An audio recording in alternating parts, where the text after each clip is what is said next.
areho ye nurse ni bia ni hɔ mo aye post no ko hɔ mo peso kɔ enti omu ni adwumafo a doctor nurse for kra ni wona doctor for na akade so omu de be ye adwuma no akɔyɛ boachi bidin wei aka ho bi mo esre Ghana ban titiro ni apomode adwuma no e de so afɔ da no sɛ adaroma wo mu hia sɛ ship company wɔ hɔ no wo betumi de ayɛ adwuma se na be ya mapping for so nyemu a wo meya baabi akɔyara sabia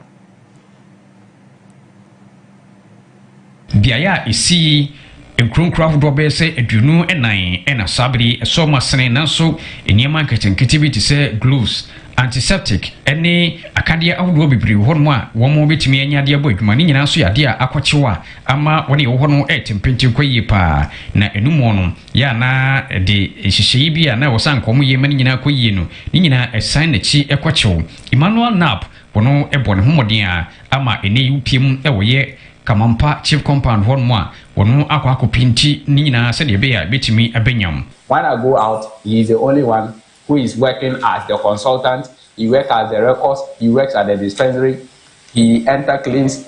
This room is combined as a dispensary room, detention room. And when we are conducting ANC2, we use this room. And the consultation is done right here, where we are standing, just that we picked our table outside. And you see, it makes the work of the consultant very difficult.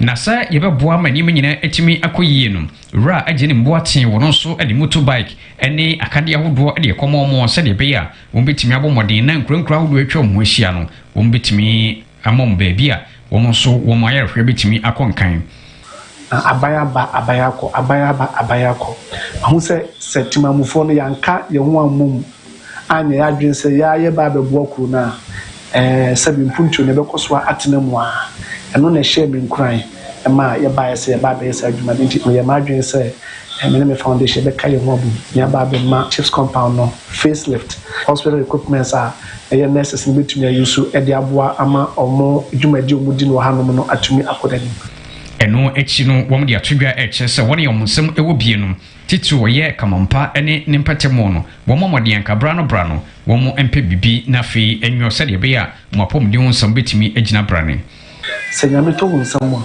yenkoye communities ne nhwehwe communities a omuhia saa nwoma we that's so bako babi kra kamampa pama kamampa kwa ba asezamrama muhia enwoma ahodro in a different way a ebeboa communities na ma community na nyine mpuntu de yemantama mpuntu aboye yiye pa. District Health Director ewo Pru West Haruna Seidu eni wodi asedara mpoma sidu ediama se eni no kamampa chief compound no se ehia mo na adehye no aye nisa ediama omo enu achi obetutu eniema se de be ya woni ewo miamia hodo no so ebetimi ahye omo nkran na wo mo so se yi wo mo ekwowa wo betimi akona niema nyina akoyie na wo kyerese sisi kamampa chief compound no eno ena sabri kyese ababaye adeban ba ko a ehia se wo betimi enya eye akade ahodo na woni ewo achichi ne benche nso etimi enya bie nanso ene yedwumayefo a wombo adwuma ewo hɔ no ya na niema bia enkoyie nti duruba bi kura na wo mo etwetwe mo so mbekɔ akɔbɔ adwuma na se we nyina betimi akoyie no ene wo mo ekyerese wo mo ebo homoden a na niema ne akade ahodo ni nyina no wo betimi enya bi edi ama wo mo. Entire Kamampa catchment area, there are only two, one general nurse and then one community health nurse, and the community health nurse will have to reach out to over 24 communities. There is a rural incentive package that we make available for the people who accept postings to the rural area. I think 20% of their salaries, it's a plan that is going to be implemented to be given to them. So we hope that that can actually attract people to the rural settings like Pru West. Yes, so amane bono esofa ye fie ne chemu ewo ensem foforo emu na no meme de besi twemu ko ye yi e na AJ pounds the foundation sonkro ne wate no de eboa mamansan ewo a wo how ene amane emu watimi de akọ aboa wo mo no ne wakopa hontuma ewo Medina na achede a enya asem ketwa so na ogina so e de che o manfo a wo sese senaduma betimi akoso a ohia afoforo emu a Jumedi no ade ana wo mode ye ntete ede ma timamufo efa ye hania ho wo mo ekyerese ade ebitimi akon bibia ema ene mema nyina wo mo etimi enya hania yi ebie AJ Pounds ni kunu a wono kreada esan manager na kwadwo edu boatin wono na foundation yi wode bebo asese kyerese ne yire AJ Pounds bre bia wo bre na nka enyanyame na famu a koto ananum ense do nanu nti na omde dwuma diwi abebo asese tabi gofo bebre enim se emma tutiminya ene enti no we say no yam put a team together na I am out there in Ghana in every region near there na yam try na yam emma ehun se ene asutumi eyema wo dwumadie no ase Dr. Justice Awulite enso echemu ese bebrena ne woni a womo eden rusu ni ade nanso dia betimi aboa se han yi won betimi ahwene yi pa na so betimi ayama fro eye surgery bi na wodi nchechemu eto se ma obia emma ni remfi o saade no Thank you, baby. Na my phone, baby. Na him say, "Extra." Look so we dey me my yarn tia na. Me dem baba no call hospital. You say when you hear your tia sente bufu no, or the baba right there. If you hospital right there, coffee. It me affecting no baby. Me man, thank you. No say o growing area no. It me see how no more. Eye was. Me man no. It me the affecting how no more. After you baby so epigastric region no hanya etisi wo flu manos no around no para on like I know sit near the issue after delivery no go some baby no baby now see cat akla no the flu man on the like call no it's about say it take some time and sana corona dey ewu and as abdominal muscles say wa akla no na on the like call no develop here no it take some time and sana dey ewu until sometimes it takes a year so in collaborate no so up to 4 years it will be on ma any price of problem baby most say to that about the hot cream ma most say the flu man as a bibia the show no and as o cream mo ba wa kakra bo say bibia the show I say a jobi ide Ebusia no pa no nsia kan kase ane ebran ye de besomo e wo Onua TV so na Onua Maakye eda so ejire mu no hanum na brand ejayen na ye de esi ye kwakwaji aboafo nkrato abasesia ye ba ye beto aso Onua Maakye kasebo nyumeko amaso yasen divine mixture bingo bet gentleman dental Yemfas da ema ya boafo enebna anope ne yemfas da PSN confirma gentleman dental clinic na anope gentleman se wo boa na wo a wo se NCC ye wo wanumu enka enkoyie na wo ka asumsoma na nkwabra ne etwa enani ahwe ban no mepacho ebia na unim se wanum ebon mepacho a daworoma ya hyeda efa woti ben krofo na hu se wo ka asem na se ye twetwe ho a wankasa tu hofo na fa ho adwene kopie mu ewo genjeme ho wo kwa ye besiesie wanum de amaw wo se ase nkonkonene efri se o maame wo ba asase so wanom no fo adi nu ho adidi ehuo adi nuane ahodo bebre ene de wawie gu yam kwe ene nuanom nanso wunye wadwen da se wo ba kopiem na o dentist wahwe wo se ayi yu siase nka wanka ba twitwi wo siase na wayi efin a abeje asetena ewo katema so afiri wanum wo sa nipa kono wonka sha why wonkwa hwakora anum kankan eye yade menye nanso nipa dodo no ano enim obi ho no akaka so ha no pa krofo kaka no ka no ho na ne ti a edwa no nye asem ketwa mepa chokona gentleman wontu se no emfa maw wotu wie huhuru mu ye bibia wie treat mawa opese esanso esima wa ebesia maw na ya jobo ketwa bi e no so eye hyehyɛ ya gentleman for onom ede aba abebo ade enei usika se wo prema asem koyi opese ode gold silver anase diamond bi efa mo seso adawro ma gentleman se wonom ebeye ede ama na emu mankromfo ba ho na ye tu sina yi gold na kwa horom de enya na asem a me pa chaw je sa number si na ne gentleman nkasa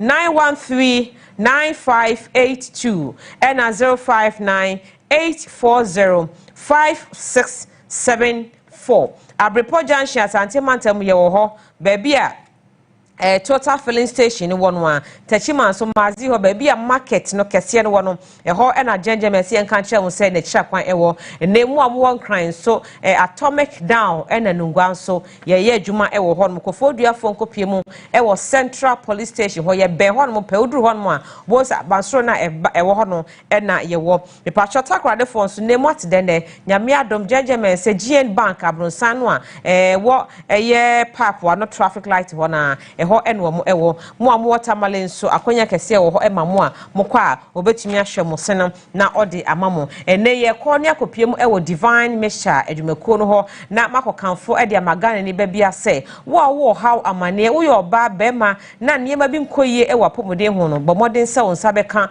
divine mixture no ni bi nom na no pa wi anyumre me pa cho yade bi ha wako hospital na doctor ka cho se wo yade wei wo hepatitis wo stroke hypertension ne yade ahodo ene ode pua ne ho nkaka ho enyina no a me pa cho nom a doctor fo no mo de ama na mom eya afa divine mission eka ho na onnom ka ho a ho beto ntem stroke fo ho beto montem na hypertension fo nso mo ho atumi ato montem me pa cho wo amoja so ate a wontumi ni di eye mane memedro san se oba waware oba ma anase be ma waware oba na betena fie na wontumi entwi ne sokode no wo ha ho wabo kagu obi be wi ama me pa cho pe divine no ni bi na anonnom na no pa wi anyimira e be sore e bo 5:30 abo se bo de tinko saa na se wo de kobo adwuma enesa CAF Pharmaceutical Limited for Nakofasa no papa we ede aba numbers no so 0244 422 297 and 0244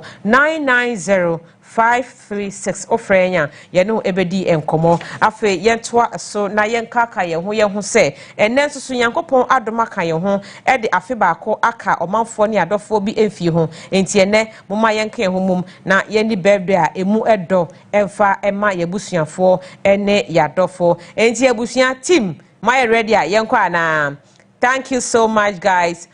Okay, inti empacho ene happy birthday eko ede ama ye nyina ye nua bema ya damfo se okọ Facebook onua Facebook page abribia oho omoni e na hyase e wo Maakye so from day 1 kwadwo be kan ye ho omoni atena up to now 7 Yaw Dogbe ene eye wawoda very good morning and a happy birthday to you. Nyame nhyira pa yawo. Nyame onhyira wo pa, nyame nya wo kese. Nyame nya wo kese no nkoso entonsu papa emfa nwu abrabo so na wabrabo no enye fe. Na ye yedie fama fofra wonum edan 7 wa onim 7 Yaw Dogbe number bia no pefre no na ka kire no say man happy birthday me pa cho happy birthday so eko ede ama nana adwoa nketia nyame nhyira pa efi adepa awo ampem da kon a ladies football club no or the ma nana nyame wo hwa no onye okese pa Kusi se obeye kese pa happy birthday to you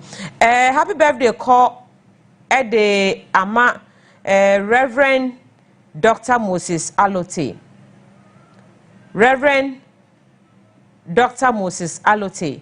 Me pacho efri adepa GH. Yede no ewo fiduem ha na ode happy birthday eko amount.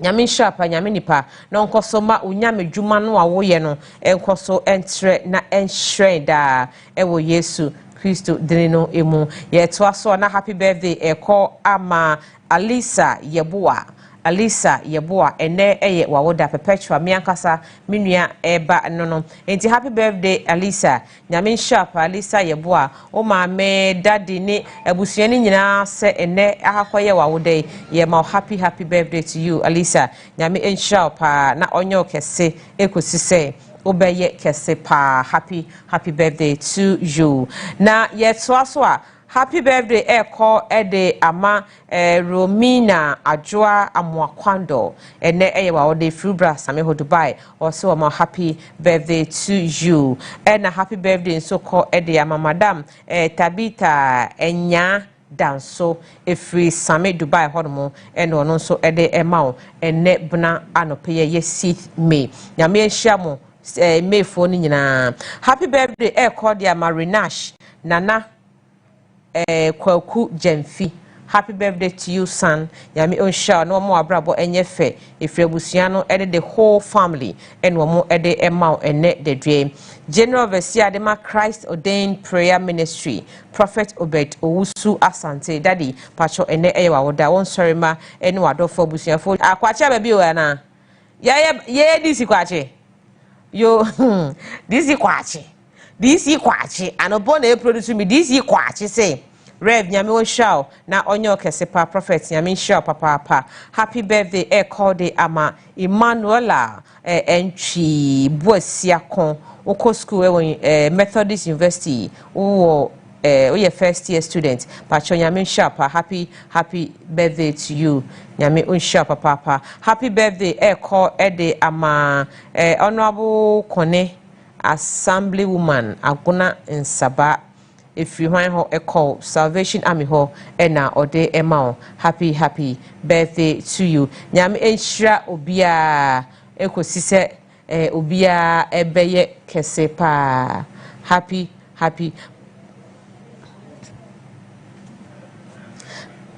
Mrs. Enyonam danso ene eye wawoda happy birthday to you Mrs. Enyonam nyame onsha pa na onyo kese ekosise obeye kese pa enti ne abusiafo a mo edi mawoda nyina no nyame ensha mo no onye mo kama na ene soso eye otumfo say to birthday ene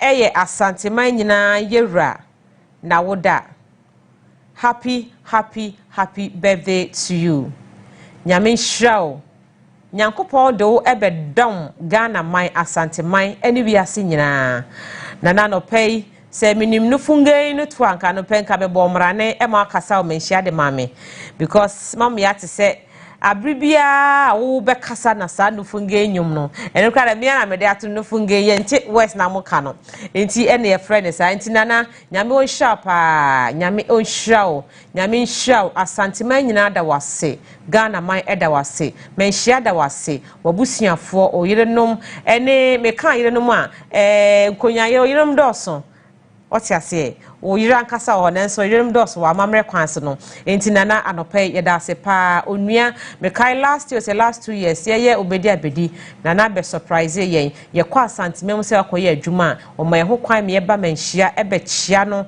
ene ho kwade banti na anope yeda wase da wase a ensa nyame enhia pa na onyo kese ekosise obeye kese pa enti enemu amudi ma woda ni nyina no nyame onhyehyɛ obia e mako nyame enhira obia mako nyame enhira obia mako me pa show happy birthday eko ede ama osika okay osika nyame onhira o na onyo kese ekosise obeye kese pa nyame nhira mu nyina nyame nhira obia Nabila onso ene eye wawoda Nabila ene eye wawoda happy birthday to you Nabila nyame enhira na onye Macy's fo nyina kese Reverend Agatha me pacho onso ene eye wawoda happy birthday to you nyame enhira nyame nhira mu nyina ene nyame nhia wo a wodi wawoda nyina aja wotho oh APO heya oye cameraman APO Camedia General ho APO Camedia General ho enti mpasha aja wotho ene ye wawoda happy birthday to you nyame nhia no mo adwuma no enkoso enye kese pa ohima gifty mpacha ene eye ohima gifty wawoda happy birthday to you ohima nyame nhira pa na onye wo kese nyame enhira na onye wo kese nyame enhira na onye wo kese pa sister Jewa onso ene eye wawoda oba Jewa ene eye wawoda happy birthday to you obejewa nyame nhira wo obejewa nyame ma obi bia enye kama wabrabo no enye fe ene me bonds no mososo pa nyame enhyehya mu nyina nyame enhyehya mu nyina Ariana Adade Buadu Ariana Adade Buadu ene eye wawoda happy birthday to you nyame enhyia baby girl nyame emma wabrabo no enye fefefe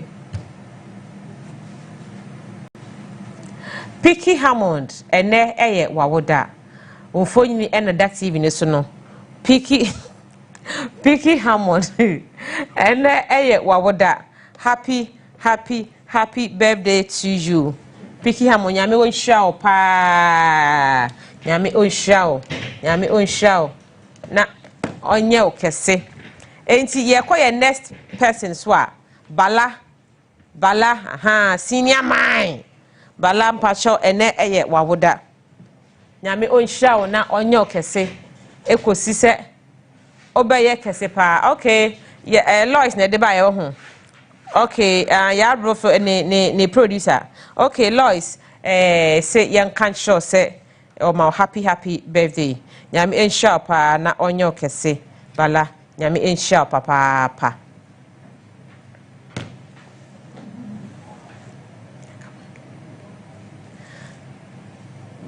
Nana Kwaso mpasho ene eye o birthday happy birthday to you Nana Kwaso nyame onhyia na onye okese ja sofu solo dia nyame hyia na onye okese pa efi so solo ho ene ode ma one anopai osi nyankopon a se ohyira nipa boni bia ntimi mfa nsa emeto nhyira so no se nyankopon no ene dadua yi o de birthday sonkon mawo or the birthday sonkon mawo na eno no ene birthday ene yede mamo afi mama ye ni dwa kakra cash out koso ene anopai cash out koso ene anopai enti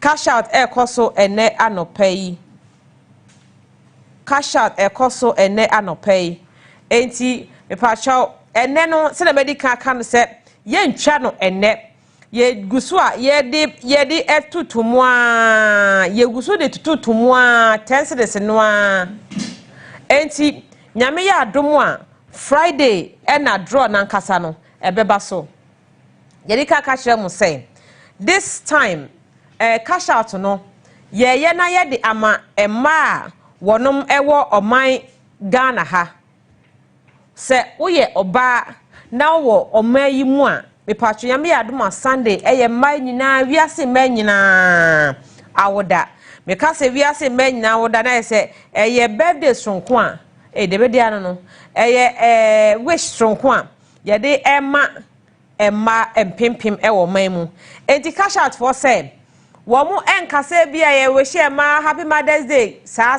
kwa da bia koba no sa emwa na emom wo mu ka kire wo say baby a wo hwen baby a wo tie bia no but star 439 hash but star 439 hash na fe wo the 10 Ghana cedis call option number 7 what the 10 cedis be call option 7 ho ye the 7 na call because ye jackpot na senyame ya adom na yire ho bo no 10 no na Friday ye D-Day no ye shase se ye bodro no na wo number buff TV no so a wo ne wo maame so ye oba o wo ne wo maame ye de mo kọ soga kope se wo ye oba so a ye ne ono maame ye de mo kọ soga kope Friday ye de mo kọ Friday Saturday Sunday na ye de mo fi ho no aba na ye nya de mo beduru enkran ha na ye gya mo kwan akofie so a ye ma mu nkosa keke ye de 4,000 Ghana cedis beka chile no a ye de mu kwa chile ye no ho si ye de mu kwa modidie munom modwade mu bibia da cashas fo mu obi ho no mu a onkoda hotel da frisi ye wo no ba asasi so o na hotel da o sheda nya treat bia eye ayi da enti ye de wo ekọ ni akwadwojo ho ene facials kakra massage kakra aduane ka do pa bia ye de be ma wo what you say na wo kon so asade 4000 aka ho enti from ne up to Friday abribia for mobile phone bi atwa na atwa nko ade a obedi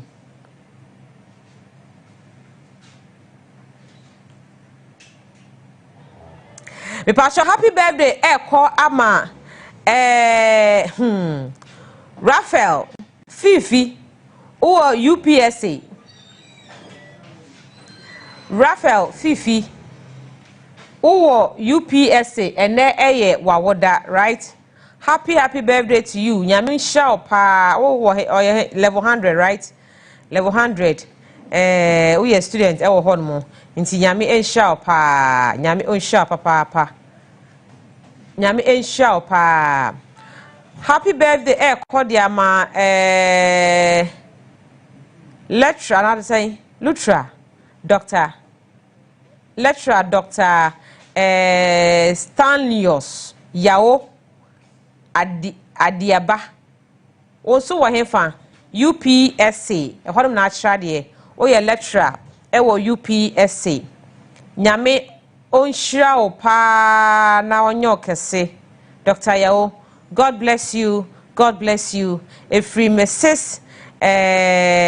Marjorie Ajene Adiaba ho Edwo de emam yem se wo hokani happy birthday to you doctor happy birthday Kwama Johnson Kwame Amethepe Johnson Kwame Amethepe wo hefa Canada right nyame onhwao na onyo kese nyame ma obi bia enye kama ye de apomone papa na emma efri ni so aho ena ode emma happy birthday to you obia nyame hira obia kosi se obia bibia be kama ende mo amudi mo awoda ende no nyame hira mo pa me for mo ye special pa enti nyame onhira mo pa na onye mo kese ekosi se mo be kese pa that time we dia mama yakwanya kakra na menchia me nkrofo kakra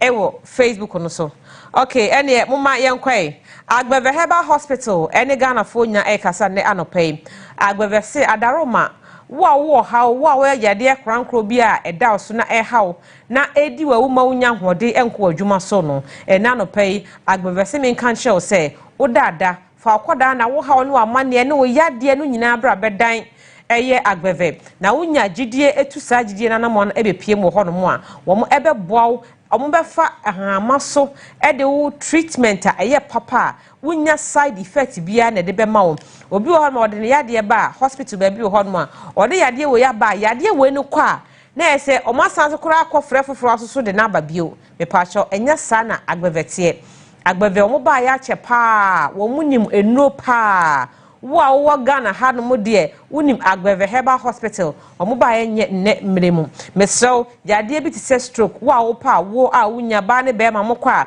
ye betumi ahwe mo kama hypertension for ene yade hepatitis yade bia fabra ene Agbeve se wo de abefo kwanso edi mfide hodo aba ne hospitals a wasisi wo enkran ene Kumase ho enti se okwa obetumi ahwe pa me pacho omaya sabia eye clean and neat environment ne nkwa no 100% ene yede ema wo eno da chiesu so a se ne be ya obetene wapom obi ho no ne ba hospital wo hia se wonum ebeye no massage therapy eno so ba ye wo machine ewo gym ho no mo a ya sheda ayidie si ho no mo a yede ebo ankrofo enti eno so akwanya kese wo ho ma se wo ba ye betumi aboa wo sa kwan no eso ye wo pharmacy shop wo ho enti lab no yema wo call lab yema yi ni a cho so okay yare we no how your pharmacy shop on ko abontin kwato wadro bi won mo na yade no de kwa abontin kwato wadro na doctor hu say ana pharmacist na hu say yade we ne how pepa cho yade ne entisa enti anu wakai ne sa na ukọ ho pepa cho ko herbal shops any herbal hospitals ahodo nyina ni pharmacy shops a ye no ni bi e wo ho no nti ukọ a obetumi ato na no kra de doctor say or the Agbeve mona soap and ne bam aba enti sense wansan obi hawa ho na mani no won hyeda empel collar no a wunya soap ni bi edi dware a ebeboa na ma honemani ada ho pa eno da twe nso so a yesan de bam no aba no so de besasa ene ye de MW capsules aba eye emma ne mema immune system booster ento no num bia ebeye oyie na atumi aboa wo num ato wo stomach ulcer so ye wonura ebetumi aboa ye product nya no FDA for agiatum enti otobia bone bia eni ho ye kira kwan e won kran ha no e wo sotium ye wo last stop one ma sotio bus stop obonsi ye wo ho asante mantel mu so adakoja achen so ye wo ho no ena no pay monya beve telephone number say na money no enkasa 0208130 and 02465952556 offer agbeva wone wo ebe kasa ene anopay sanso na number no bio 0202706165 Frey na yene wo enkasai ene anopai enso Ghana for Young Executive International School ena mekan for amount say school for abie ebinim brie nra ebinim so abie ne enti adaro ma mesra panama pauchel say o pe baby ado ba be ko school na oba ne benya ntete ye papa oba no masua be ko nanim na ono so atimi apra ko na da bia meka say ejapade ne kokofu a wode ma oba obi antimi enyin free wonsem aye say obepe kwan papa school papa do oba no akọ na wa ma no certificate a obetimi ede aye adwuma ene nyuma kese na se obeye we nyina nya sa eni so ade hunu we nyina foundation no ene na hu hia pa hu hia papa enti foundation no pe me kanfo foundation ade beto ama ofie na pese da ache ukotena mu wo oba no so no eye sell ne be ko school papa ko pe school mu foundation fama no wo Young Executive International School na akoda no sene obesia ye ne ho ene se no obesia true exam se twa no de ahobrase ne asotie aba fie no wa kra no ebe ye omanwa ye wo boarding house wo ho ene sanso wo day wo ho enti according to wo decision so person oba no wo kɔ no okoda school mu ho no mo alhamdulillah o person wo kɔ no ba fie na wo de da bia be hu ba nanim a ene nso akonya kese e wo hono e de ema enti ya na mama ya kai na ya hye no so sa e de ama na ye school no auditorium no kakra kai wo sick bay wo ye wo library chese eniema Montessori school bia ehia any international school bia ehia no ebi ene wo Young Executive odi enkasa e wo 0208 198108 0561809015 and 0249415088 ofre Young Executive obo say yeah ade ne de ekoyie pa na no me ankasa me ko school mu ho na nkro ide brofo tata me na me say me ye adwuma wo nuo nti mun slow down fama me what you say me pa chaw bills so any bills microcredit ni adaroma ye de bosia ne de ema ye kan yetimi e de nsase ye mo chest out catch you say ye na ye betimi e de within a day just a day etimi ama loan anabosia bi a wo pe na wo de kwakoye wade to da bi a wuhia emergency sika bi ena de sort ho out e wo kwan bebre na no eso abusiafo ena no pe adaroma bo modern so beji bills microcredit for one telephone numbers no na no makasa na nsemfo bi a wo se wubusa efa ho na wo mo so ema kwan ma wunya bosia e de sort ho out no sa akonya no e wo ho e de ema Ghana ha bank ben ena within a day obetimi ama bosia gise bills kwa me pacho do onya na so ye adwuma e wa ben mu oye nurse ni oye chechire ni oye police ni oye military officer na oye adwuma wa ban mu kwa na accountant general department ene tria kabosumi bia de ohia ye Ghana card ene obosomo miensa pay slip o de ba ebetinya ma loan ni bi na won so wo de akohwehwe wo hafa kai na channel so say bills amuni na ano no enye onu nie first ya ye be down kai ro pampe de this time de mu ago enti oji ye bosia obetumi ada didi na emu make sure say bre no so a obetua na sene je ekoye no nyame adom ene self person of bills for numbers no 0596920833 and 030220003 90 ofrenya ye ne wo ebedi enkomo ene anope afi yenko power specialist herbal hospital ho power say ene anope waba udem waba opunwa no abaso no bedi nkomo a tietietia obibia wo hepatitis B ho yade na wako a enko sa hepatitis yade no special power specialist say wo maje ho award agia enfie bebre ni hospital bia entumi entu no emfa emfree so entimi pacho hepatitis ye omu ahodo ye wo B C A ene de ekeka ho according to what type no de ba ye behwe na yaboa obi won so wo fatty liver yesi ne brebo no yade bitimi bo ma brebo no timi huhura no wa ye tise bo froto a yasan de ato nsuo maka ho me pacho power say fa wo de hye no ebra na de ba ye betumi aboa me pacho emema so amowo prostate enlargement eno so ye betumi aboa papa na ya yeli ama na bema betumi adwon so abra yemfa rubber bia nso ento obema mu wa ye mukro how fibroid kidney stones nso a me pacho power specialist ye tuni na se e de ema ye kira kwan anase ye nduro no e wo herbal shops ene pharmacy shops dodo no antu ka kacho mo se ope Dr. Eduaya ni nduro no ebi ne hospital dino the power specialist herbal hospital Accra hanum ye wo kwabenya ACP road ye free baby power hospital bus stop unye dru hon mana busa say ope power wonum ebe chill Kumasi nso fe ya sebosom twe kwante pono so Eduaya junction honso so ye wo ho takrade ye wo Anaji estate ye ben ahantama ura bank no anope one Eduaya kasa numbers no 0244 544422 and 020 038381 and 055 5797878 ofrenya ye ne wo ebedi enkomo afi yenko Onua Francis International School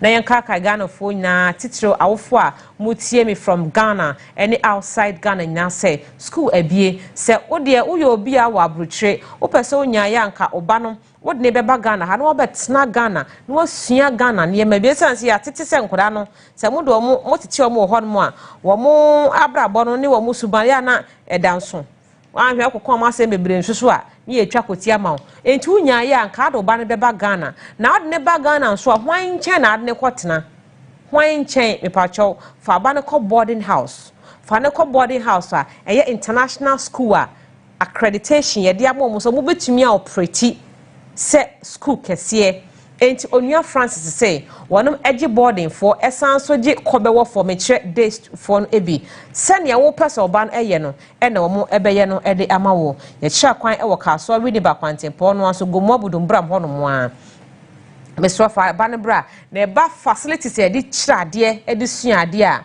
eye numero 1 edambafu a woni problem e wo ho from crèche ko KG1 2 primary and who can about up to JHS 1 2 3 so betro exams ewie na wato aso no ubenya good and quality results are open free uban ho boyi unya obabia se Onua Francis International School me pache facilities dem makandada security sorted babia man wo betna about transport services so a bibia edem kama kwa nkrana exams so a omutwa ne yenya school papa eko anopeji Onua Francis International School numbers no na no mo enkasa 020 520 1113 and 020 520 1060 0548 54 5335 ofre Onua Francis anopai onsa ebetumi aka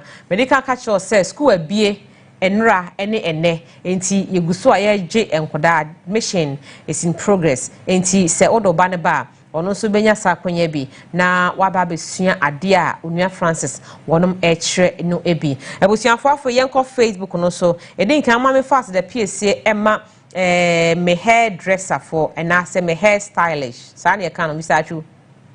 Achu ana omukasa aminchi o Mr. Achu sani e kan wa she odi yenkoi hairport ebusuafo hairport for ena wo mu aye me style yi me style de me de Jimmy din pa me jeme ho sekere me na hairport say etire bi a pese wo ye hairstyle bi a pese wo ye se wa lock you unlock you perm cut short hair perm yankasa o wig opeso ye revamping me pacho baby a obekwa a ye beye uti ye no watwa hwehwe maka se we dey me second image ni a me pacho hair port e no mbe sisi oti ho aye oti ho ye oba ye se wani munyam oti me pacho ma oti ho nya akono na se ye frewa yakase oti ho nti na bigina so amede frewo me ti so peso ye star we bia okwa na no eyi na ye ma me Mavis ena ye de kama yese kra na Mavis eyi na free eyi ablekuma ne kopokwase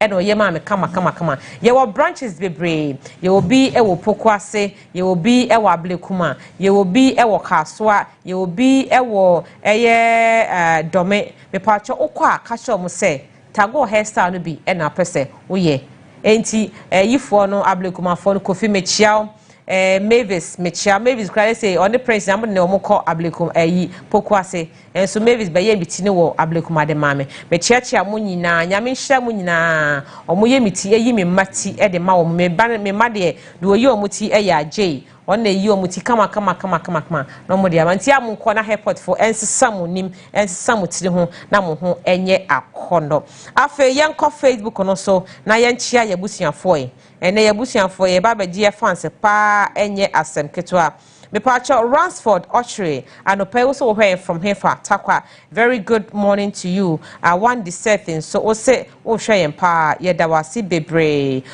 officer in the Lord also so where from here for Ashasi University. Good morning to you, Emmanuel Amankona. Onsi anope o hwe from here for Aguna Swedro o chia obia ejo so Obia so smart sniper was I get it minima de kodia kaswa get it Mauli witty onso anopai also wo hwe pa yeda mu nyina mase yeda mase damasia ensa na enei omanfo Francis Oseya onso so anopai ye chia pa Queen Start, very good morning to you. Fatih Ahmed, very good morning to you. Francis Doku, very good morning to you. And Wine Ebiemu, Abuna Edin Cry, very good morning to you. Me call you can so Abuna Ampoma, me da se me chia baby I will be Nyame on shapa. Mr. John Ashmodon, so very good morning and very thank you. A message nano pay me de Emma Nyame on show papa UK for models so Sadek ba once baby I will be me chia Emma. Very good morning to you. American so meko New York City Morgan and no frame I'm sorry and me throw back Jet Morgan also baby obia me chiao and nano pay edawasia and samuina ye cheche obibia ye chia obibia nyame hia obibia nyame enhia obibia me krom yokofo teacher kwasi mama asantoa sister Emilia munyina me damase braye bo sister ntwiwa na namo akwama me chiachia munyina me damase ensa me ntimi mfrɛ mo mfa nche me wate na nyame a egran hwama chimpre anya asem ketwa enti yedada munyina mase Kofi Parliament very good morning to you Eric Jima also much ye chiachia mo nyame adoma okay Queen BP abna wo de mabodi dada munya mabobo mudinda danti ye chiachia munyina Vincent Doku ye chiachia munyina ye chiachia munyina JB why ready and answer me my fans kakra on Facebook no so me okay oh here there na me adumu na unso e wo e betene wunya ska be dwe o ade ase ahomaso bi chese Jeze, ase ahomaso bi nchire hu bi hwede o chire.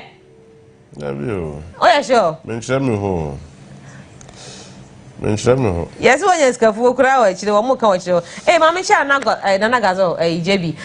Na gazo, me boss back, me former boss. O na your friend Gregory, na me nim kan. Na me kan Gregory. Na say Gregory ne kan na. David bo hwe.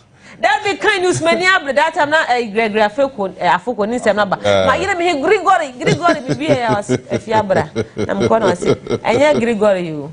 Anya Gregory. You ho. Me think so be kind you don't ka Gregory am say kwe wati. Gregory.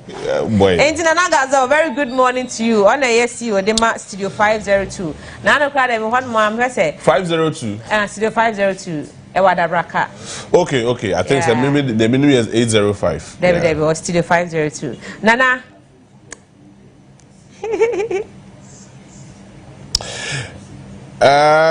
Enra, unya time here. Keep it no more coin. Passionate demo.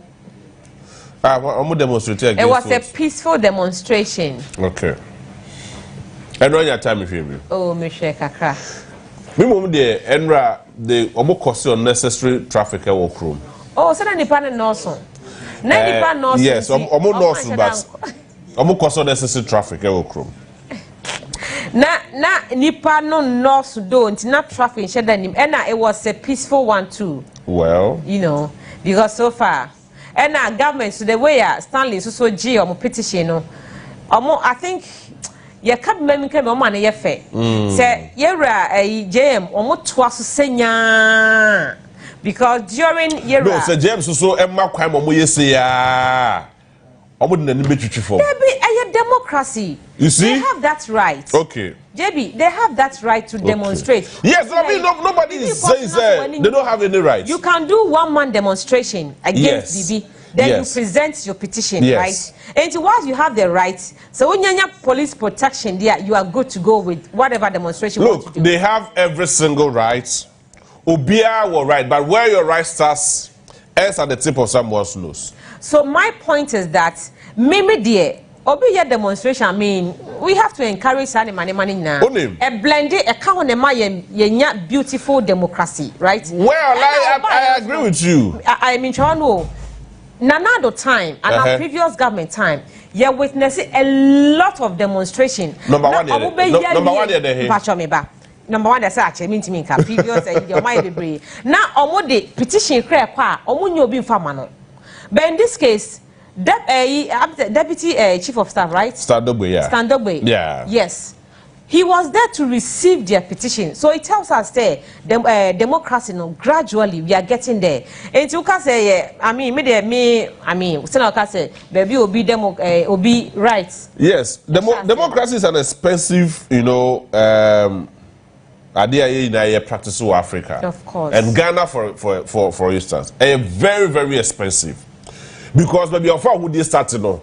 And they will be abubuano. But one day, you better get it all. Well, I just sincerely pray so. Let's appreciate, But you see, Enra, to say vehicular movement, human traffic, are blocking because of somebody's, activity be all year. It also undermines my rights, my freedom of movement. Of course. It's the fact to say, oh, your demonstrations, or your key features, or whatever you call it. It shouldn't also undermine my freedom of movement. To a point where there's a production team by Lawa because MPP, Oma boycott media general. But why wasn't an MPP protest? We saw a couple of MPP people. But the NPP as a party and organizing that particular demonstration. Are you sure? Yeah, no. We saw a couple of MPP people, a lot of them. Me who General Secretary, me who Maakye, me who I don't know who Kwakuapia, me who Akwesi Kunedu, MP for Meshianov. I saw a lot of them. Minority leader. Yes, American. Granting interviews. But but some of them are an NPP protest is MPP for national that some organizing protests like this. But honestly speaking, say you're starting the man kitty be say a call for dialogue. Emma, all the wajin bar, the wajin cheba, be the wajin cheba, you put them together and we have a very peaceful discourse. And then Emma Ghana to me Jinaye. But Obibia when I just say Obama undermine obesity movement. Sandy Parker the disaster spray ebe flashing house. Yenya bra for katomra. Onua Maakye fabewo so. Nyumeko aso yasin. Sasso insecticide spray and coil. If there is one thing I want to put across. Go ahead. The Ghana Police Service, as a matter of agency, should arrest the minority leader. Why then? The Ghana Police Service within 24 hours. Nasa muanka hu ebia na hu. But police ni na after you market tin and sabo no. Imagine say any other person now. By this time, that said person will be behind bars. It is a IGP, in case of your video, no. The said police officer, assaulted, serious, or probably you were, BB, just to satisfy your paymasters. You were part of the demonstration in disguise. But now you're part of the demonstration. But the level of impunity, and this also by full-time time started say especially coming from the minority, it is so heavily unacceptable. How can war a theater go say demonstration or whatever you call it? Now security officers ever be blocked or said this place you dare not enter this place or you dare not cross this line or whatever provocation it was. Now what theater what mean you will send your more police in that room. Now that's what I'm here. Some police in crowd yes say Biao Johnny Baby. He was part of the official security men and they were on duty. Hey. So JB, say maybe for any doubts. If the video is, I will show the video. We will show the video. Yeah. Every single body will see the video there. Now, okay, you can video now, sir. Here, okay. Sir, me Jamie na me yes idea we are. Na ke betwe me sa akokɔ. Ana se me betwe me sa ponche bi. Every nipanim. And makɔ aye de so mo ye bia. Because the few bia na me just an ordinary citizen. But wait. Sir, minority leader. And let me also say, Enra, he wasn't performing his duty as a parliamentarian. Enra, demonstration of course, and then the your market, and then some Nima, of course, he wasn't performing his duty as a minority leader. So, a honorable case of channel because or enjoy any immunity. You attack somebody or a security personnel in uniform performing his duty as a security personnel for and on behalf of the good people of Ghana. Or no, a China was the friend of Barrett, right? A coat of arm, a bomb. And you dare not touch anybody with that kind of beret. I will put it on. Now, what was say? Oh, yet the old person will come up. Eti, yenyao, na yen the old person we ye. It is a security officer and say, oh, penny ma who call and cross that line now. I saw it after the market off for the wedding. Here? Me from go to Sam George. Sam George. Sam George. It was during an elections, right? By elections, how I was always we go. Sam George out of whatever, from nowhere, then armed guys, rough. He never retaliated. He doesn't enjoy any immunity because any official duty are not performing as a parliamentarian, as a member of parliament. No. Or you no meant to be beer because that time not too many kutana and the NPP as at that time. Emma police ni and police ni man be chan draw. And it's not gonna for you now before a commission. Yet they wait some. As I'm not going to go and quite for so be a maso. Then power sister. Now I say, oh, you keep it to all your demonstrations, all your whatever you call it. Now police near or no, who catch us on my who buy, who what to me you will say. And the his police in that so. Now police to form with danger at home. Now more what when the Gani say, now when the shop for your market, oh, what bonus so be it. So I have for your market, so what? Now police to form with the other motion. Hey! Where's the democracy, Anna? Now let me ask you this very interesting question. Is it the same Ghana? And for the last 8 years, yes, we are saying Ghana. But it's not a Kobe Niabo. Now Kobe Swati. Now Kobe Diboja Neko. And I remember this guy. Is it Koka? Yeah, Koka, I think one of the entertainment pundits or whatever. I saw one of the videos. And he was heavily embarrassed by the Ghana Police Service. Some personnel within the Ghana Police Service. Adamuja Ebramno. Some of them were, he was heavily harassed. I don't know what happened. But if or no, Ghana Police Service personnel say, hey, I had to be my because Moja everywhere. Go! Now what to me na Ghana Police Service for which in less than 24, and you people are still sitting there just because of your market. Hey, is it democracy we want as Ghanaians? Some minority leaders bet me a yin and they should be assumed for whatever reason. And the Paconisha Beretta, coat of arm, a bossful. Jesus Christ. Now yet it is animal because of you, sir, or was that 2 million or that right or that freedom? No.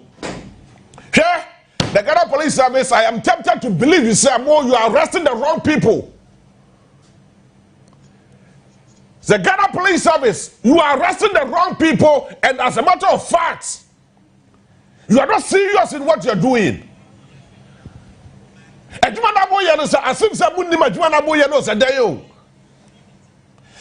Sir, na kajabiti hai.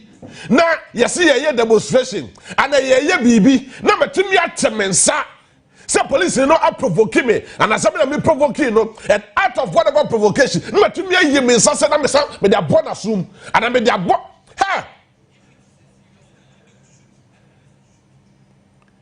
na the pakoni gina ho na yasa man the kwani yasa protect say the pakoni say what born assume there but still that be say nko hey. What's me that? What's me that? Go to elsewhere. Go to elsewhere. Now, quite sad, no matter pocket. And you see, you're so Sunday marketing, kitty business say, na. Our question, okay, Jemmy Yedia Yasem, but after you're there, Yasem, because he is in a privileged position. Ladies and gentlemen, Ghana is nobody is bigger than Ghana. Now Ghana Police Service when I'm to Honomo. I said, I am fair. Say after market a bought police in back wasum or a junior rank. It is like IGP na keja Honomo. Na kafe market bet me na kukudra in assume. Whichever level of provocation, say ni pakwan say police ni po. Say yo, say police ni po. And I hear now they say, okay, so after you have phone quine, it's on the circle can no catch and say, hey, go back. It is an IGP. Now, come for you to me and your circle could run a year, sir. I told you, Chadier. No police officers are one lining up. No more shot, they say, oh, I saw him one because I'm a fellow police officer. What kind of integrity are you people trying to protect? What kind of integrity are you people trying to protect? Because look, there and there, and you arrest, you cause this arrest. Woman didn't cost you anything because Enra, they don't go away. What presentation of them? They don't go away. You cause unnecessary tension, unnecessary traffic along the road, and who cause it, and unnecessary, pressure. It will chroma. Not vehicle movement to me, cast to me, quite to me, ma. Nipa to me, quite to me, ma. You spend several minutes and hours in the car just because of what someone say. I am more democratic rights, which I agree. But mind you, sir, obviously, so quite a baby. Our activities are undermining also the democratic rights, because there's freedom of movement everywhere, and it shouldn't be taken for granted.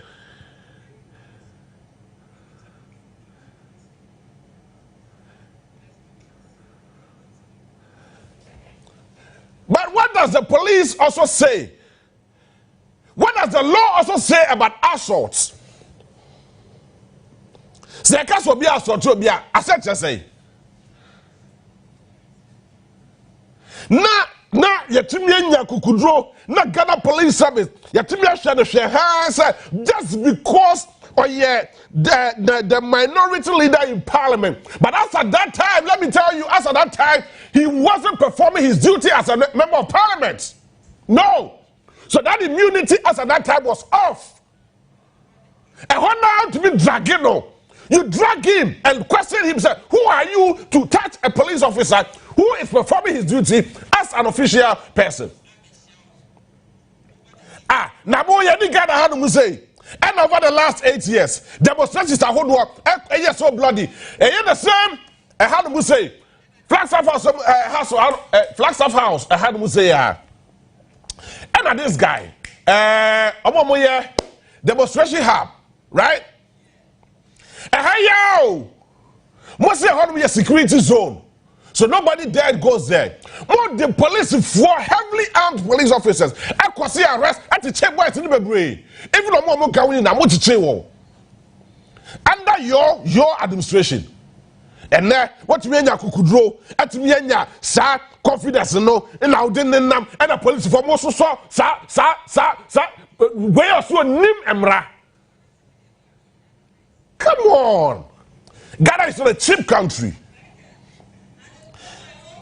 IGP, don't take things for granted. Because where to be in your to be a show personal about Kwasuma, it is equal to slapping you, the IGP. And if so, what you mean that will be assumed or personal about Kwasuma, it is equal to slapping you, the IGP, and it's equal to slapping the states. Of certainly if I just because of you say, I mean, why?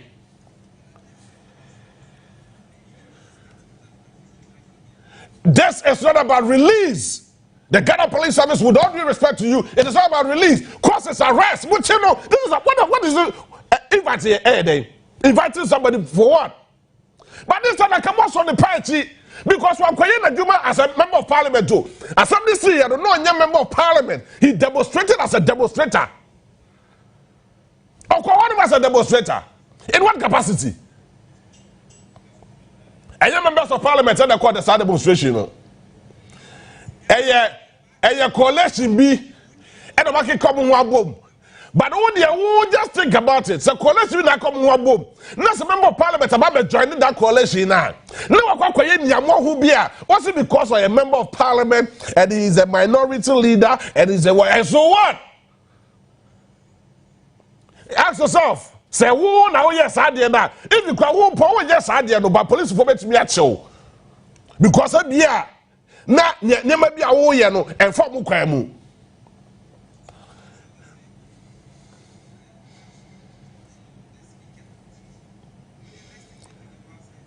Here, for the benefit of clarity, now feeling the pain. Now there's a certain assembly of Ghana Police Service.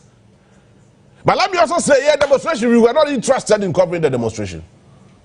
Yeah, uncle. It's a big video on social media, and yes, not because, but it's something that is very, very important. Sir, na kajebi na mhanu museya na makwesha be police me pesa me ko hanu muse police so ma me nko na me ye ya out of whatever na me yimi sa na ma hwe na sun na me nam ho Hey! Just because you think that that man is so human than any other Ghanaian. Or you nipa, I would just for someone who a chain Ghana phobia. I was not maybe only 2 minutes a man. In other case, who made him who he is now? It is the good people of Ghana, the good people of Efutu made him who he is right now. Not want to be a disrespected police officer in the beret decorated with coat of arms. Hey! Onim.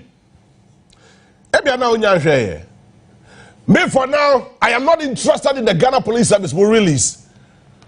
To me a bogus. Go and arrest the man because he wasn't performing his duty as a member of parliament as of when that issue happened. Period. Tamana oh yes I did. No, you're a member of parliament too. One coin the name and your parliamentary duty in the or enjoy immunity. If you are so come Nasibedjem and Nasa no yam Nasibedja Muajubi and Nasa or enjoy it. Now if you enjoy that immunity. No, it doesn't work like that. When you acquire demonstration out of no own free will, out of the freedom he enjoys as a Ghanaian, and also acquire demonstration.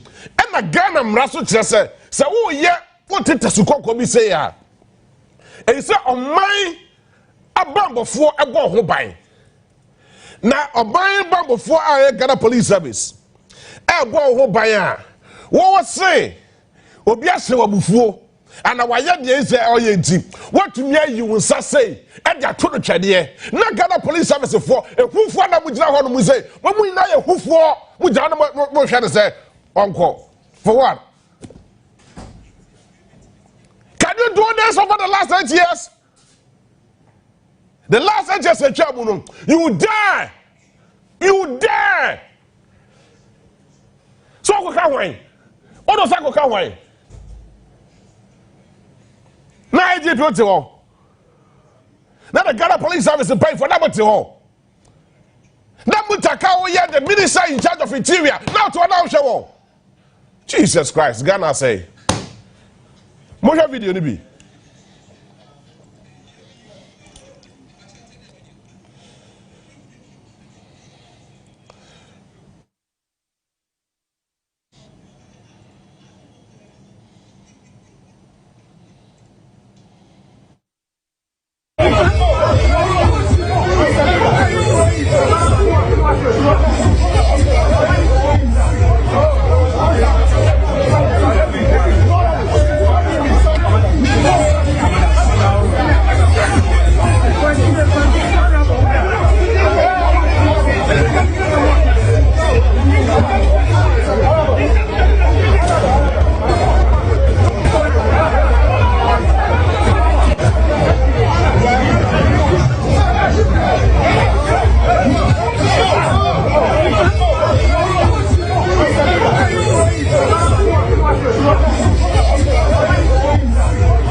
Horrible. Now, the yummy yummy time. I would say, not police if I would judge a horrible one. Momo perform official duty. Now, boss, I say, oh, honorable, come on. How can you tell me this in this country? Now, boss, I want to be assaulted with the pa. Now, honorable, take your time. Honorable, come on. Hey! Now the partner to be acted in sa and you see what was on Boasum. Now what's up, honorable, honorable, ha! Now police for with Jawa in a hoof way now with Jaja Hormina, now with Adamo shadow. This is ridiculous. This is heavily unacceptable in our country. I give as a matter of agency. Nipana. After is attacking a police officer, no. While attacking just the police officer, he attacked the state and he cannot go scot free. Now, whoop, wouldn't day. We am running the. So we see our lawyers of what? Above the London colleague, that is a beer. Only my dear. Only Mumra. Now, what to me? Let the party in the just like that. Jesus Christ. What kind of a country is this? And then you dare not do this. And then how dare you? You can't go closer to this. Even the Flagstaff House. Why not to be a demonstration? I don't know for the past 8 years. Why not to be a demonstration or getting closer to Flagstaff House? Demonstrators, why? Why the Tivinya could draw a year demonstration or getting closer to Flagstaff House? Even when your Japadia say, yes, sassy, yes, so, and your Japadia gold, near Yasofa, so be a essay, number 2 who see was say, well, Baba yet demonstration at it as go for the Achrabai. The movie about the petition and your cock on my pain and another Kokufan. And poor. Na nanda kwa kufuado etimi ye yam ye tse boys ni na digumu na wa fe make na wa he na what mi anya kukudro na police officers amwala ni apoina na nipa ba kwa hye ni mu nipa ba kwa so na mo sa pada chel honorable honorable ban na be yes ade we.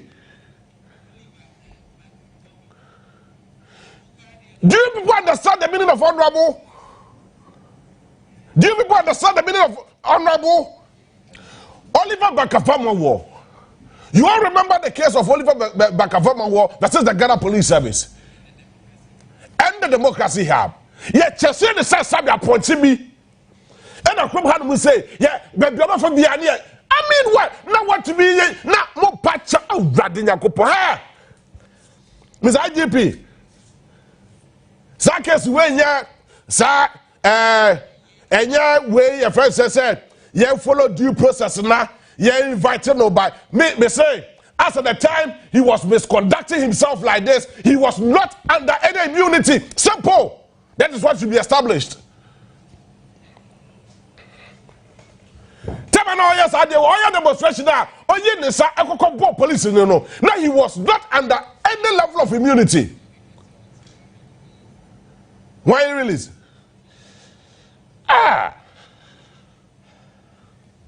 Now,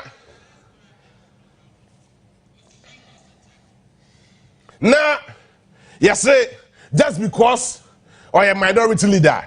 Now police who for na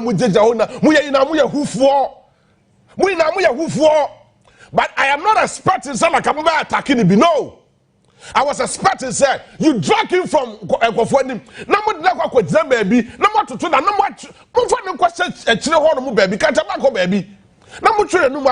Why did you attack a police officer? Ah, no, as a child. Yeah, the coat of arm, and then decorating no. Ah, yeah, the Duma as an official duty, and the man, the good people of Ghana. What's all the other one single individual who to me, or whatever you call it, a child police officer, who to me you will say and born assume not in a born free. Who you ask about control statements.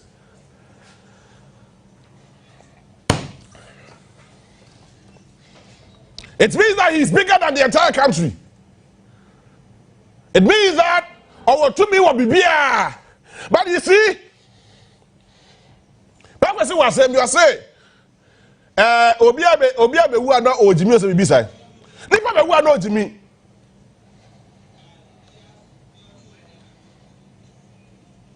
Abuabia say Bechina pressa. He just want to be recognized in the community or in the society or in the country as a micro minority or whatever you call it or whatever. No, Ghanaians are not interested in that.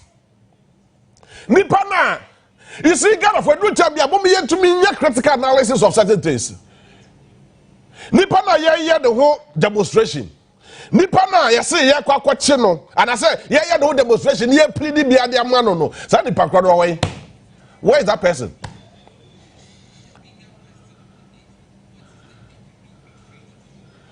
What is that? Where is that person? And the ultimate question. Nipa, what is the NPP? And for that matter, obviously a Ghana for, what are you people afraid of? See, I say that Chief Justice Enko, you suspended no. You say Ghana legal. You see, this is not even something that was started by John Dramani Mahama. It was started by your own Nana Akufo-Addo and your own party. Meboa. Chief Justice says to me, it was started by your own political party. And John Dramani Mahama, him for and a John Dramani Mahama, Etiamra. What a Mwakasa Munka. Him for and a John Dramani Mahama, what's Yamra? Yes, it's your democratic right to demonstrate. But the question is, what are you people afraid of? What are you people afraid of? And they say a suspended Chief Justice. Okay, the suspension, no, you hear the credit, but you saw my beam. This is how they say. In other case, he's not coming back. So what are you people afraid of? You see, when you package black and white TV, now the Baba Ghana for say a color TV. Now later Ghana for you need 10 years who say a black and white. You just want to look at the original colored one. Say that if you have no cause to worry, you don't have anything to hide, you have nothing to be afraid of her. More how they say, yeah, you Chief Justice, that's not quite special. More how they say. In any case, right myself, me and them myself, baby. Chief Justice here, I'm working as me. And they say, when Papa John Dramani Mahama say, based on conduct ABCD, any summer advisor, the Council of State in the Amano, any petition and confronted by based on that, yes, say, Uncle suspension, Uncle Jina Home will make a crack. Hey, Namo, now we're more Yahoo demonstration. No, if I have the police in the assume, not in the bottom just like that. Come on, what level of impunity is this? And then the grasses them Nipa Unimra, Nipa Unim, Unawasabra. You are part of the kingmaker, you are part of the lawmakers. Hey, you're not just an ordinary person, no. But on that score, as at that time, you were not a member of parliament. Me Ghana Police Service, as at that time, not for your Maakye, no member of parliament. He demonstrated in his capacity as an individual on the freedom of association, freedom of movement, freedom of whatever. Also made the demonstration, so be it. It is Wakoye Bibi, not say it's here Ganamra. And one man tell them now, one come one man tell what's in a matamno. Ah, like a man is an uncle Danny Bineho. Who police in this one and one. He will give that utmost respect to that police officer.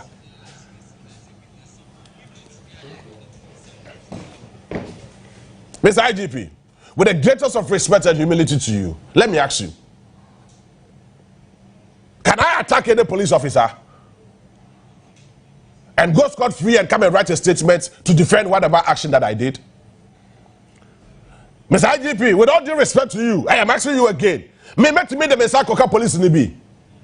Number ko free. Now me baba be trust statement to say me the defending the entire me bo police in Nasu. Make me answer no. I would dare not do that. Yeah, the police can provoke you. That is why you know it. When I say, when you mradim ni, when you mumra, when I say mra, now what to be you say the police in Nasu. Now I'm more free. Now Ghana for sure. Now IGP na more no. Come on, now be trust statement to say yende. That's it what yende. Mr. IGP, it's over to you. Because Ghana for any that also say, whoa, oh, you're no nonsense man. You're no nonsense man. And Nipa be so obey to me attacking police officer. Why attack you? So I attack you, so I attack your money now. Because you're the to me. I want the security system. And for that matter, the Ghana Police Service, yeah, they are showing that as the Inspector General of Police. And Minister of Interior, Mutaka, please, in case they haven't seen the video, remind the police officer or the IGP to go and cause this arrest now. Because as a matter of fact, to send a bidi kaka, all yes, at demonstration, he wasn't performing his duty as a parliamentarian. So he doesn't join the immunity. Ebia so na kwa so bi na all kwa parliamentary duty. And a BBSC here, and the orders we in the police na ke bia. But out of whatever, hey, not to be pretty and we say, not about to me, some police, there's some wine. Never doubt, they are some my honorable, oh, yeah. Now, but that's what's my office, no matter office of the minority leader. When you are doing that, were you the minority leader? I got a pill. And you got a pet that's asking who will bet me a see. So you got a heavy beam. And you got a heavy beam. How can you attack the police and go scot free and still be walking around and have the luxury of time to write a statement or they have the luxury of time to write a release as a minority leader? At the time you were doing that, you were not a minority leader. Your minority leadership ends in parliament. Simple. And now come baby in the quest of performing your duty as a parliamentarian. That is where you are recognized as a minority leader and in parliament as a minority, not when you are demonstrating. And when demonstrating say minority caucus for and I'm also more demonstration. No, it wasn't like that. That demonstration pass side attraction, that senior man for the bidding name. That senior man. But and no, media general had say, "Trot and see how say." Me call for the down and egum. Me call for unko, senior man for unko. You understand the senior man? Me say na. Mo be media general had say. Me call for senior man for unko. Donkeys go on and egu cars. Now we must say demonstration. My demonstration, yes, fair enough. It's your civil rights. It's all right, no problem. You can do it. But do not, in any way, undermine the integrity of the Ghana Police Service. Not Ghana Police. That is why I keep saying, you people keep arresting the wrong people.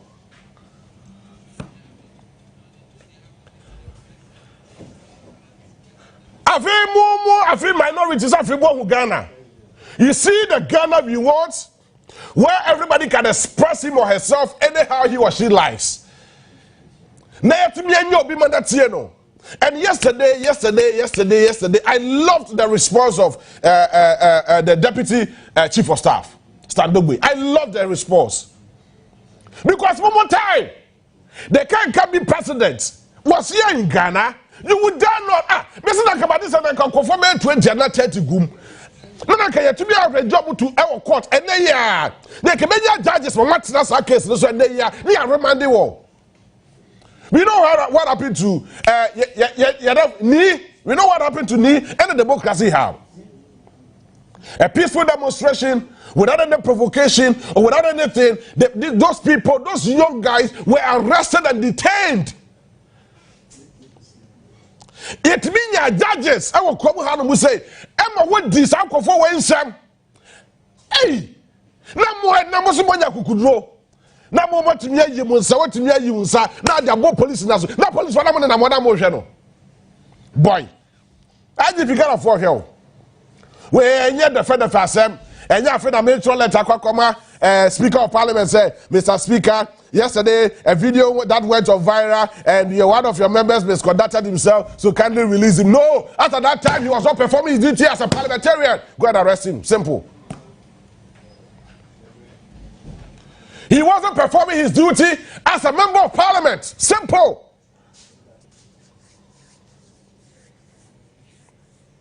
Number two, it has come to the attention of the president. His Excellency John Dramani Mahama said, most of the appointees declare more assets.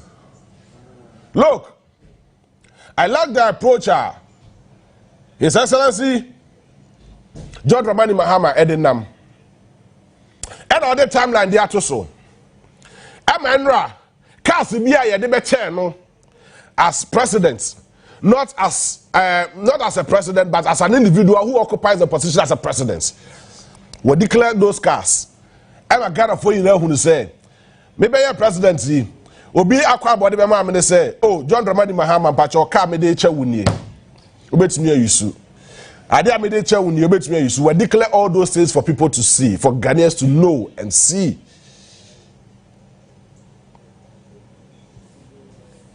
And Wona president na yetro abama no Onua declare the assets and declare the properties awo Wona yetro abama fama na wonya tumi fia bi na adete ba bi no what's the name on declare John Dramani Mahama say wa ma timeline na so ya bo afa ho. You see, and this asset declaration, I have a very big issue with it. Yes, you declare what asset a fashion emblem. Nafako, yantiano ye huni ye wom. You know what it means? Do you know what it means? Say, what last wo properties in a what declare what asset area no. Fako come paying for now the come on a emblem one tiano. So it presupposes to tell me, say, okay, I have a future plan. Some matter die, matters as well Trasaku. No matter die or honomo. So you can list all of them and target it. Say within the next 4 years, this is what I'm going to accomplish. And of course, Okwa asset declaration in moi. That's what me achieve. What those things will be captured in the asset declaration. Do you know what it means? But a formality, quiet, simple. Na fa wudi, na call baby. Because most of you have, most of you. We know most of you. We know what people do. More private life as a politicians. It is a demand you don't compromise with it. In other cases, Excellency John Dramani Mahama says that, or no, your president, no, or no, get afforded to me the man, no, or no money declare the assets. What do you have to hide? Or no, he's led an example. Or say, me, ya better me car no enu state ni mo fan to it is say cars a hold fleet of cars on my pay ni wa ya de ka ho ya fan ka abai cars ho. Please, that code of conduct abaya set ya to one say obia and declare the assets, all appointees and declare the assets. Look, with all due respect to any appointee, mutumi yes idea way ya na it's more respecting the laws of our land, because it is captured in our constitution say you declare assets. As a declaration, yes, all these things just a mere formality. Yes, formality. It's your church, me future plans, method that Trasaku, may way or ha, Mako filling station, my way, now they are called Yembiem, Neda Honomo, Home. It's well, until some who beba somewhere, Emra, every demand they say, go and bring your assets, the declaration. That's alone. Near to home. Yes, ye, Jenny, who must roll, sir. Jenny Humaswasa.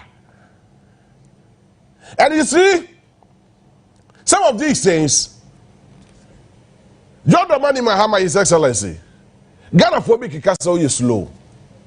But I mean, you are still with your 120 days honeymoon. You are still enjoying your honeymoon. In as much as you are tactical, administrative work. Now where you have money, I say. It is very, very important to say. I never do honeymoon. His Excellency, with all due respect, my nature. My nature. And it looks like some tactical approach to honeymoon. Nah, and for please, now substitution. Because the fight against Galamsey is becoming worse. It's becoming worse. It's as well as with all due respect to you, the fight against Galamsey is becoming worse to a point where a minister can come before a camera and cry like a baby. I mean, what is that?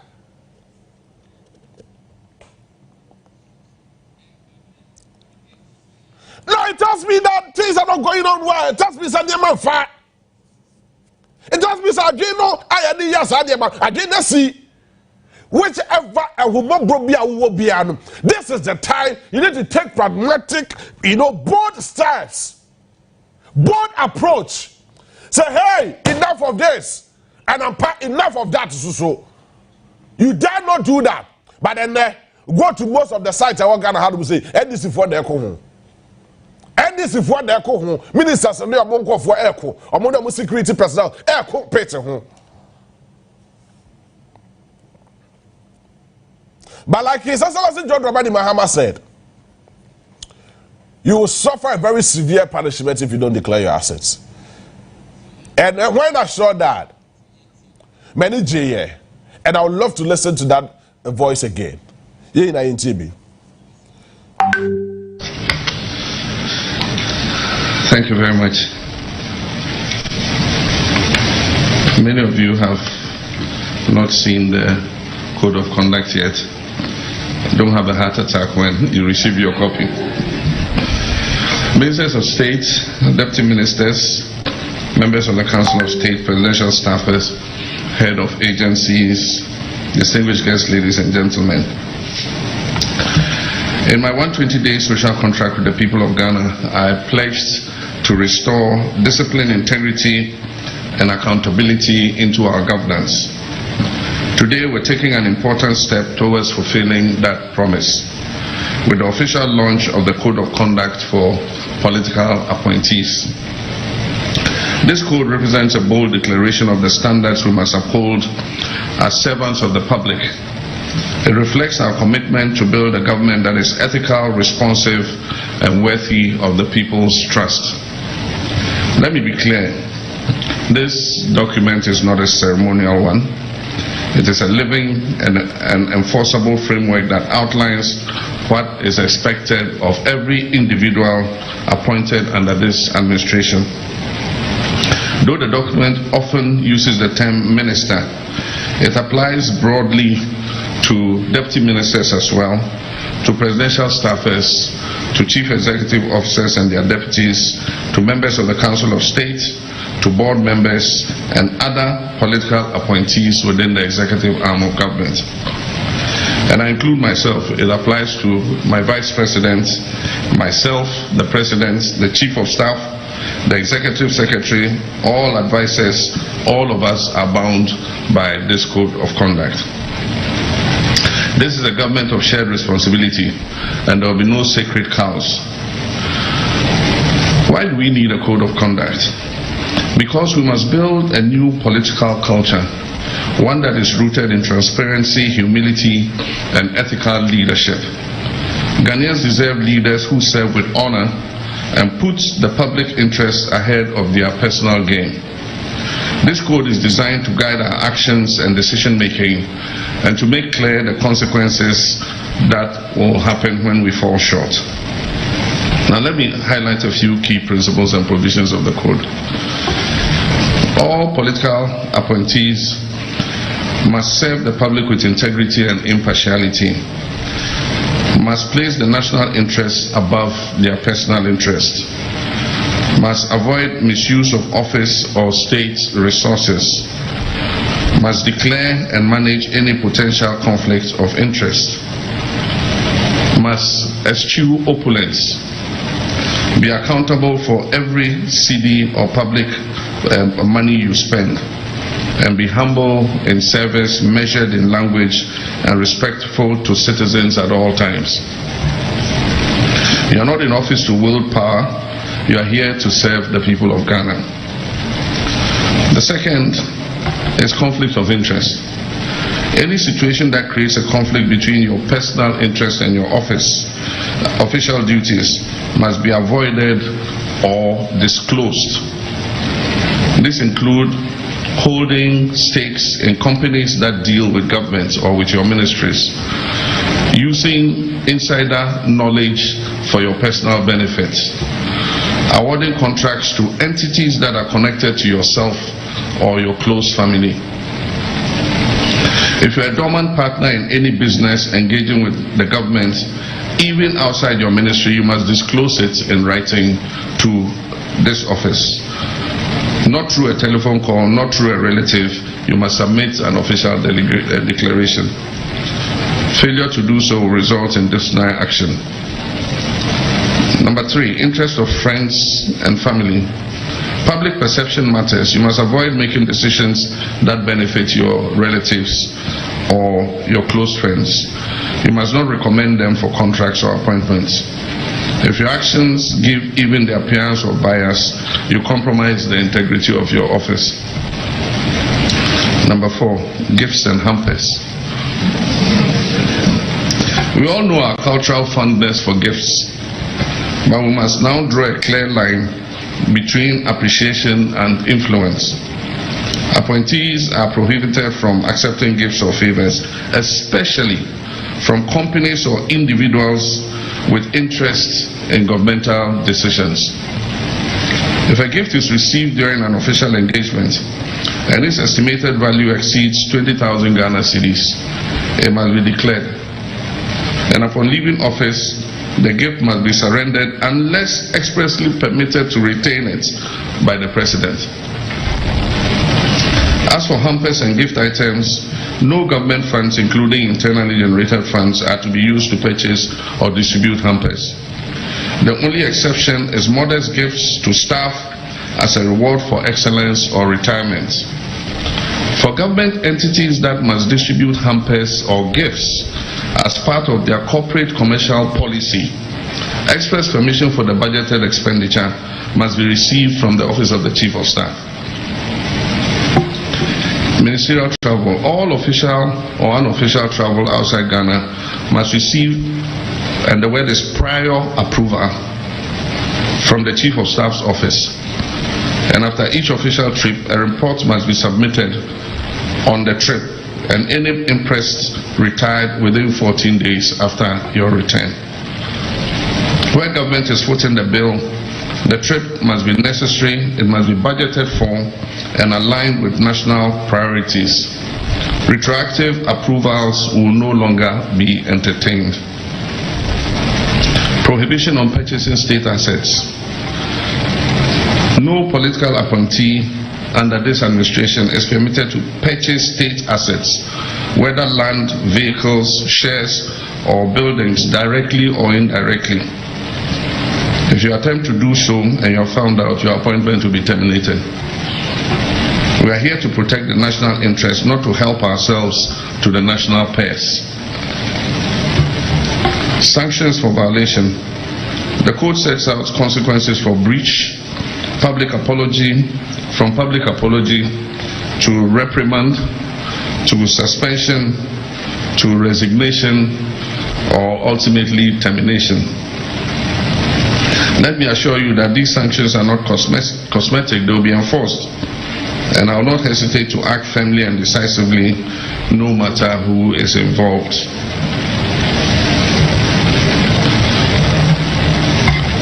Kindly do not put me in a position where I have to make that drastic choice, because when it comes to protecting the integrity of this government, I will not compromise.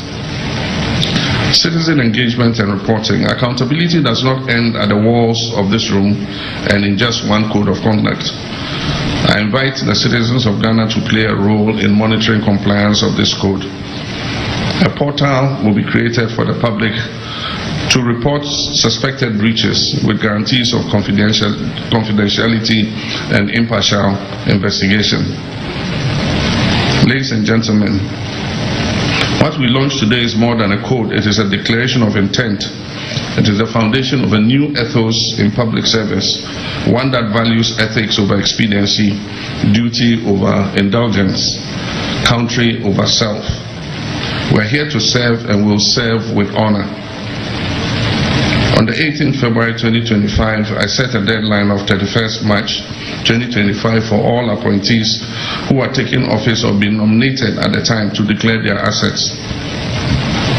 An update provided by the Auditor General to my office indicates that some of you failed to meet that deadline. For all those who are appointed or nominated before 31st March 2025 and failed to meet the deadline, you are to forfeit 3 months of salary to be donated to the Ghana Medical Trust Fund, named after me, Maakye. In addition to 1 month's salary that I've asked all appointees to donate to the Maakye Trust Fund. So it means that those who omitted to declare your assets by the date, you are paying 4 months' salary to Maakye. However, if by close of day Wednesday, 7th May 2025, any of you still fails to declare your assets, count yourself automatically dismissed. The assets declaration regime is an important mechanism to check corruption. Yes, so this is a president, Ghana for here. A president who can be bold enough to tell his appointees, say, hey, this is what I am doing. This is my country. These are my rules and regulations. It's either you obey it or you get yourself fired. Simple. But interestingly, Chief of Staff Kabibi, in less than 1 minute, maybe I will ask the Office of the Special Prosecutor the whereabouts of Keno Foriata. Maybe it's here. The President, senior government officials, honorable ministers, deputy ministers, and staffers. My work here is very simple, just to pave the way for His Excellency to launch the Code of Conduct. But before then, I just want to draw attention to one thing. An aspect of governance is like running a boarding school. There needs to be checks and balances, rules and regulations that tells you don't walk around during prep hours. The same thing applies to what we're doing here. And so, I will encourage each and every one of you, once you get your copy, to study it just like your Bible. Because there shall never be any excuse for whatsoever when you cross the line. And Mr. President, with your indulgence, let me tell them a little story. Colleagues, the only time you will not be able to reach the president is when we are about removing you. I've heard some of you say, oh, he's my friend, I go to his house. Trust me, even if you meander your way to reach him through his driver, his ADC, the president will tell you, as for this Julius, this issue came up and I told him to wait. Look at what he's done. But he's written the letter already. So my colleagues,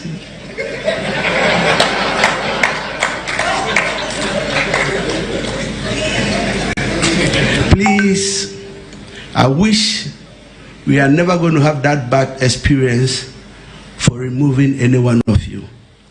But don't forget that if you play ignorance, it's never an excuse. On that note, I wish you all the best. Do your best. Let's make the president look good in the eyes of Ghanaians. Thank you. Yes, so the Chief of Staff was say, Sa code of conduct we are, Yedima Musia to send the Musia Bible. Na to send the running body house. Yes, say a good timer. He say yes, you idea and for her. Prep time, yeah, Nantan to rough officer. Na so who was so now when I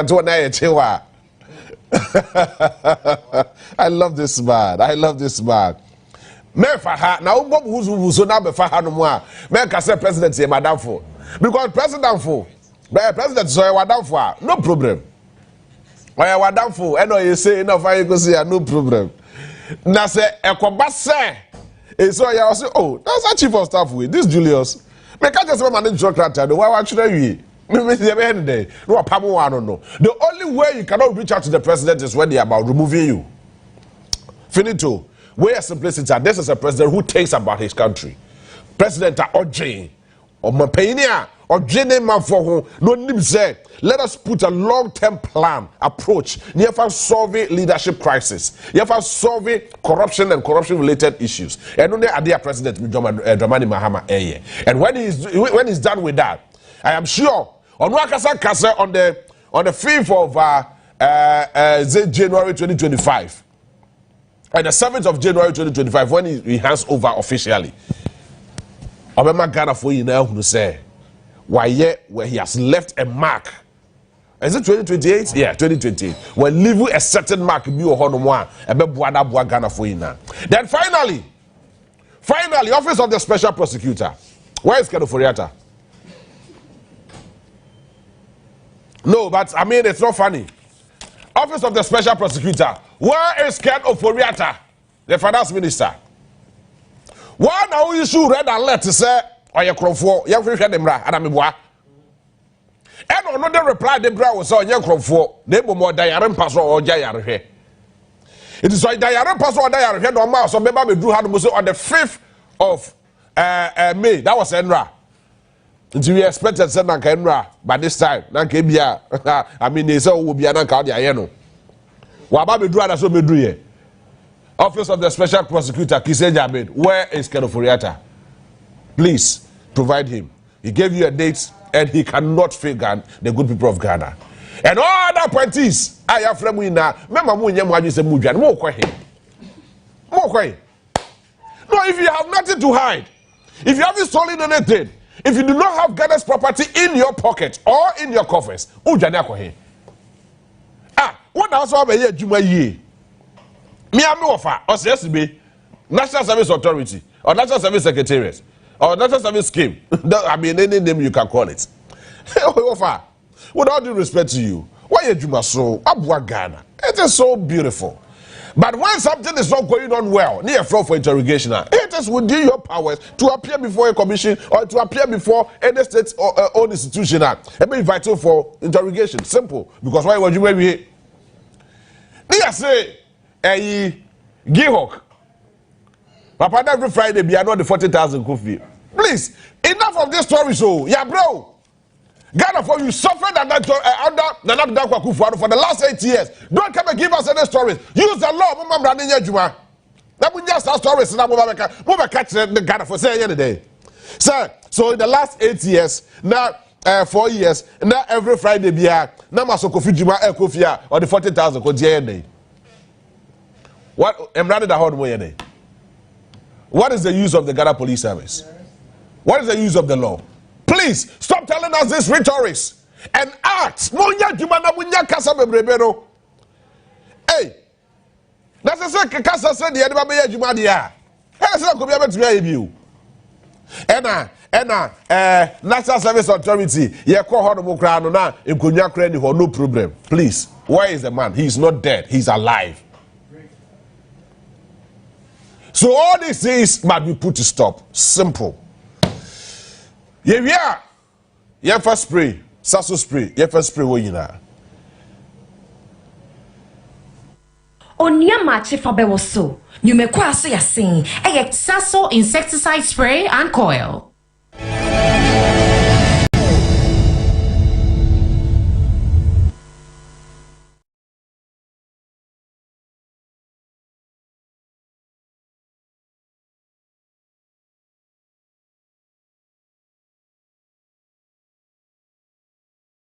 Ago Ghana within some defi kwa edwumakuo nchen emmamo yede kwa mixture baaye muji tumu kama afa yede foforo aba kwa plus mixture na kwa empty mixture kwa mixture eboa ama onipedua nya hoden no na kwa plus mixture nso eboa immune system fa kwa mixture and kwa plus mixture fa boa wapomodei afa nso yede malaria drotatahwe abedwa so yede de kwa empty mixture Kwa mixture, kwa plus mixture, any kwa empty mixture, enye ma pinfo, imma omu ma kola nufo, any kola, umundi infie dumyenu. Shese, why a test? I chese o malaria mo wani bi ewo mujemu. Ansa na wafa kwa empty mixture. Ope dudu etua. Fre kwa ejumekuo no ewo 0244-726611 ana 059-165-5778. FDA aji egredient kratui atomic. Yes, next. Hey, Nadia Benson, Asamo. Me didn't tum. Mr. Freddy Kalika, just call me cockroach. Now, Mr. Freddy once now. Hey, is that you? Improve car. Yeah. Captain was key to double the action.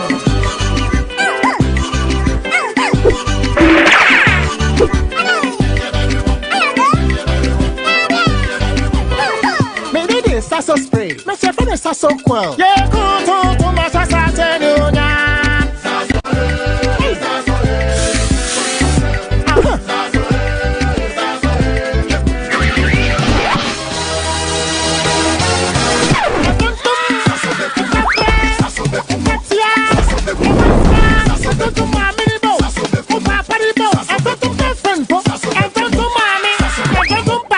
sasso. Come tum preko.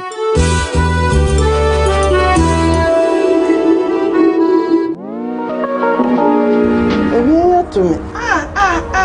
Miss Sabro, you. This is No. They were here. Any adum rodro tatashe. Enya ma penfo abato mo manufo ne nkwada woni fiedunsia. Etufonko dependable herbal home Medina New Road. Anaka soa opposite Deltus International School. FDA jedwedwen krato yatu. Come on. Let's go. Now watch here toso moche. Efa kan ye niema dimre ye. Shaming crime. Eye fepa. Mra echemu. Kle hoten ye twist no ni tini afa.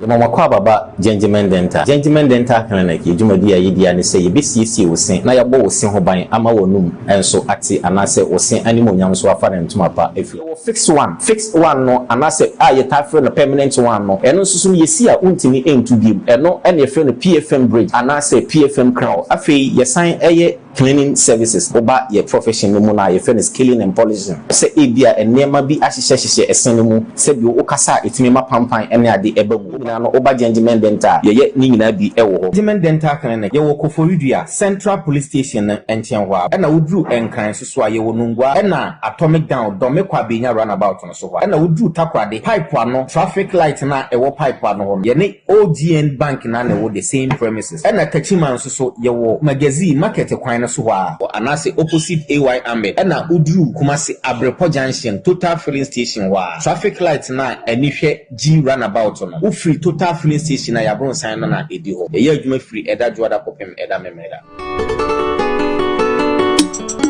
So you want palm nut soup, right? Yes. Oh my God! Wow! After I cook the palm nut soup, then what are we? Hey, you are saying hey just because of one soup keke.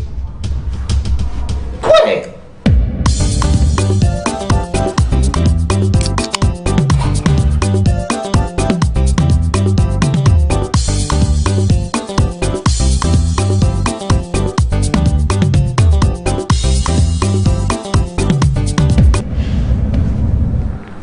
So what are we?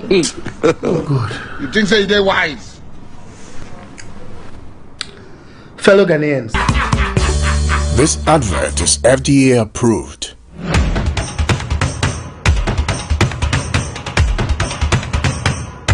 Onia FM SME Forum.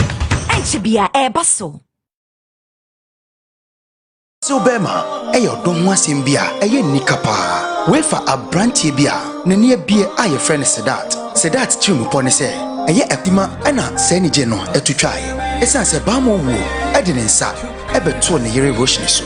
Nenso enije esa bo ne punu bie. Wa bra, osenya kwanya biom, so obehia ne yere roshni. Echese roshni esheda, ena oyese ne awewu, ena afedie, osesa ne nipesu, ekobe bebe fufo etenae. Roshni a ogidi pa se, eye ne kunu Sedat, enam ne so, ena ne maame eye didi. Efri mu no, eye yonkofa bia one ne wo no, otete ntem. Na oware ne business partner, aye friend Neil, ekwa bi so no, Sedat Esheda Yese Mawari Anya Eye ne onuaba nenso odokan dia bibia no edi nkoni anya bia odoi ebekọ so atimi agina na momi yenhwe asew bema ye no ejuada ekosi yawada 7 p.m. ewo Onua TV so nyumeko maso yasen eye Out mosquito spray any coil Maxim Cosmetics Kivo 100% natural hot pepper. Darling XYZ wine. Onga. Yamvita. Frutelli Calipo. Obuasi baby diapers. Onua TV. Ye dwene ho pa.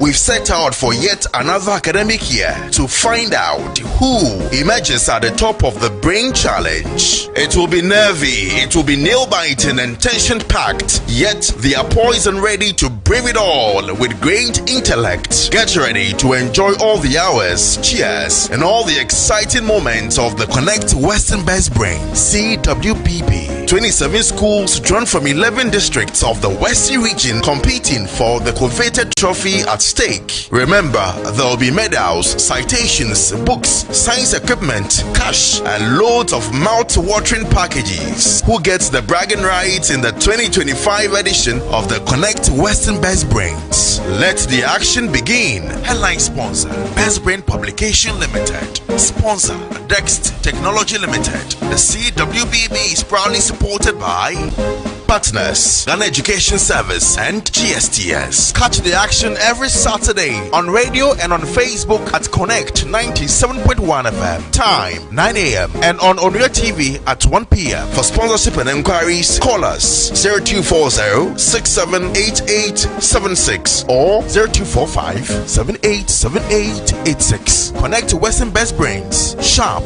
and excellent. Connect Western Best Brains. Ye no memini debia 1 p.m. Onua TV so. Onua TV. Ye dwene ho pa. Say Onua cash out no enwa ye do said abrenyi na ye hyem boy ye diso no we nso de ye di bremu say boom Mother's Day ebe bomode na fa phone na boss star 439 hash select option 7 eno eye Onua chede na chede we de eye gangan fon wan ya ebi ma da akwanya bedawo so be bibi ama o maami ebetimi aye o maami e wo o anti bi anaso obi a boye bibi ama wa o fra ne ma senyame ye wadum na odi mu nkonimu a wo no maami obekwa kopiem e wo suga kope beach resort ne wo anije wetra boat so obediti beboni akoma ye besan amasaje wo agro bebre ene wo mu we betimi akama bom no madwudwu mo ho masa kai titensem ni aside 4000 Ghana cedis a piece di amount wow entipo star 439 has option 7 eno ayo ni achede hyase to baako bia 10 Ghana cedis na dodo na wo to ni nyina na kwanya na efen hyase na bone ne yi a ekosi 9th May cash out what brand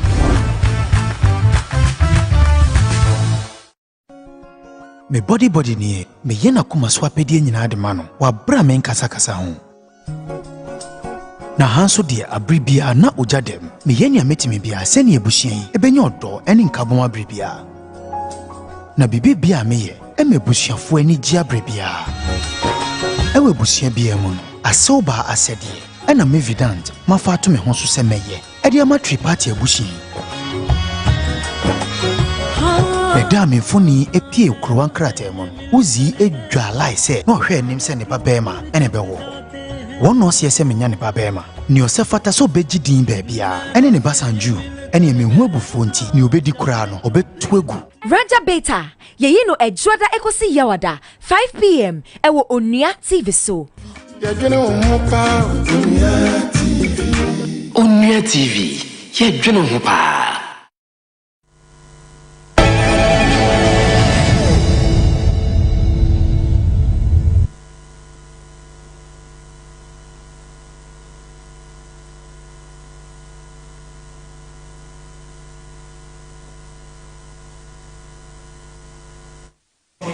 Emraso say na no pay yasin konwa na fe maakye agokese mu sayerba na fe ye de ebeso masama wodo ya boaboa no e wo fie ni amano ne na ye ba ne de ababeso mo media di Solomon amankwa the superman besma kwakusa pon imano kwame mo Alfred Chimensa Isaac Ansapeja NFA Adepa GH obona etetre ema enanope yeden sabno ede asumi be remo ewo CAF under 20 African Cup of Nations etodwa ewo Egypt and the Black Starlights of Ghana were more any Senegal Edwin Tap so 1-0 and Ghana edin kunim sama go do efi wonum eba no anope ye be hwe na fe yeden ensabno ede asomo other games eba so ewo the under 20 African Cup of Nations yede more resource and also ede be so the post conversations around the Super Clash etodwa on Sunday about our Sante Kotoko any heart of full game no in September na and APP mu a and anope yede ho enkoman so eba na yede eba be so mo weka ya abranta day eye nana pole wo no enra mpenifo ekotena asem no so ewo court se wo sunyane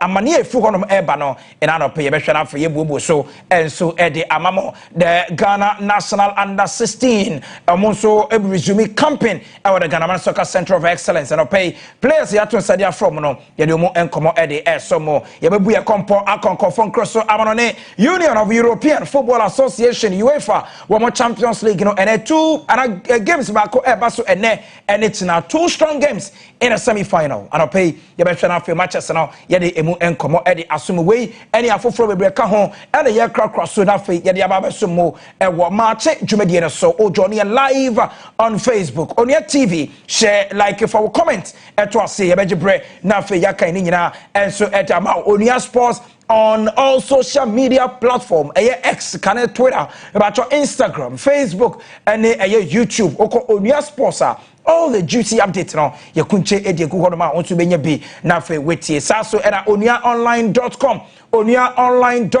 about your sports in common nyina no ya churo e wo potokasem edi egu ho a onto benya bre na fe wakan bi meri edi Solomon Abankwal the Superman ye twe ho embra sima amienu ye bape ye be hye sem na se edi free the under 20 African Cup of Nations emo.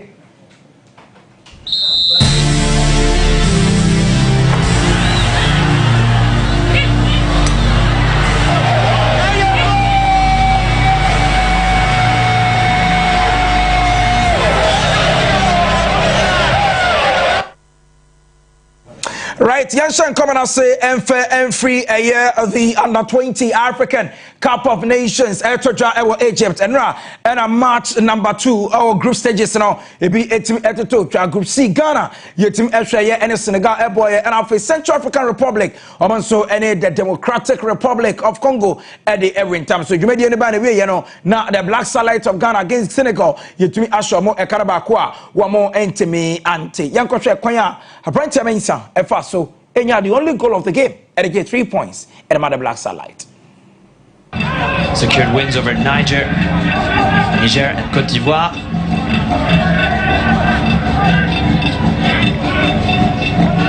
It was actually Aziz, the number 19 here, who scored 2 goals in their qualification campaign against Niger. Jerry Afriye, who we haven't seen too much of, scored 5 goals in that qualification campaign. He's one to look out for tonight too. He's wearing the number 11 and is currently inside of the 18-yard box.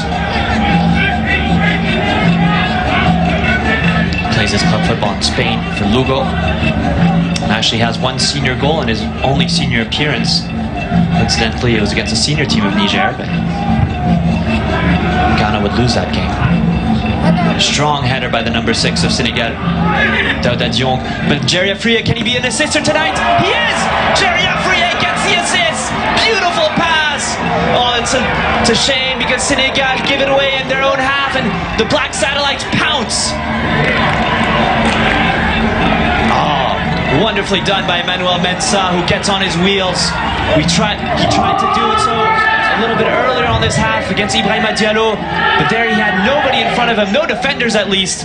Takes advantage of the space and a clean finish. Just gets it to the right of the goalkeeper. Oh, you never doubted him when he was put into space. What a distribution by Jerry Afriye, of course. Let's see it again. Oh, it's a missed clearance, it's scuffed.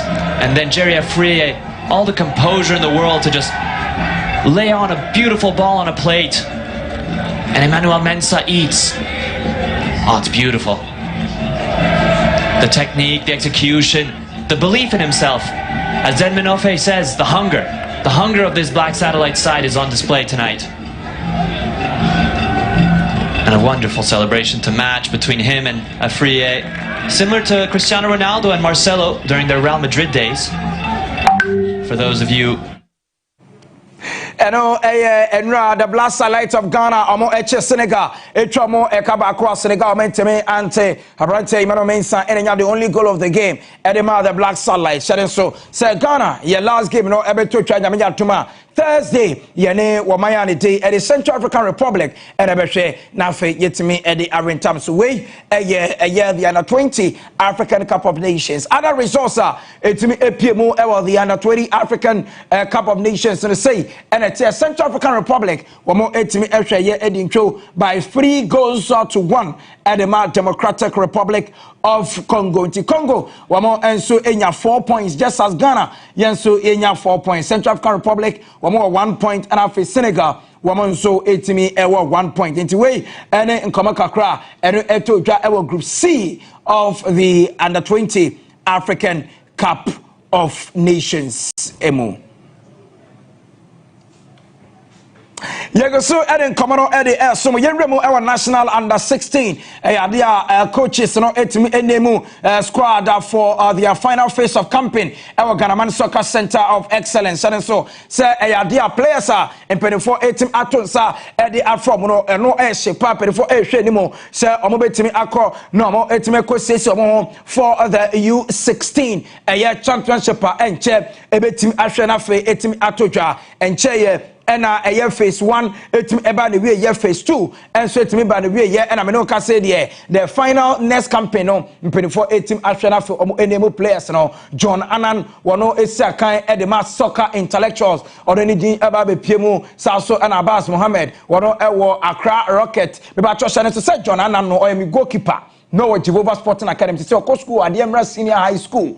Yes, it's here soccer intellectuals and Akolano able to John Annan fantastic goalkeeper. One remove ewo Abbas Mohammed ewo Accra socket. One also 18 ewo honom. Saso na Steven na one also kama Juventus Academy. One also epiemu Gabriel Donina. One also kama Great Warriors. Saso na Isaac Bafo ewo Rasa SC. Also Ekosaka ewo be Ernest Ofori ewo Great Sumas and afe Eric Educhemfi ewo Ashanti U15 team no more about Choshan so Sir Benjamin Hansen ewo Atram Divisor Benjamin Aye what anase Baye wono ewo Asante region womo U15 ni mu and afe uremu dia about Kweku Ricky wono so ewo Glow Lamp Soccer Academy also and Branton the Wisdom in Taki wono so esi Academy Glow Lamp Soccer Academy Hamza Idrisu ewo Atram Divisor Michael Awu wono so ewo Charts FC wono so enya akwenya okwekosi aka eso wono Dortmund Quality wono so Akpando Academy so anasa Kempon Academy rather so na Prince Amwakon wono ewo Valides FC wono so kosi aka ni Bilal Ajevi wono so ewremu and afi Manez Dekau wono so etimagwremu and afi Samuel Maja wono so Tamale Victory Stars womo nyina players akwenya akọ ediama mo say national under 16 boys national team no womo betimi ewremu no mo nso etimi akọ campaign for yenhyehyeye say Ghana Soccer Center of Excellence ewo pram ewo na players we edomoni ebetre no mo nso akọ campaign na se ewo nom we yakobo kakra efra na 16 national team no mo eba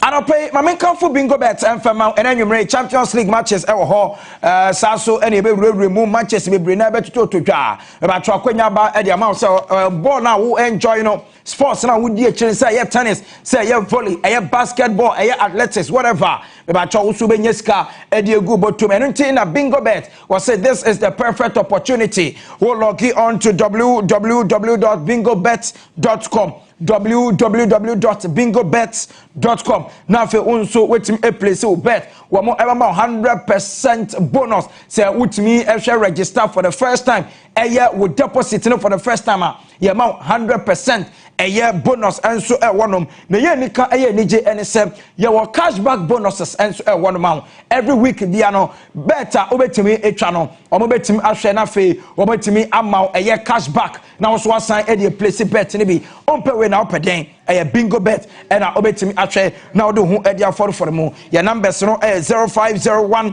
435413 0501 435413 0501 435413 na one aya bingo bet empenefo entim enhwe na fe mundi enkomo ewono na se o visit www.bingobet.com www.bingobet.com na one empenefo edi enkomo follow social media handles no Facebook no aya bingobet gh bingobet gh on Facebook, no follow yen, and I feel on Instagram, Bingo Bets Official, Bingo Bets Official, one word, Bingo Bet Official. Now feel also wait to me follow your social media handles now so be also etmakoye ede amount. Young Romo, name coding come out and free the super class to Ja the Accra Sports Stadium at Sante Kotoko to Accra Heart of Folk at the moment time so 0-0 and at Median Eco your coach Edema Sante Kotoko opinion thing at the Abdul Karim Zito and the actually just say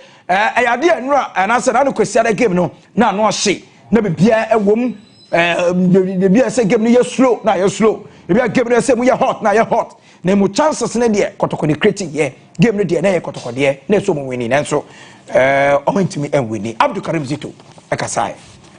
Well, with House of Folk, any results can come. They can draw, they can win. This is the biggest game in our country, and we cherish it most. Even though I squandered a lot of chances, we should have. To me, if the game will be honest with us, we should have won because we spelled. He also had a chance, but ours was plenty more than his. So at the end of the day, you playing golf across the Folk, I think, is a and Abdul Karim Zito nen kama kakra and pay wetimi edit to dwa na me bacho we are school we are teacher ni we are headmaster me bacho wo pe eniema ebebo ama mofra no omadesua no etimi egina brane ope books ope cravings eniema hodo a ebema wo school no ayefe na amaframa no feel very much conducive environment no me feeling o menya serene atmosphere edi asua de me bacho Jex Services Limited and I come for the amount. Jex Services Limited and I come for the amount. One more educational printed flexes and so our ho. I need okwa obenyabi. Say a PE kits and a we here about a wooden carvings and a we here for the school. Nina okwa obenyabi. Na fe enyama akoye at the amount. Na ye ne kan ye ni je ne say okwa Jex Services Limited a. One more ye crest printing ebia wo school no afei na mo designing mo crest wo ba say mo pam e wo school uniform ni mu but for come on be designing school uniform no kra no type ben e na wo pe emema de wo ba say pam ema school atade no ye kama e da mo from no ho a unsampa o mo school uniform papa Jex Services Limited and be kan fo e de amount ene aropay ya Canada say and sorry any njumekuo bacho mo pe backs ne betimi e de dim djuma e bia asori no mo wokuo bia mo pesa mo ya ntoma ene ade ehye bacho ukọ Jex Services Limited a mo betimi ahwe no maboa ama bia so etim akoye e de amount bacho from kindergarten nursery primary and after secondary school ni nyina no wo ba ye betimi aboa ama bia so akoye e de amount ye wo adentan yane taxi rank no ene di hwani mu ewo barrier wo tra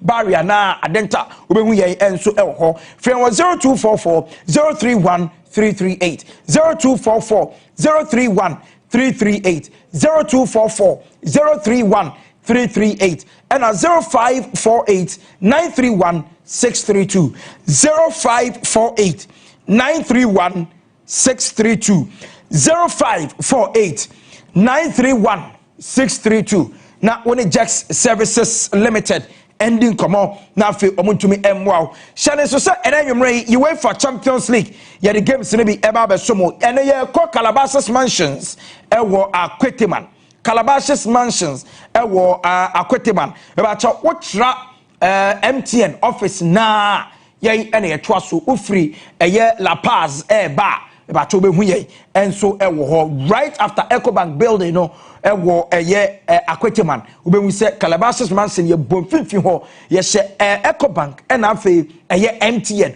wo mu ntemu pe ena obehu yen enso ewo ho ene ye the live coverage no bro ye be start 3 p.m. ye the agrofie eba be somo na fe eye 6 p.m. ya tenase na ye the big game between Internazionale Milan and afe FC Barcelona live commentary no the asomo enti by 5:30 there the bacho beji wakonwa there are a lot of souvenirs ye de beche nema bebre wo ho a oba Calabasas Mansion a obetimi ahwe na wo so wetima enjoy bi enti ene 6 p.m. na atrase nemom 3 p.m. bra na afi yindin komo Barca fans no emra agrofie dwumedie no so saso na Inter and afi against supporters union asu ye nyina ye de hu ko jim na bibia so etimi akoye edi amaye sa ene komo no esi etie yento aso e wo fie na yendi efisam no mo enkomo hyane so se enra wuri weni chem e wo sunya ne circuit quarter e yade a na no pole ni case a etime ba ye asante ko supporter ene okowure mu won so atre Emma ye won the second man to na no e won siado and 6th of March and am perifo timi hwe ye niam bia krakra ne chi bia eye ne ye efefefe na eyade a case no egusu a ene e wo court am perifo etim ehwe na mo etimi edi ho abobo na udweni echemu a me ba chom perifo akotena asam no so enra na omo edi atudwa se on the 5th of June ene esem no ometu edi akwakosha honom na eyade a udweni chemu e wo perifo hodo a yetumi edi ko ebi no edi epi wo mo no wo nyina be pie mu e wo court honom a wo nso nsema se obo ka nyina no wo etim ekeka ye na obi a openi otene dwam a ne assembly se ne sira so a wodi no wahye ese on the 5th of June 2025 impedifo ensan emra emepie mu e wo sunya ne eye court honom na fe nsam no wo empe ano eye permissibility sara nkomo no enso esi eti na no pay yedi mu edi so munti na no pole the case no ya adjourn on the 5th of June 2025 and impedifo be sign akotena sa enkomo no eso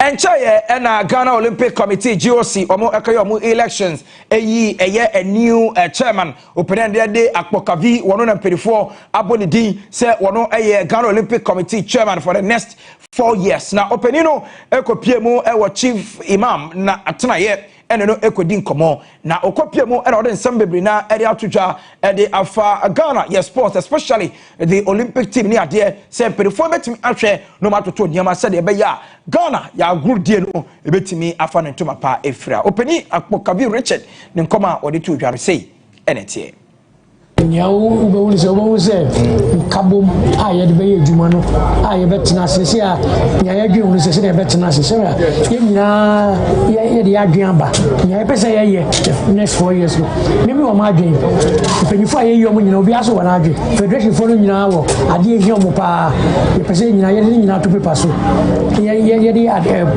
paper ba ko ye de ba Ghana fo ni se weni ye pese ye na ye pemwa wo ti aboa se siko se support nyamba bia de boy no be say castor ni chemo na mo boy a etumi ayi ade ma 4 years time no e be gina mo nimbia mo say ayi bibia magana eno GOC president Mr. Akpokavi no come on the atwitwa yemfie ni chemo ewo African Arm Wrestling Championship shanen so sempene4 yenhyehyɛ yɛsɛ nyame yɛ adoma afi 2025 edition no empene4 ebetim ahwɛ na ɔman a ne den edi Morocco ɔmetimi ahwɛ agye edi esi wɔmo ɛsɛ so na ayade a Ghana team a ɔmo ekopie mu ɛwɔ hɔnom no ayade a 2 bronze medals ɛna ɔmo tumi ɛkɔyɛ na afi ɔmo etimi ɛkɔgye silver bronze ene yetumi agye ya yede emu enkomo nso yede esomo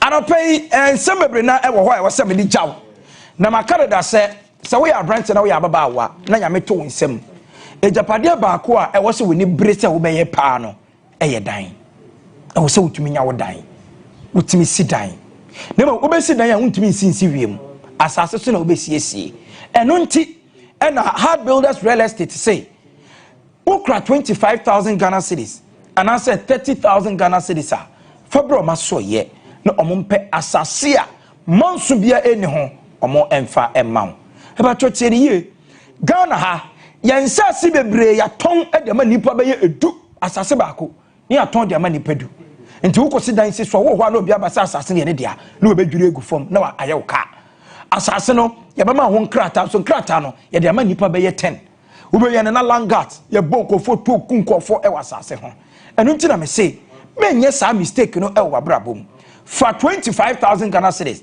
and I say 30,000 Ghana cedis for room ewo Heart Builders Real Estate no montimi emwa omo se omo nsase bi ewo Shy Hills Chopoli any ningo pram with 25,000 Ghana cedis obanya nsase bi ewo Shy Hills and afi ningo pram a litigation free land any access to electricity, access to water, road network no very good. Obetimi access it na bibia so etima koyi e dia maw. Ukra 30,000 Ghana cedis ko Chopoli. Omemo assassin bi eno so litigation free. E ho nkrata ye ready indentures bibia aye ready. Na ye nika aye nije e wo Heart Builders Real Estate and say wo obetimi aye 50% deposit. Omo di assassin nkrata be maw. Na wa start your project. Na fi ama obre ama wasan etua the other 60% no. Enti say bia op assassin awo Chopoli 30,000 Ghana cedis. Obetua 15,000 Ghana cedis. Ye de nkrata ne be maw. Ye wi ya say 6 months say fa etua the other 15,000 Ghana cedis no.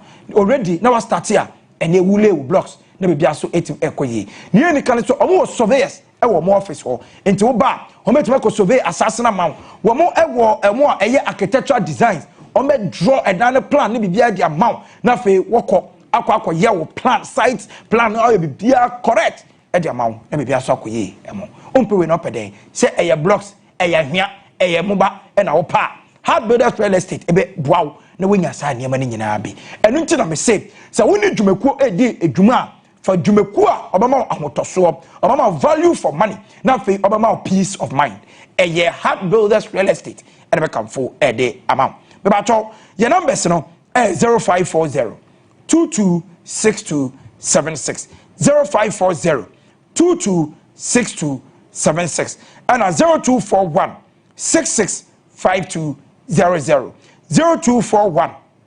665200 yawo Kakito Junction Ashaiman udu hwa ubehu yen ewo honom Heart Builders Real Estate building the future together womo enyina ka ho ena ene anopai yede enkomo no ede esomo yebebu yakompo na feye kwa kopiem ewo enkofo enkroso amrone na yede amrone nsam no so ede ababe somo kakra enso ehwonom nemom before that no hya so se woodwe ni chem ewo Access Bank Division 1 League na empedify chese se playoff no eyadia Techiman 11 Wonders o Real Tamale United eyadia zone 1A champions any zone 1B champion and a betim Ashana Edjabwe on the 30th of April, on the 30th of May 2025, and I'm paying for Iron Shishaye, says Ajumedian Ebetim Atoja, 3 p.m. Our the Accra Sports Stadium, and I'm paying for Airship, said Jumedian Ebetim Akosu, Techiman 11 Wonders, one more any Real Tamale United,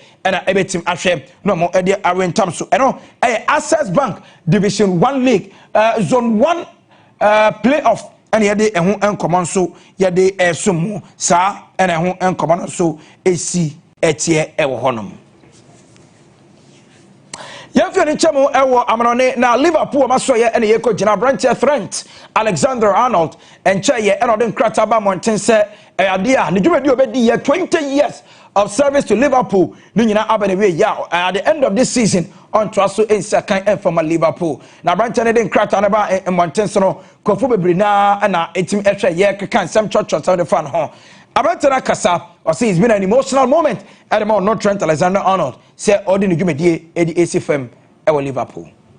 Just very emotional, to be honest, because the club, the city, the fans, the people have given me things that I could never have dreamt of in my wildest dreams. It's, you know, a journey that I've lived through that millions of people will dream of doing it, and I've been lucky enough to have been able to experience it. I'll never forget it, and I can't thank everyone enough for the support, the belief, the amazing moments I have for this club will never leave.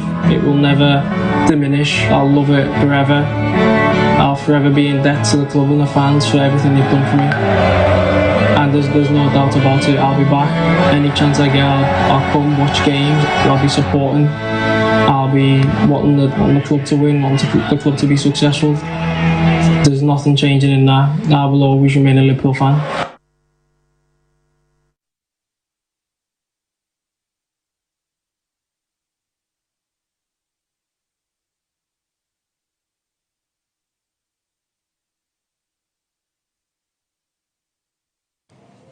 Eno aya Trent Alexander-Arnold Ninkoma ene auditor ja ene nyumre we woni chemu ewa UEFA Champions League nima game kese ba ko etodwa ewa Stadio Giuseppe Meazza ewa Italy Internazionale Milan omani FC Barcelona ana Esharafe omo ejapo ni first leg no dia Inter etwa Barcelona ewo Stade Louis Compagnes ewo Spain ene omo ekobo 3-3 na dia ene 7 p.m. Ewo Italy the return fixture no etim ehwe na fe etim out of him nyame yadoma edachina ewo Parc des Princes ewo France Paris Saint-Germain omo be tenafie na for many Arsenal enso edi abani first leg no Paris Saint-Germain omo ehwe ba ko ema Arsenal omo ntimi ante ewo the Emirates Sports Stadium enti enayumre Calabasas Mansion ewo Akweteman eho ena ye kotena na afia de live commentary no ede forum ede ama ononia 95.1 FM enti wuhia ye na enkoma ewo ho no bia no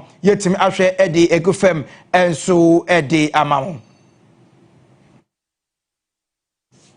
About your opinion, Eddie Daniel Mu, ono a player Eddie Mabobokua, the day Eddie FC Barcelona. Now, or say coach Hansi Flick, a opening pa, what the GD Eddie Mo pa, and GD Omenya, a opening mono, or Meko Italy, no Mako Dane, and that resource no acco in the favor of Barcelona. Daniel Mo, Nenkomoni. Yeah, well, he's really close to us as a player. He has a clear message of what he wants to do. His style of playing, his style, his idea, his vision to how we want to play football, and I think we are doing the best way possible. You know, by far it was going good. So there is no reason to change anything, and we have fully confidence in him, in his staff, in all of us, all the players, everybody in the club, and we are going everybody together to the goal.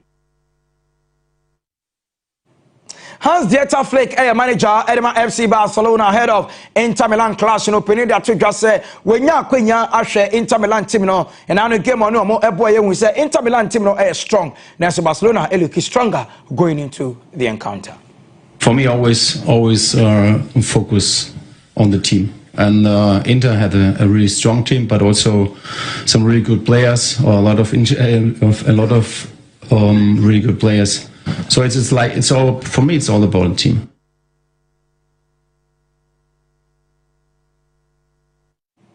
Right, so and I jana and I don't pay a good deal some more. How Maakye Jumedi so no yadi essay once again. Many thanks to the production team. Best man quick support.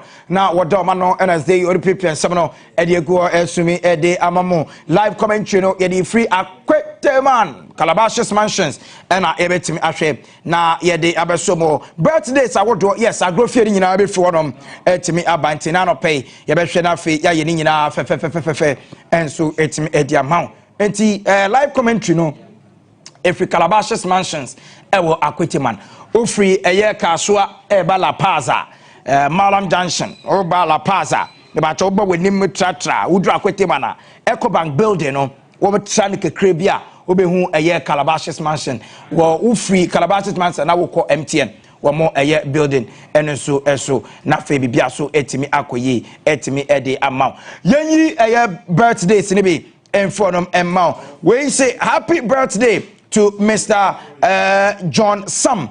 Happy birthday to Mr. John Sam. We free eye wo yere ene umma ene de eye birthday we ede aba amase nyame enhraw onyo kese wonpeja wonfra domo enko adomu na fe niema bi ede wakoma so nyankopon enyema omo dopa enti Mr. John Sam happy birthday enso enko enfem ma we see glorious happy birthday enkoma Esther ono ewo Onua TV your commercial desk or Esther away from the entire commercial team we must say nyame enhraw ɔma apɔmudene a ɛboro apɔmuden nyinaa so omie wadwene mu wɔntere wo hyɛ mu wɔma nhyira no ɛnyɛ kɛseɛ ɛwɔ so na afei bia de wakoma so bia no nyankopɔn ɛntimi ɛnyɛ ɛma ɛnti Esther a ɔno ebutu ɛyɛ Onua TV yɛ commercial desk hɔ nyame ɛntimi ɛnhyia wei so say glorious happy birthday ɛnkɔma Nelly yes Nelly ɛwɔ Onua commercial ɛyɛ team no na bibia etimi ekoye de ama enne ene ya nyankopon ebie ne pono ama afe ba akwa beka won fi ho no nyame entimi hwe na wonye okese won pagya won fra adumu enko adumu na fa yishira bia ese wunya bia no nyame entimi ema wunya entinally ewo Onua TV commercial team no nyame enshira away from the entire commercial team and the way and so etimi de aba. Happy birthday to lecturer Dr. Stanilos Yawo Adiaba Uwo UPSC lecturer Dr. Stanilos Yawo Adiaba Yamin Shrao Onyoke Sie Efri Mrs. Marjorie Ajani Adiaba we yere papa and this time say your lawyer Adiaba he taught me Takrade Technical University, yeah. Oh, okay. Yeah. And the lawyer Stanislaus Yao Adiaba, who UPSC from Oyere, was say or we show a happy, blessed birthday and for Emma. Now, we free forgive Amedeka, we free forgive happy birthday to forgive Amedeka, forgive Amedeka. Wey efri wunduma ye fo ne wunuanom wabusua wadofo nyina eho wo me se nyame ensiraw wanya wo kese wo pagya won free adumu enko adumu wo ma ensira embu so na yefunu a ene wasinimu a wiya omo nyina ba asase so no wo mo ewe enfiuda enti forgive Amedeka a happy blessed birthday enko emfa emma. Happy birthday Enkoma Aisha. Happy birthday Enkoma Aisha. Aisha ne awda nyame enhyiraw. Wonyo kese woma wunyini emfri adumu enko adumu na sede ewia to so a wo hyerɛn no esum so eto so a ma wo enhyerɛn. You be the light in the darkness. O take amonten so nyame enka ho na onyo kese nti Aisha happy blessed birthday enko emfema. Director me yim yenu nfo na me mpagya mo ho. Aha. Where every judge war. Jabi sa woni judge war. Yes. Andrews K Dodu was say ene eye ne ho kani gift Dodu aka Mama Give ono Mama Give collections ene eye wawoda nyame enhyiraw onyo kese wo ma wunyini enkwadum wose wodo pa na ne de bibia bi wo mu obehwera afi waboawo e ma bibia so etimi akoye ede amount. We say congratulations enko emma eye ne nyonko brebo eye Fiko miamini pa ba ko pe e wotakwa Fiko ni dia kasa Nelson Boham Fiko alias T bread enche ye na wode eye ring e sha baba wa eye fati ensa eware ye ema ne ye fefefefefe ene yakopo enhyira na ye wa woda so nyame enya okese na fema bibia so enkoyenti Fiko congratulations on your marriage na fe happy eye belated birthday and so enko emfa ema Mr.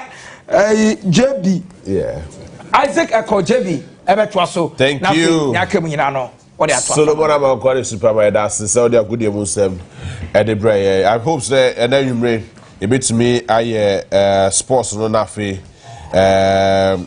the best team will win. I mean the best team will win.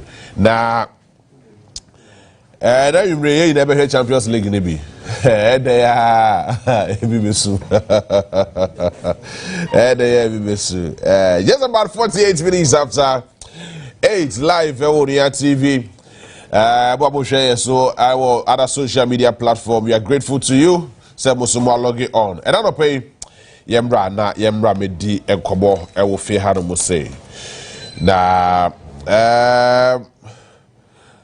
Yako dewa nene interest sebetumi anye sika kakra di agu ebotoma bibia eboko de nyame adomo bibia nice na unswe nyame adom ba me frɛ menya WhatsApp ibi sisia na mehwɛ se menya number bia me ko abosomfie me ko consult me oracle virtual consultation. Yes, we have virtual consultation. Matia, yeah, channel. Ebe fa. Yeah, channel cobra ya wild. But don't the boy kobo because menya number dia ba. Yo, ya te. Menya number dia ba. Me ahwefo na etiefo. Mugusu yesa mo casting and just TV.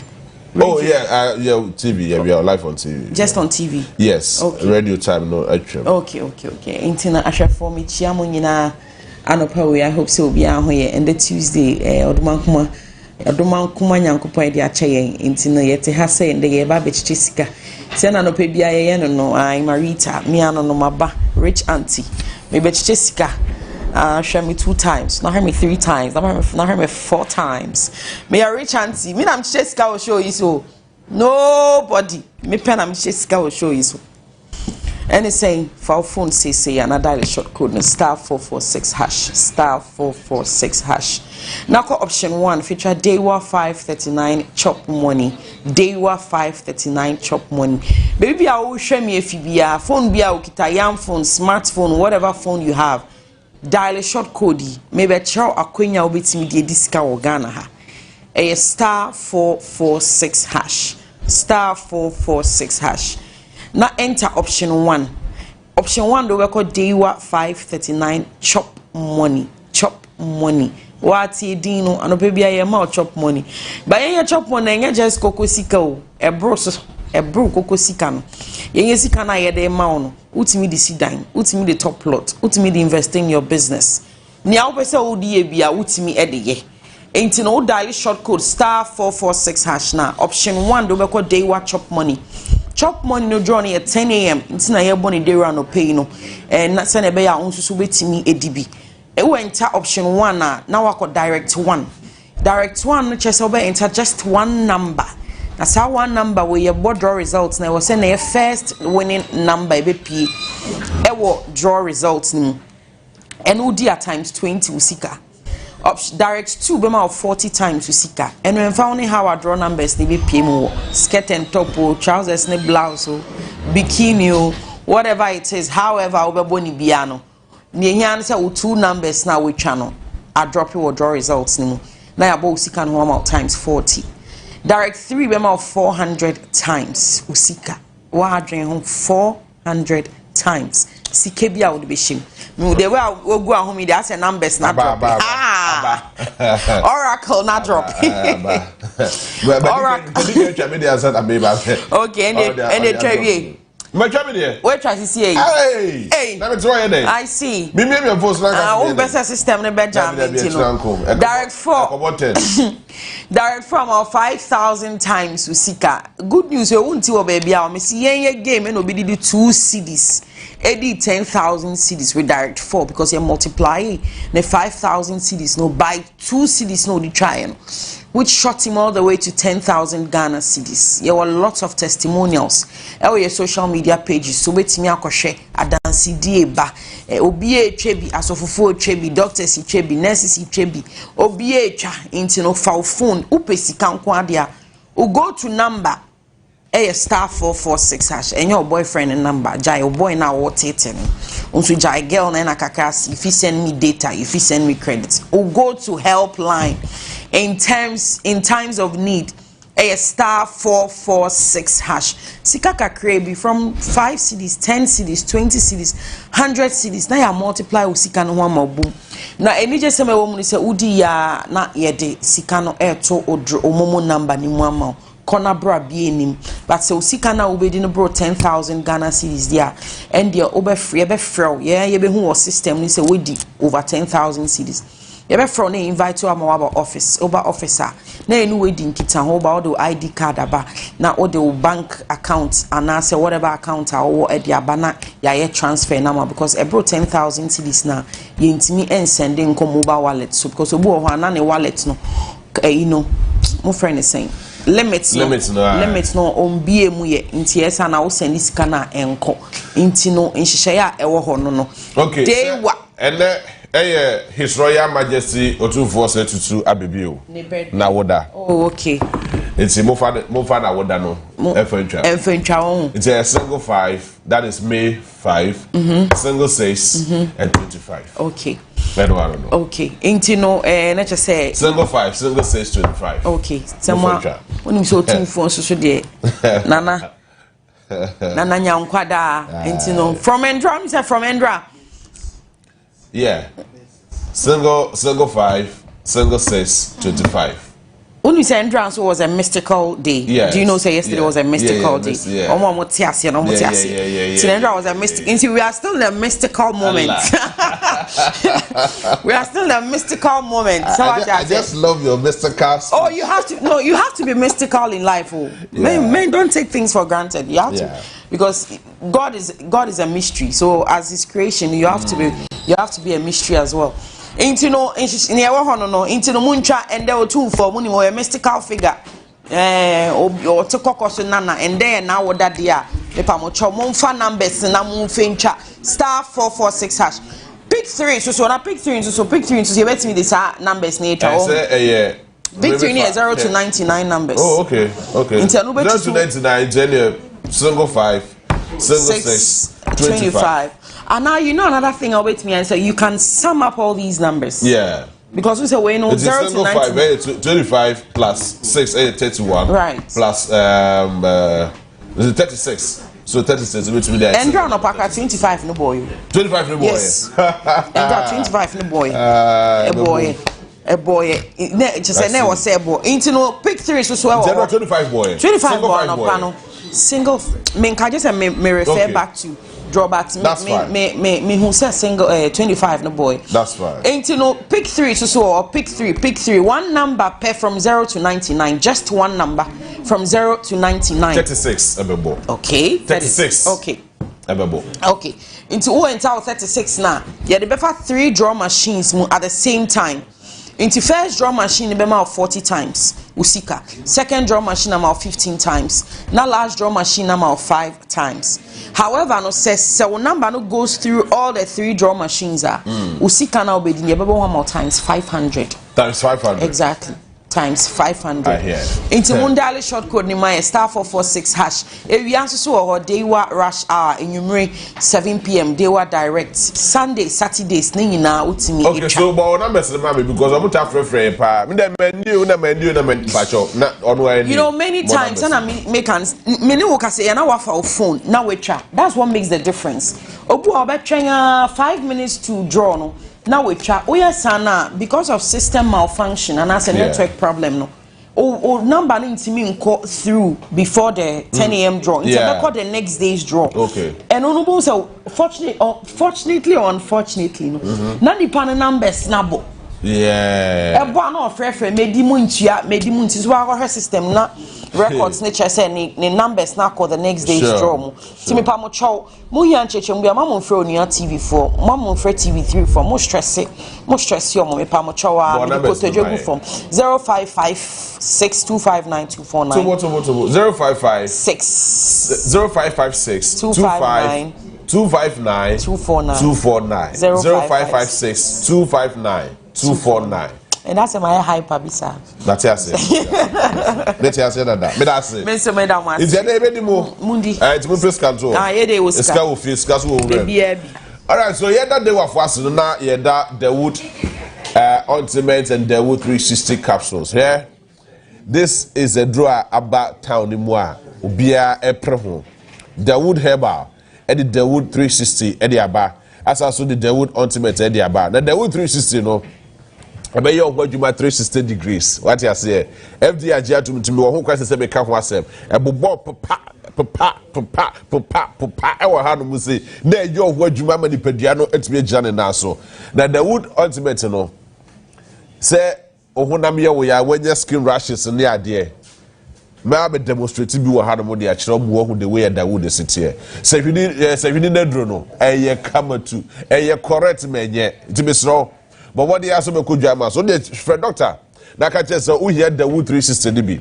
What the friend? Naka just say me say we hear the wood 360 DB, and that's we hear the wood ultimate DB. Friend keke, and then the first time I hear the do the friend doctor 0244 886437 0244 886437 0244 6886437 and at 0201 681717 0201 681717. Oh, friend doctor, catch you say JBC friend okay. What I say? Friend. Now fi oh friend now the dey kobo. Yemre fi na kobo fi. Me ofa e o ha saso be senior. Or Kofi Asima Secondary School or the ene Onua Francis International School. Onua Francis International School eba be di ho komo e wo ha no mu say nkra na bi school nja kwanya ba say say na yetumi ko na ye de ma no eko school papa ebe boa ye nkra no dache nana akwaba ye nia me bia boko de boko ye doko me bia boko me huye e master me bia boko aha o from na I didn't from na what your last catch up the we saw him before na okay but senior de ho okay senior said the pam na me senior can the power me di ho bruta no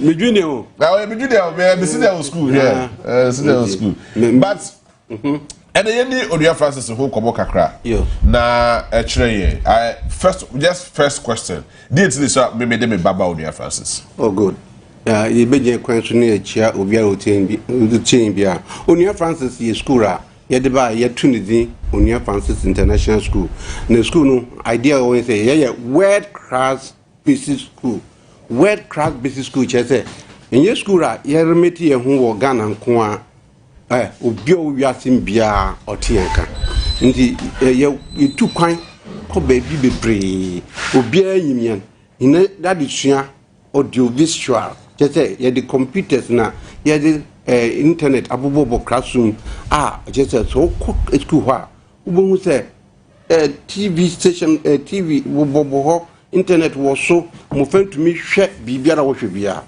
na the whole compound in ara a CCTV cameras. Your friend, World Class International School. World Class International School. That one there, you cannot take it away from us. I see. Onua Francis there a world class. If you want foot only ho, a fini ho. Apart from Lolo Kwana, you can for no. A film baby anywhere entire. Oh, I see. About Promotional song, a host song, a community of its own. There, teachers were ho. More accommodation were ho. Headmaster ne dan ho, administrator ne dan ho, obi o child bia international standard so we hwe Ghana ha minji in this school bi homa botum BTN. I see. So the best Onua Francis International School or the best school, academic performance excellent, I see. Culture excellent na adipa when ibaje pa say ya chrem nkofunu mofano bi biara osere wo biara ye chon bi bia osere wo biara ye ba tradition there culture and traditional membre na Onua Francis dem for traditions now mo fan to me ye bibia che say anyimfun na ye pemfun na ye nti ye culture the best ye culture the best nti ni Onua Francis apart from culture no so ye chonya mesom so ye chonya mesom nti so obe school ha we ni beje we photo any Photoshop no a boarding house school no boarding house no girls dormitory wo hwa we ni beje girls dormitory fekeke modern type nti sana school no tie na apart from say mo fan the school one when teachers also the school ho teachers in the school ye wo barber shop ho school ho bibia ho ye wo teacher for ma mo that girls dormitory yes ni o teacher for me mo boys dormitory yes I'm sure so be cross obia na school ni fancy ko boys dormitory ya fancy modern type na ye wo na ye chon culture so ye chon culture na chon ye fancy yamesom se wo ba ho a yamesom eye adwuma papa wo hu Christians a wo ya sorry wo ya sorry wo bompae o bompae you bompae 24/7 na mpaebɔ no ɛkɔso yie wɔ hɔ mpaebɔ no kɔso yie wɔ hɔ nkɔra no bompae ma che sɛ Nyankopɔn ado because we do not succeed in life yes wo bompae na gramophone so gramophone ho a we ne nyina no yɛkɔ it's more make provision for gramophone bibia I see must go home. Oh yeah, one must any man for must now on and you abumaye hwɛ mo frank dinti hwɛ nkorank dinti suan paibɔ na efe suan paibɔ hwɛ wow yes that is it that's the school hwɛ mo frank kakra no all side Quran wow kakra no all side Quran nti efe nti mo fan ya chew de madin na mfi ye hwɛ ya da kɔ amambre no sɛ ye so hina anase ne ye no ye din gugu kom ye dwane ma wodi no eno so ya ye mo fa no sua oh really ye gugu kom mo fa no sua o de gugu so mo take it time let them go through all the process apart from the classroom learning yes one by one ye what time adwuma adena tie se nye theory nku no se ye the methodism book aso did that ones and practicals yeah practicals ntabofo no benyi onyim sa no me na nti nya de wo maame wo be ka chen se ye say onim nti ono mompo obe educate wow ye chewo theory wi a ni a chewo practical no so wi na mfi so ye ba ye din kwala ntu kwa abokire Nze mo so mbakwa hi nti a nya ye ready a ye be ko nansenya de ano ye Nairobi Kenya ye kada ho okay ye kada ho 2 days na mo wi akwa South Africa Johannesburg Jomo kwa headmaster that is say good obeko Nairobi libi ye beko no akwa South Africa no so okwa abeba ye beba okay Ghana ho don't ye beba sa na wa wo hwe ye ko Dubai no headmaster ko bi o hwe no ojan ho no o ko Dubai libi ono ojan ho di headmaster betra o di de o ko Dubai ho so ojan ho what ono ojan ho o ko Dubai libi o ko experience the chairman in fact na the first time oh okay I'm the two kind I see expectation they are very high wow na you quite see you na bebre you feel for man no bebre any dey bebre focus in the doso I see so like the learning experience and the woman there yes particularly for microphone particularly for Enkorano yeah you share senior environment neti or neatness na Ghana traffic no be una man for turn near money there but oko when a totally different and yes sanity Dubai turn them about dabi who just so business so not turn them about dabi Tinkrani exposed to some of these things and they need to keep their environment clean wow yes wow one picture of no desert mo ko so enso mfuto ni ho anwen kwa so mfuto ni ho desert and food running ho mfuto ni ho yakadawe what the V8 na nya ye dem parliamentarians mo use I don't want to agro you want to di agro ngola nko car dey work on escort one to the the place nya V8 oh I see 35 now the V8 phone na V8 no first in percent yeah top chasunti na convo wow now and you can only get this when you go to the Francis International School now be no hen what the motorcade did do any what did V8 do any echo no biati na kore no wo hunia won campo wo hunia won ka I see yes you had no call baby world class entertainment center oh okay won ko hunia ma and one pictures nya o shock won be say questions identity ni entumi develop ye ko man sa Dubai for the business aro nkola no I'm proud the business question yes, oh well, very challenging yes because Dubai for Kabeka say for nkola na identity ye entumi ni ase ninti ni e don aba no hwe ade they should come and change the narrative change the yeah no mo ba what they're changing no mo ba so mo ka na wọ́n hwẹ́ abọ́fún no de wọ́n ní àjẹ́ the way they call you come market and wọ́n change number oh sir yes wọ́n change number because ẹ̀yìn wọ́n fẹ́ sẹ́ ẹ̀tí Dubai kakó wọ̀ báwo mi sọ yẹ di àtọ because yẹ kọ Nigeria sọ chọba ẹ kò didi yẹ wọ́n kọ Nigeria chọba kò didi mi di ma kọ Nigeria yẹ di fufu nkọla ń di fufu I see Dubai nkọla ń di fufu because Ghana ha yẹ store yẹ di fufu and that is a rich experience Ghana yẹ di fufu nti ada yẹ kọ na that could be yẹ di bẹ 7 days wọ họ 7 days nkọla no bisa sẹ obedi local food na so na ebe ma fufu nti ye fufu na ya arrangement ye wi nti mo di fufu ne kako na wo kano I see na pandodo Headmaster so obi person ba Onua Francis International School senior mama ya why I should bring my child to Onua Francis International School me person me ba ho no what will be the formality what will be the requirement and the okay say am no location where here numbers there say numbers no okay say am no ka say you be admission okay school e be and there nti admission e cost gidi pa school be and there oh okay admission e cost pa nti o tu anamoko Onua Francis say obi won say endom go a omo de omo ba eba school school no Kaswa Budumbram your Kaswa Budumbram Cape Coast Quantum Pond so okay your Kaswa Budumbram Cape Coast Quantum Pond so we do Big Apple Ufi Accra Eko Takra there Big Apple on your left Ufi Takra there back Accra so it is on your right school Kesiebi I think the most biggest school Equino so in fact Onua Francis yes okay. including the more enough boarding facility space oh yes for me accommodate students be yes your boarding house no your J enquire from 4 years and above 4 years 4 years and above yes hey 4 years your J and Bema name by nyina and am more classrooms so bet me accommodate enough classrooms I bet me afa nipa 2000 cry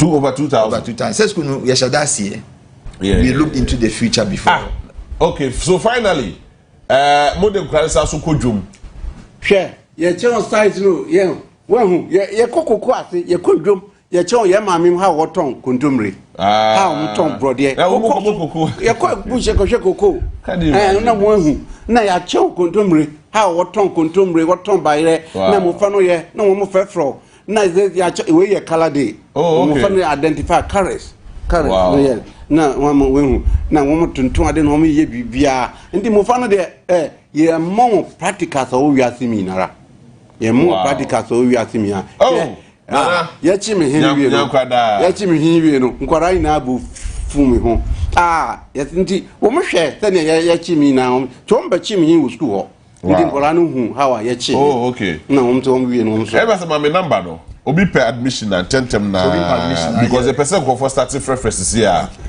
your numbers no 020 520 10 60 Mr. Subio 020 520 10 60 the other one also here 020 520 11 13 020 520 11 13 and MTN no 0548 545 335 Mr. Subio. All right. 0548 545 335 and only numbers are didn't WhatsApp numbers now WhatsApp okay the obi per admission obi to be after CCR no man admission okay very well John we also brother you were for 130 acres oh nice you dua banchine brother na you dua kube the next year kono you better that kube nkolana anu nyambo next week oba na enya daje akasa asem na because very very important QIA very very important we talk about that Greek and how you contribute to that but finally minimum obeka na ye feature so this ye catch us ye go school okay nto butu ndo obaba na obasha woni beje okay ayo ho nkan ye da mu ina aso se musum ati yan na musum me akwanje ti sa very well Onua Francis de oba unnu hu da and I say so me am offer Onua Francis and abai nti quick one me dane me ho aba me koba ye bedi nkobo Ivan ababetna se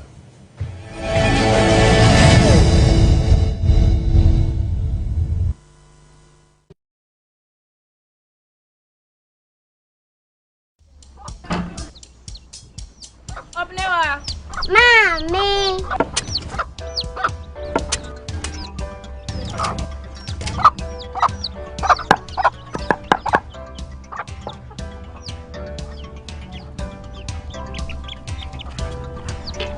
Michelle say, fe.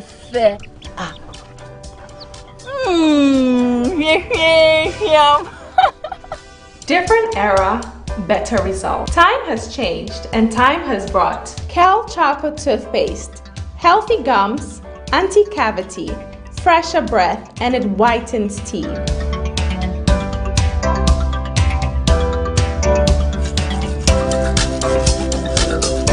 Kel Chocolate Toothpaste.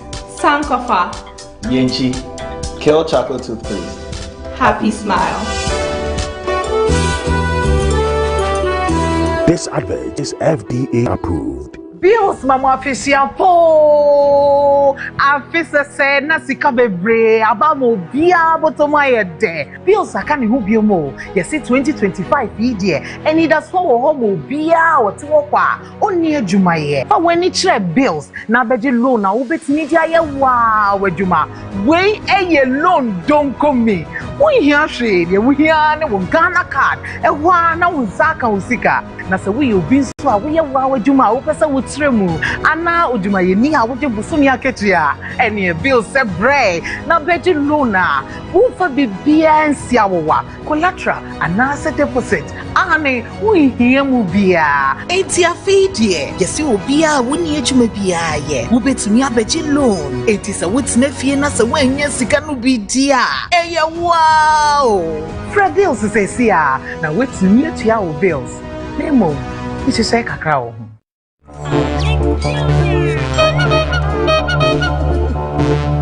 Children of yesteryears couldn't resist it. And children of today, they are moved by it.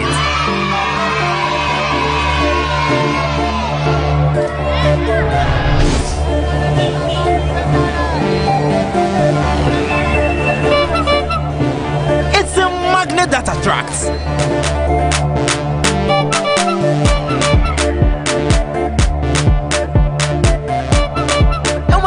Your choice. Fun Milk quality products keep you cool and refreshed. Fun Milk triggers so much fun and excitement with just a blast of a horn. Fun Milk, spreading joy to everyone. This advert is FDA approved. Say, I got to move here to Tumban to malaria. Sister Kusi, say, or say a room, not on Timmy and one year. It's a when you're malaria. I'm a job interview. Malaria tea, one shot, Nissan Kejuma. I dropped your bontain, and man after 4 ethic classroom is shot the agent. So when you're malaria, fire near Adriani, and then your fire 80 minutes a man is so big. So when you're malaria, or who do, I swap us no associate, or no moto, now it's me ended. The science, and I be here, I don't Maakye mixture. So I don't Maakye area. What do every malaria mood here? You be here be a don't natural tonic. Onuma, Onuma tosso now did Shabusian malaria tea ka almost share or adipe. Adum Maakye mixture, and Adum natural tonic. Sebi won chanya, they be a warden. So what testing was when malaria. Osaka Adum Maakye mixture, and no air for treatment of malaria. And Adum natural tonic dear. Onuma, Unya warden, now Onum Sutosso, dependable herbal home. Madina, New Road, Greenhouse, Kaswa, opposite Datus International School, 024 2223 5. Ubanya Yendriato, Ewa Thomas, any herbal shops, Ewa Mayim, Edri Anyama Apim for Emba, Awama Ombanu, any Encolamudi Fedwins, FGRG ready.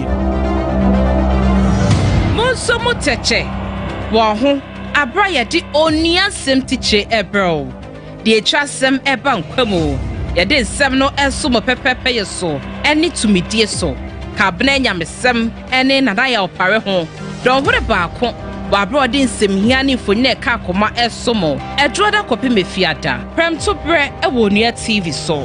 Onia semtiche. One sem. Watching. Onia semtiche. Droda kopi me fiata. Prem to bre e wonia TV so. Onua TV. Ye dwene ho pa.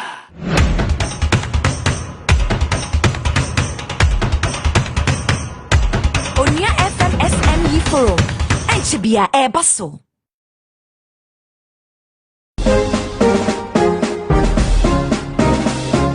We've set out for yet another academic year to find out who emerges at the top of the brain challenge. It will be nervy, it will be nail-biting and tension-packed, yet they are poised and ready to brave it all with great intellect. Get ready to enjoy all the hours, cheers, and all the exciting moments of the Connect Western Best Brain CWBB. 27 schools drawn from 11 districts of the Western region competing for the coveted trophy at stake stake. Remember, there will be medals, citations, books, science equipment, cash, and loads of mouth-watering packages. Who gets the bragging rights in the 2025 edition of the Connect Western Best Brains? Let the action begin. Headline sponsor, Best Brain Publication Limited. Sponsor, Dext Technology Limited. The CWBB is proudly supported by partners, Ghana Education Service, and GSTS. Catch the action every Saturday on radio and on Facebook at Connect 97.1 FM. Time 9 a.m. and on Onua TV at 1 p.m. For sponsorship and inquiries, call us 0240-678876 or 0245-787886. Connect to Western Best Brains. Sharp and excellent. Connect Western Best Brains. Here no memini debia 1 p.m. Onua TV so. Onua TV. Ye dweno ho pa.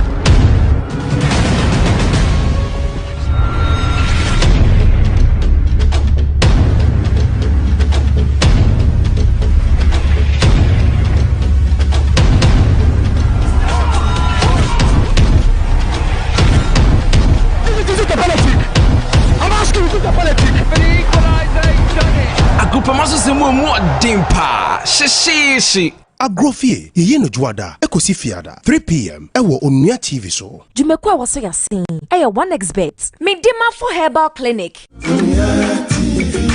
Onua TV. Ye dweno ho pa. Say Onua cash out no enwa ye do said ya bring na ye shemu boy ye diso no we nso de ye di bremu say boom Mother's Day ebe bomode na fa phone na star 439 hash select option 7 eno aye Onua chede na chede we de eye gangan fon wan ya ebi ma da akwanya pedawo so be bibi ama o maami ebetimi aye o maami e wo o anti bi anaso obi a boye bibi ama wa o frane ma senyame ye wadum na odi mu nkonimu a wo no maami ubekwa kopiem ewo suga kope beach resort na wo enije wetrabo to so ubediti bebonya akoma ye besan amasaje wo agro bebre ene wo mo we betimi akamabo no madwudwumo ho masan kai titensem ni aside 4000 Ghana cedis a piso dia ma wow enti star 439 has option 7 eno ayu ni achede shasie to bako bia 10 Ghana cedis na dodo na wo to ni nyina na kwanya na efen shasie na bone ne ya ekosi 9th May. Cash out. What brand? So Bema, eyo don wasem bia, eye nikapa. We fa abrantie bia, na ne bie aye friend Sedat trim pone se, eye ekwensima na se ni je no etutwae. Esan se ba mo wo, edi ne nsa, ebeto ne yere roshni so. Nanso enije esa bo ne punu bie. Wa bra, osenya kwanya bie, so obehia ne yere roshni. Echese roshini esheda eno yese ne wewu ena afedie osesa ne nipesu ekope bebe fufo etenae roshini a ogidi pa se eye ne kunu Sedat enam ne so ena ne maame eye didi efri mu no eye yonkofa bia one ne wo no otetintem na oware ne business partner aye friend Neil ekwa bi so no Sedat esheda yese maware anya eye ne onuaba nenso odokan dia abibia no edi nkoni anya bia odoi ebe koswet mi ejina na momi yanhwe Asewbema ye no ejuada ekosi yawada 7 p.m. ewo Onua TV so nyumeko maso ya sen eye out mosquito spray any coil Maxim Cosmetics Kivo 100% natural hot pepper Darling XYZ wine Onga Yamvita Frutelli Calipo Obuasi baby diapers Onua TV. Ye dweno ho.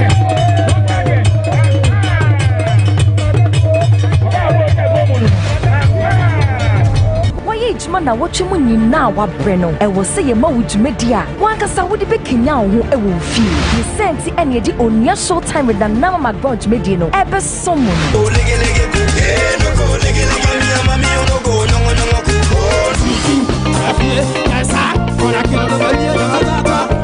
if you 7 p.m. no eya bomodia eka na nama maground ene ni studio audience fo nyina ho ye de wona wo wonsa no djuma wona wo adoma chedie wona wonni ni daso e wa abrabo mu no san kofo no ye ti yensa efre wo mu na sa djumedie no ye fra ni ye bribi and sometimes when you mu ye mu bi no your family no wo be wo sa ye no atufie na sa family no kwa wono na wo no opo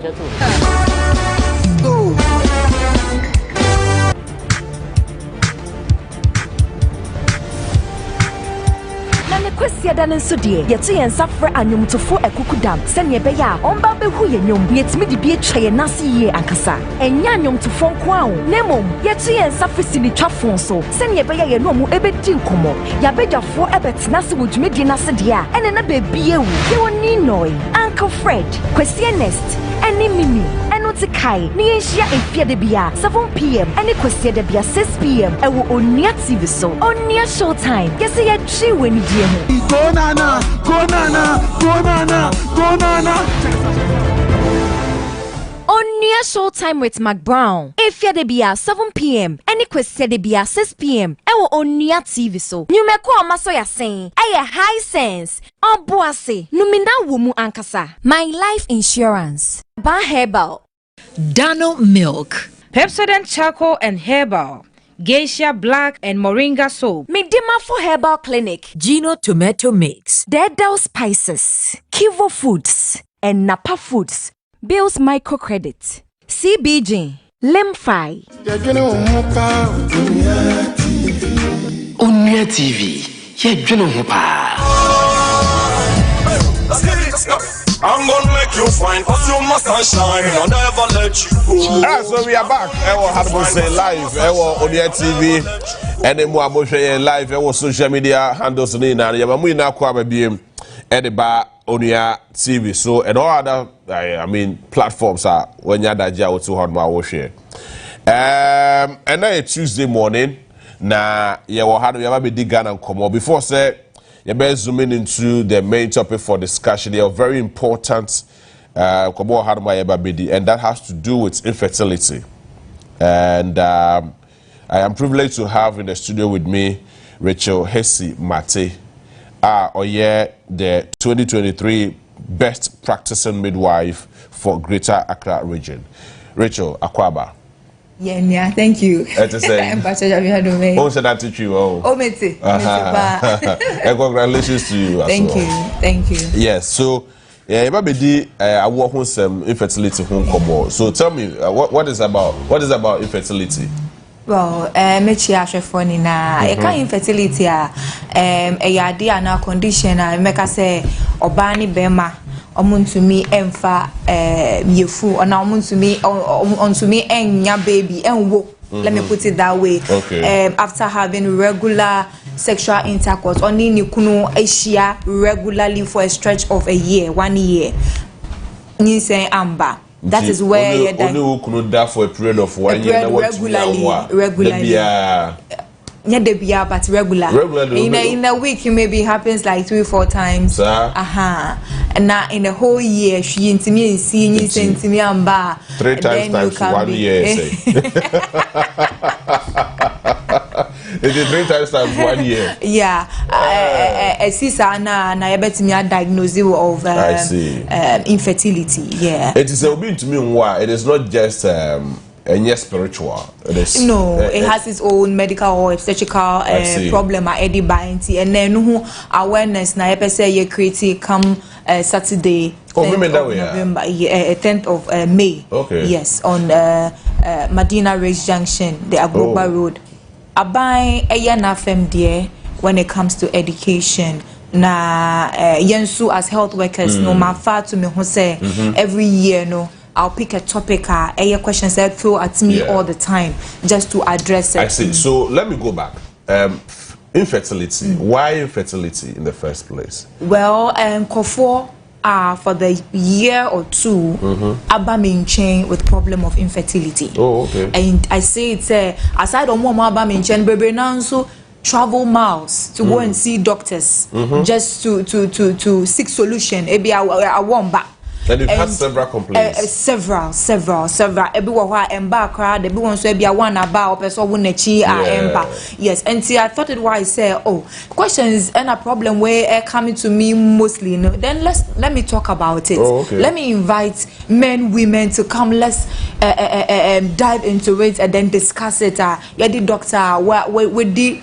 As well specializing in that area, so that you're discussing that issue. So what has been the fundamental cause of this infertility? The experience. I mean, me person me who obi there, but person me who the average cause of the infertility. The average cause metimia aka is menstrual disorders. Menstrual disorders. I don't want to dive so much because Saturday we'll go into it, but sure. Menstrual disorders. Yeah. Do you know say mbabe no? Mema so nye menses. Meba omo cause. So say eba ni infertility ewo mema cause ewo imba cause as well. Na yeba imba side menstrual disorders no very problem a eda ho. And am bema side no mbabe na no omo nim da omo tutu nkosua. That what we say ovulation. And I'm bema bebre so feel say otumi be oba danti say otumi enyin no. But the quality of your sperm, the quantity of the sperm is very important. Is it the quality or the quantity? The quantity and the quality. I see. Nini na ho ya and Saturday way you can't afford to miss it. I was say oba nebetie the courses ewo mba side ewo mbema side on the 10th of May. Saturday way ewo Madina Race Junction, the Palace, and the time is 1 p.m. I see. I will come to that, but is it worrying and has it been a major cause for topical discussion? Say no, look. Beyond BBI, fan to hold them near deep side because it demand our full year. Yes, a handful for baby. Some come out, some are indoors, and they are omusu. Because ebi musu chinchin, herbal, asofofie, just say a lot. Look at me alone, number of people I mean. You can imagine other health. Me kind bear from last year to this year. I've got over 50 women. From last year to this year? Yes. Late last year or early last year? I'll put it from August because my kids be Oberwood this year. Okay. Oberwood this year. Oh, what you mean? I can share. It was about the sex education. How many times the menses, the ovulation, and they say on him. And to me, fellas say no one-on-one embwa. Why don't I bring it out? Yes, for us to discuss it. Yes. Interesting. And that is one of the things I saw here on Saturday. A Saturday, coming Saturday on the thing. So when it meets me, baby. It's Oba Nimbema because Eba Ninseng and Eba fertility. It's not just the woman. Yeah. It's a man and a woman. So this is for all. Whether married or unmarried, it is for you. Come and listen. And one of the problem of menstrual disorders I ignore at a young age, you know, in the future, and I problem am I because if you are during your youthful age, you know, you may not pay attention. Oh, and you ignore them. Yeah. And then and men can say where they are more program. Oh, where they are more ready for babies. No, it's for all. Come and then acquire the knowledge. So, resorted to a baby drew and other medical, help for babies. Is it advisable? Well, there are some of the medications I've had testimonies with women on one baby drawer and back because the problem for the infertility with her was fibroids and she needed the fibroids out. Okay. Because where it was situated, baby, are not fibroid in one. A hona cranons or for me and unum baby draw say fibroid ne ebe vanishi and now say be shrinky and now say the pregnant conception ain't take place. So she came. We did series of tests. Ye fibroid no gave her a period of 6 months to heal, and then she's pregnant. I see. And sebio in doing na was say yafa. Fibroid. For all you know, say again. Fibroid withdraw. Fibroids question uncle phobia say a shrinky, but or and I say a scraped off when you take medication. No. Because I have another case, fibroids. Man, last year I did fibroids. Okay. She came for the program, later referred her to Ridge Hospital, and I fibroid man. She has the medication being newer, her own numda.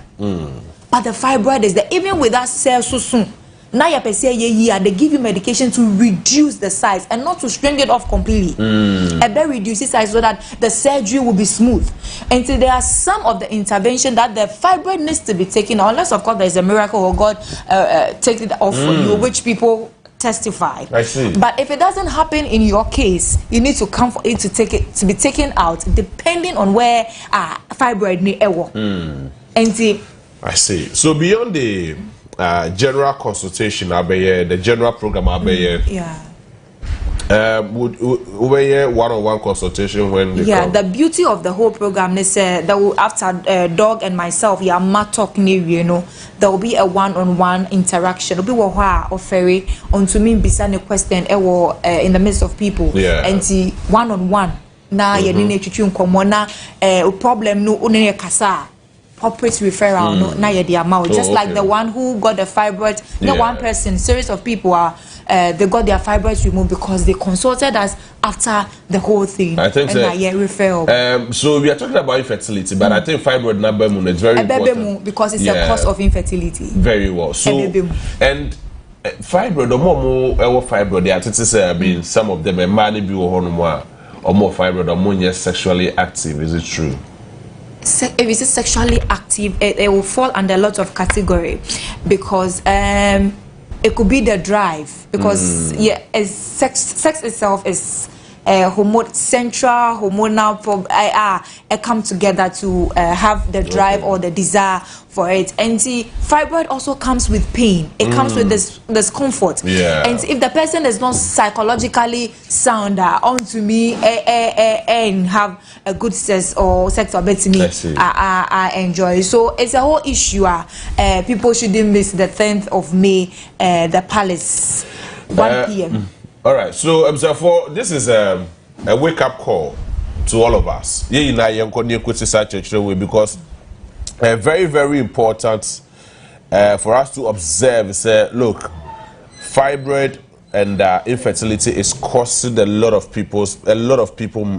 marriages. It is costing a lot of marriages. A lot of them, a lot of issues. So, is it for free? It's absolutely free. Are you free? Yeah, in GCKBA, are you free? All road leads to Medina Ridge Junction, the Palace, Bra, Nebeti on the Agboba Road, and it's free. It's free entry. It's free. May heaven be kind to you. Amen. May heaven be kind to you. So, any other? Also, very near here, Medina. Medina is the Palace Church on the Agboba Road. Do Medina Ridge Junction on your left. That it's a very beautiful big church on that road. That's the venue for the program. So who and who? Coming Saturday. Is that you in the white? Yes, that's me in the white, and then that's one of the finest obstetrician gynecologists. What's the name? One of the finest obstetrician gynecologists. Dear friend, Dr. Gifty Ingiza, head of ops and gynae and medical director Midway. She's coming, and my good self. And that day we are going to take time for all our men and women to talk about infertility. So, but all men and women, and you are making it too biased. On your flyer, there is no man. Oh, come on, please. Is there any man representing? Is there any doctor representing? There will be doctors around, so they will contribute. This is too biased, you know. Anyway, but is there the contact? And the number bet me a friend 020 8000 580 020 8000 580. Okay, I know the number makes me a friend. And is it active 24 hours? Active. But you might move friend a free night call. No, I mean, if it's about the program, fine. But my friend can say, oh, next me, oh, feel nah, come on. I mean, it is strictly for the program, right? Yeah. Yes, and any other thing you want to say? Well, I want to encourage all women, men out there not to miss this program. It's absolutely free, and come and acquire the knowledge. Let's spread the good news with infertility. Before saying is it going to be like what drew on some special room here? You want to do some test or whatever? Like, no, it's an open discussion talk. Then after a talk. After the talk, that is where we have the one-on-one, where we set a table, a doctor, and then the people, myself and the people, and then you can see us on one-on-one basis and share your problem. That's fine. All right, see on the 10th, you remember Saturday. Saturday we are. Remember that we are. Yeah. Medina, right? Medina, yes. Thank you so much, and thank you for coming, and may heaven be kind to you as well for bringing out a program like this. And I say, may call me Dimafo Heba, Dr. Time Daso, Semeka Jose, or the Ndoni Nade, Aba Nasoye, Bomodia, Sobekona so enough time and 2 years so very, very important. Or the time 2 years so within 3-4 days, anytime or the best will be ano na a call. A buakwa or agogo, Sasu and Pokwase Mayura, I was also a one crime.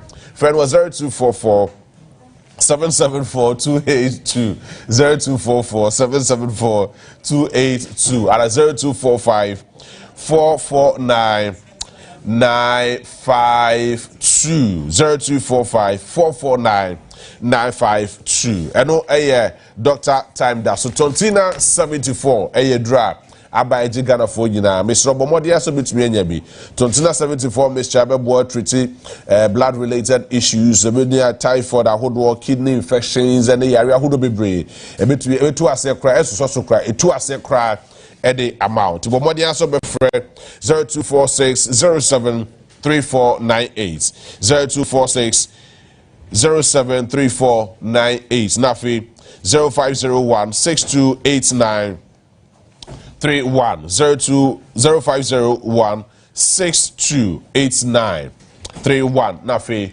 one 2074 paying for doctors akukudam any omwadi nkobo uwia Kope Kale Charcoal toothpaste na fachi wo se na osenye fita na nyi nkamfiri wanum na ene okọ Kusi a wo hu say yes wo wanum hwam what they say about person anu pe Kusi mpa ntimi so bo modi aso benya Kale Charcoal toothpaste na oso de atwi wo se na nyi nkabia mfiri wanum be ma osenye fita yenyi yellow ni green na mfiri hono na ma osen so ehwo nye den Samara Company Limited for ND aba ntimi so 0246 8674 0246 864798 0246 864798 and 0501 454462 0501 454462 Nafi one Kale Charcoal toothpaste for ebuso na enchemfa bomodi aso benya bi na wotumi aboa uye pa mamemra Faith na medi komo ewo hadum say Faith Homeopathy Clinic.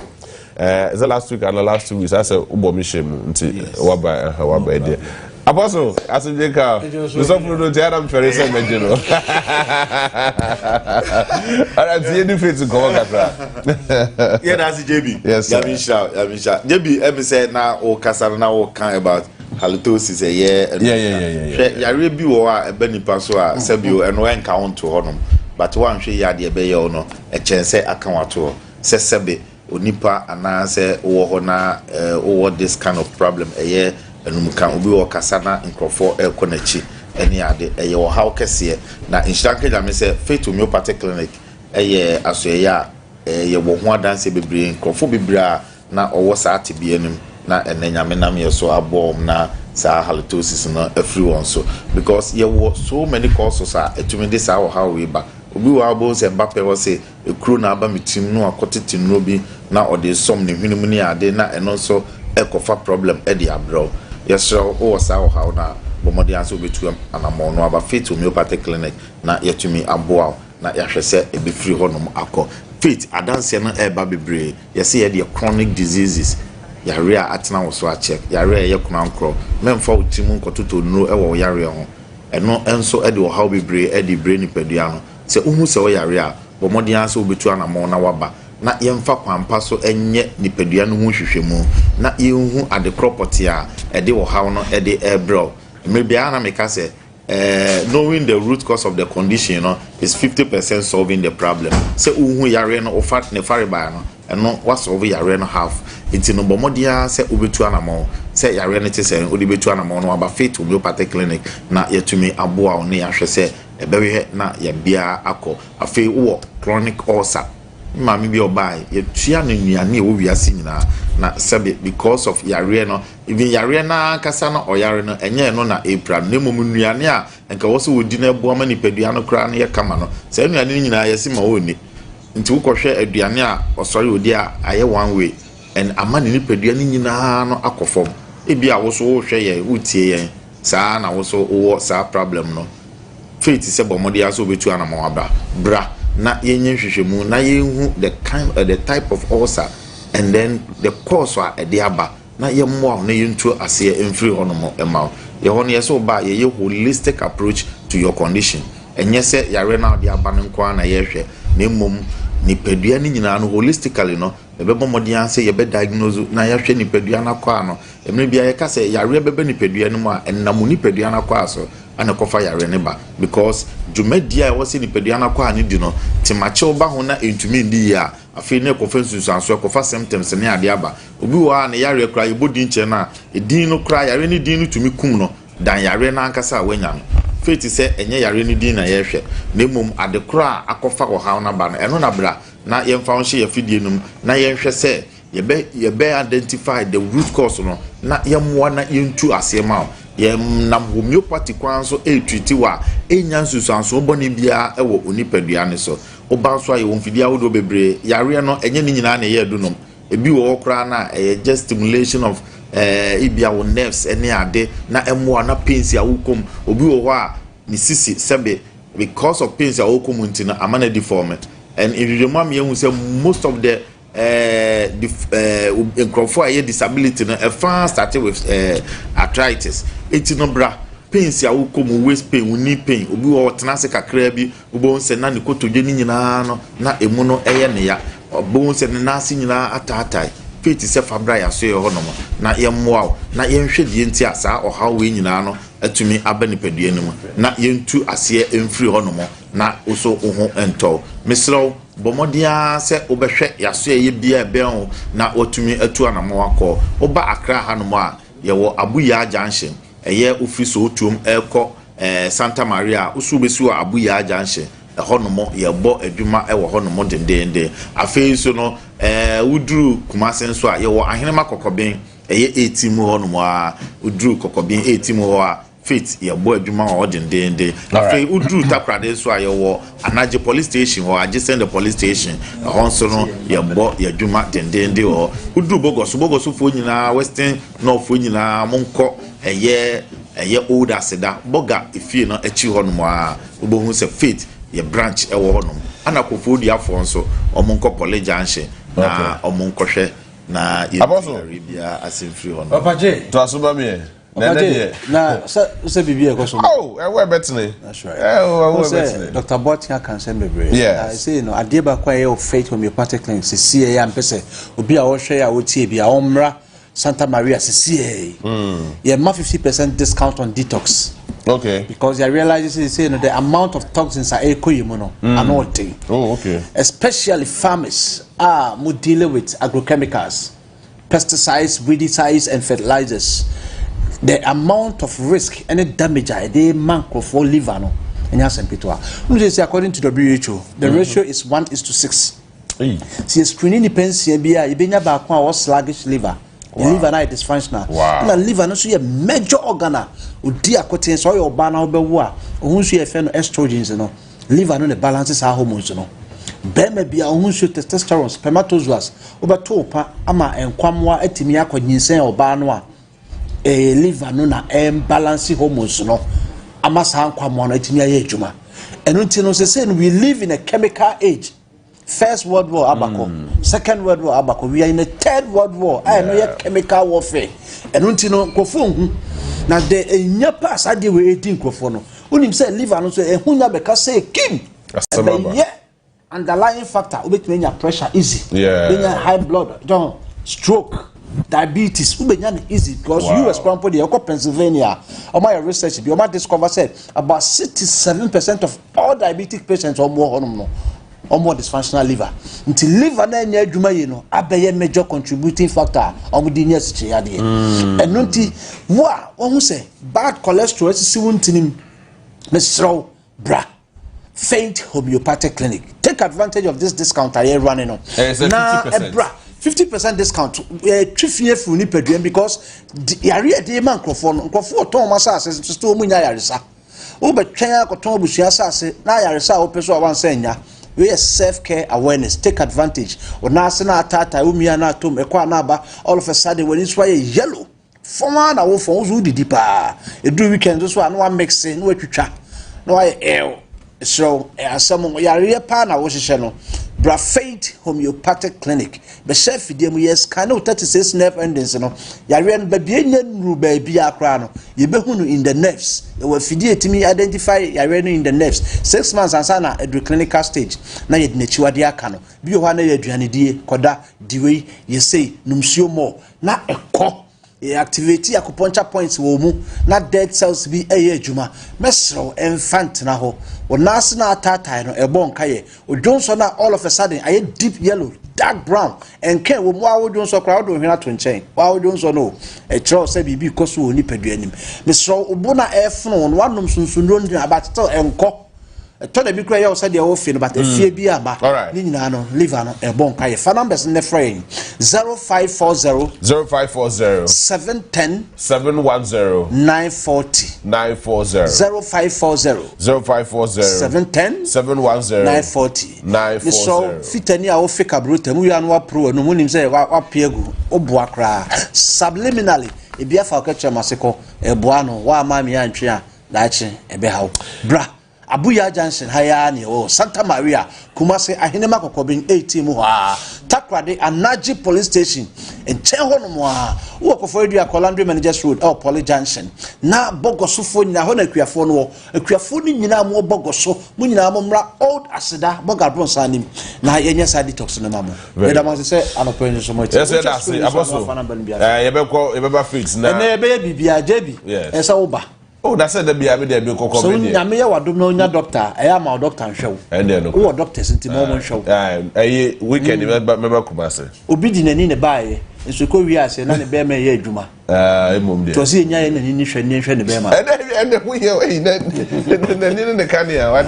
misro zakara ni si me na ye homra na yakoba Ivan Inosenje Atnase Saso ena beji bro we asa vetrase ye besisi a no se takwaba ria mejoso bibia boko there me adom budo and of course Lucius so Atnase Lucius akwaba bibia fine bibia boko na so e me ho ye pa ho ye dia me ho ye. But that's the best thing come on. I say Adama West Africa Edinburgh one was so me say be the abadwama so a eboa etu eku my friend say nwura efri nobaya se saso ma nobaya eso doso e ma hode so esambem enti okọ Adama West Africa obenya Trevor ato obenya Ascenta Star obesa so enya Eba Star ato netumi aboa oyekuani a wodura wo hia kese pa syndrome esa we ya efri Adama West Africa bitumi aboa Emma also what me at say unoba ye ho efa so number be fresh so 0554 0544 325030 0544 325030 and at 0270 575030 0270 575030 na fione Adama West Africa for any enkomo. Now so yembra back and yemedi enkomo enra demonstration be ekoso on the suspension of the Chief Justice yemedi enkomo na fi yasa so ababehwe other related issues, declaration of assets by the President of the Republic of Ghana enra was set example ama the code of conduct edi atuja akase by 31st of this month, when you declare what assets be and automatically you've been sacked. What's that called? The maybe near the home come. But first of all, you can share no demonstration there course. So after your market question police in back was no. You know what more come. Ivan, akwa baby. Yeah, major sir. Lucius akwa baby. Una ati me sabi on course, me can start in free hono. You me fa kwanya so na me nchia His Excellency Don Dramani Mama. Na menchia wahwefo nso nyina. Na MPP for demonstration here beko yi de. Me feel say enkaba nkokra nkeye. Omo ankwa na nkeye. Nkeye beboa be pa. Ade. Yenti America ne say yes party ye party a yetu abawi no egu.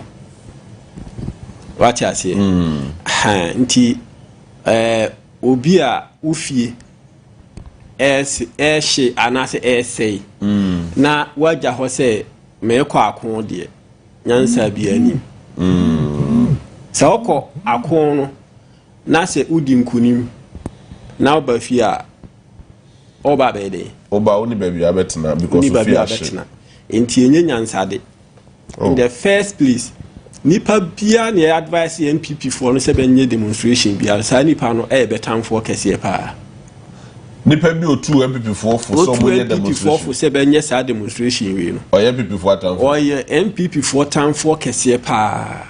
I see. Because anybody can catch on say ufie say anaja da ufie na waja ho se me kɔ akon o de granted say akon na akɔ no wakudi nkunim obeba bedru na ofie so asɛn ene ya me no wo kasa yi no NPP any leader only leader is chairman of the party is the leader, the national chairman. Na ne be ye uhu say be guided by any leadership. Beni leader ene ya me no kasa beni leader obia ye ne ope enti se betena ase na nka behwe kwan pa bebe fa so a bebetumi aka party yabo na batumi de akọ 2028 elections no ba ja wa say be ko demonstration ene sankrofu kro ya be ko demonstration be den rachi ya be sore say be ko thank you to thank you to no be start ye hui be yan hu ba bia be di ko wie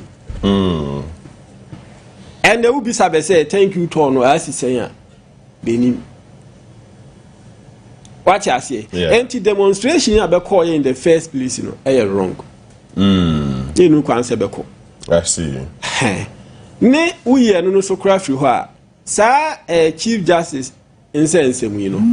Ba nkasa benim say anamontu abetui. Enkosi ba bia. Enkosi hwe including Chief Justice na nkasa no herself no enim. Say near MPP for air any ni obi bia air bia no sa nipa kron air to twede ehwe wiem as a wiem say na atotwede nipa no to twede enka obia enkosi hwe Chief Justice President Mama a suspend no wa onti ase epo no eni akiri ewo haya manches bo enye de tofuo anase petru ko twaja tupuru. Oh, how?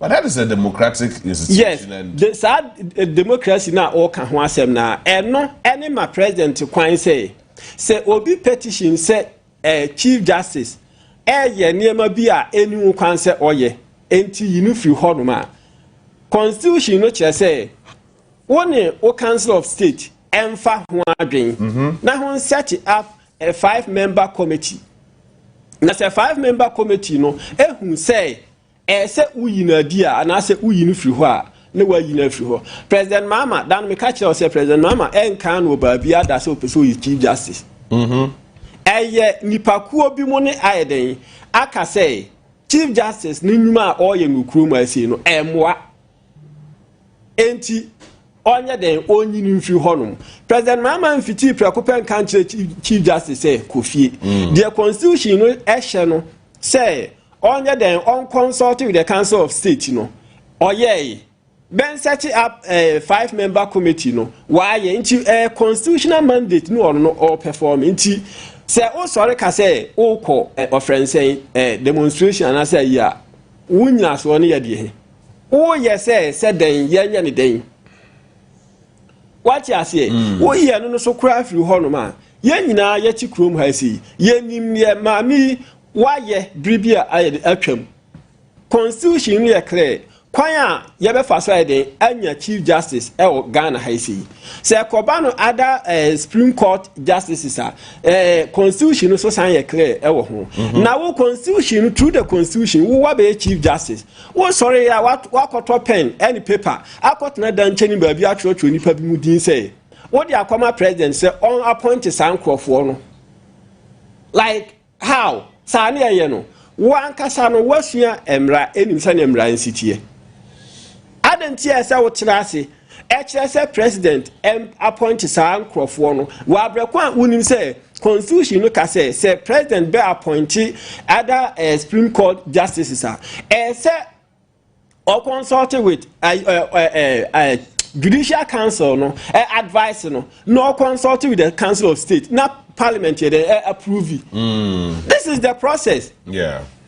And then here ekoba say wo no after say you appoint you no wotimi ye too autonomous ebenya that powers ne say obetimi actual nipa bi mudin e de akoma president say or appoint be say then ma sa autonomy no the constitution ya tro no foforo enti sa ayi offense farasifo ya na no be call no be call demonstration you know beni basia mra beni mra eban say therefore ayi MPP for asem me kan eban say ni MPP for ahun le ho fia mra eni mra na otimi tena ase ehwe say obi mom akotena dan cheni ba bi atro ayi offense edin di akoma president say appoint sankrofo no emfa be mra ayi supreme court. Now to why that time Godfrey Odame actual the support is and your mammy air cano recommendation of mammy no air no good. And that was also who could demonstration. And for so bad also. Some more. And for so bad also. Ye offense a baba petition president say only mammy no. Ebimo akan about foreign travels mammy no aya what you pedia moon and I say for the amon and in Abusianfo. A violation of the constitution. Nini na not to say Nipano aya sadno. See, I don't blame them that much. Sa chrono na babu bongo chrome here and Ghana for a through hormone. The only hope and yamami. Oh, really? The hope, yeah. But that's so Cassiano. Any a yamami. And Tibadin Chlebe say mami free hormone pet. Abuakoko mfema bobeto what you say akoko sense wahu enti se mami free ho pebeto bedadi I see enti one ne ye obi a be feel say obetimi aden obetimi akata beto eni nti abeye ne ebeye no enya sa demonstration abekọ no emfa so bia ni sunyansa bia ni. All right, mesa ba ho no mu bia na ba me call Ivan Lucius say akoko sense from Bobeto Tibeto adedi. I don't know enra demonstration no and the happenings within the demonstration and the outcome of the demonstration, is it worth it? Yeah, Jabi, they can mention na mention what here for a mention Lucius na menka say so here constitution ye di juma e okrom ha are famously known as the 1992 constitution demonstrations, protestations, remonstrations, and those are legitimate political tools. And I said democratic tools. We are dissatisfied with anything going on within the democratic sector. I employ to register your displeasure. And the demonstration I've always maintained, say, even if the cause is foolish, because it's democratically, you find the saying, endorsed tools people can employ within a democracy. Allow people to demonstrate freely, because that is their constitutional right. A source from the constitution, and that particular right must never be suppressed. So I was very happy when the IGP cleared them, and the who's Attorney General, so the state Babontin said they are free to go. And you come back to what we've been experiencing in the last 8 years. The president of the day, Naya President Akufo-Addo, or popular in this country, the gentleman who rose to political prominence through demonstration, demonstration, and but surprisingly under him as the commander-in-chief of the Ghana Armed Forces, we saw how people were assaulted. Journalists, individuals. Oliver, you say wakutu police for car key. Yeah. And then young people of this country were so peeved about the turn of event in terms of galamsey activity. Sure. Taking the bull by the horn, decided, oh, this is our country, this is our future. Yeah, demonstration. These young people were arrested. They were detained and denied bail.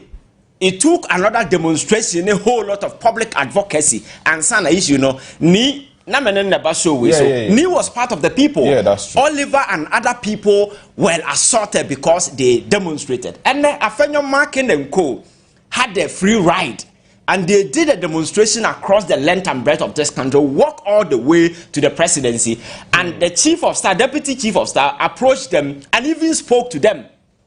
And you be you click your mind back during the last 8 years. I see.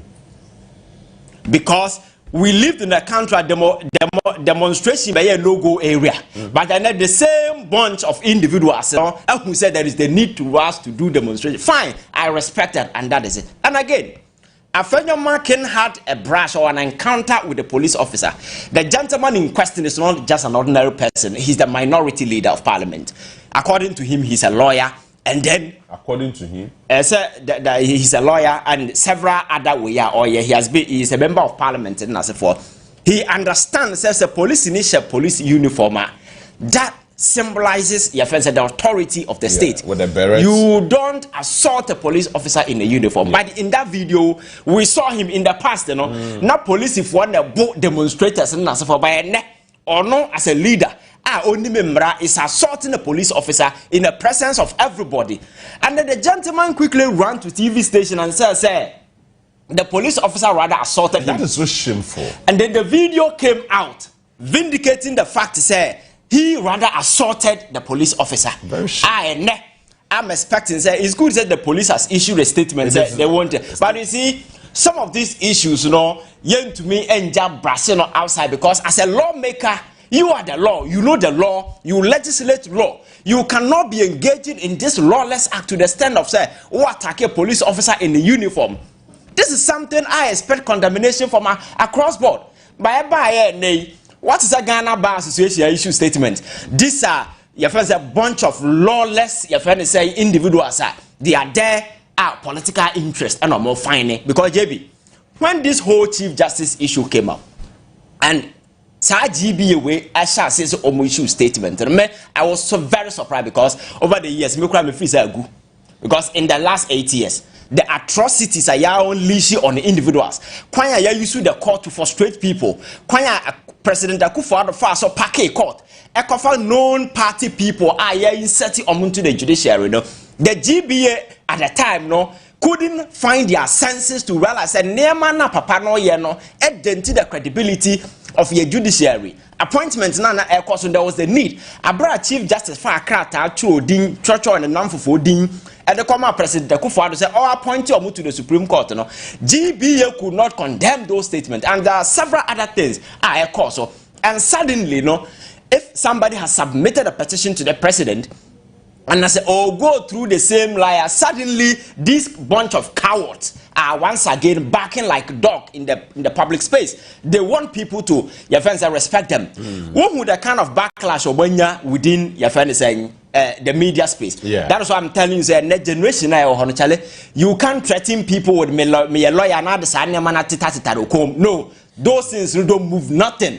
When you speak, the intellect you display. Okasa kwanya befa so abekasa ne nsema abeka na manipa wuze abrante o a lawyer na nyesa lawyer sa akeke because a lawyer ne enim lawyer wo jebi wa ponche yira sesia na wo de court enim lawyer abefre no and ye from Supreme Court enim lawyer abefa na di wachi so lawyers no munyina anya pe. That is what you should know, you understand. But you see the kind of standard abesete as a person, I think that is what you need to do as your friend saying as a person. But in this particular situation, the whole thing turning into some kind of a political way. I say, be a and for me, that is very shameful. And to say, GBA, our legitimate grounds, Nanko, Mwaba, no, say, the Ekosi, because of A, B, C, D, President Mahama afumboya and answer wafumboya, then we have a cause to worry. But this is a legal institution, an association of lawyers speaking to constitutional issues. They are speaking like Sebi Obi Oye Fundaka now can law once because Obi Oye Fundaka no on can law. But these are lawyers speaking like that. You understand? Because if you are speaking about issues of law, you should be able to premise your argument on law. Now, before I just want to clarify and emphasize on the African marking issue. Okay. At the time African marking one demonstrated as a member of parliament. Okay.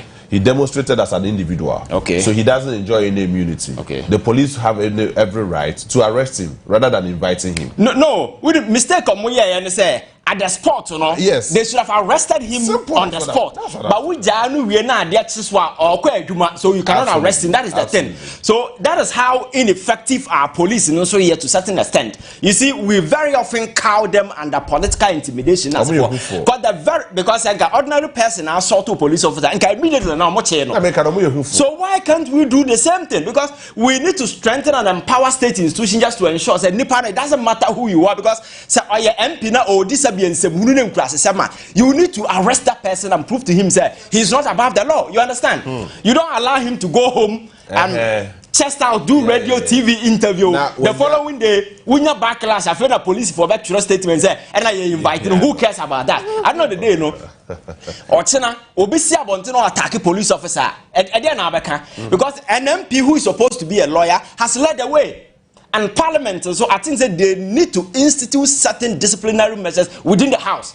Because you see, your friend saying, as a group beer, a breedy, a trainee criminals, a safe haven, a breedy this kind of people. Because you see, over the years, Parliament say, oh, we are honorable people, but in recent times, the conduct and the behavior of some people within the house, are not only unparliamentary, but this very honorable. That is what I'm saying, is that most of them don't even deserve the prefix honorable. It's very shameful because say obey parliament. Now engaging in some of these things, and you expect the general public to accord you the dignity and the respect you deserve. You are a joker. Because when I see you, I will see you for who you are, not because you are MP. We MP until the end.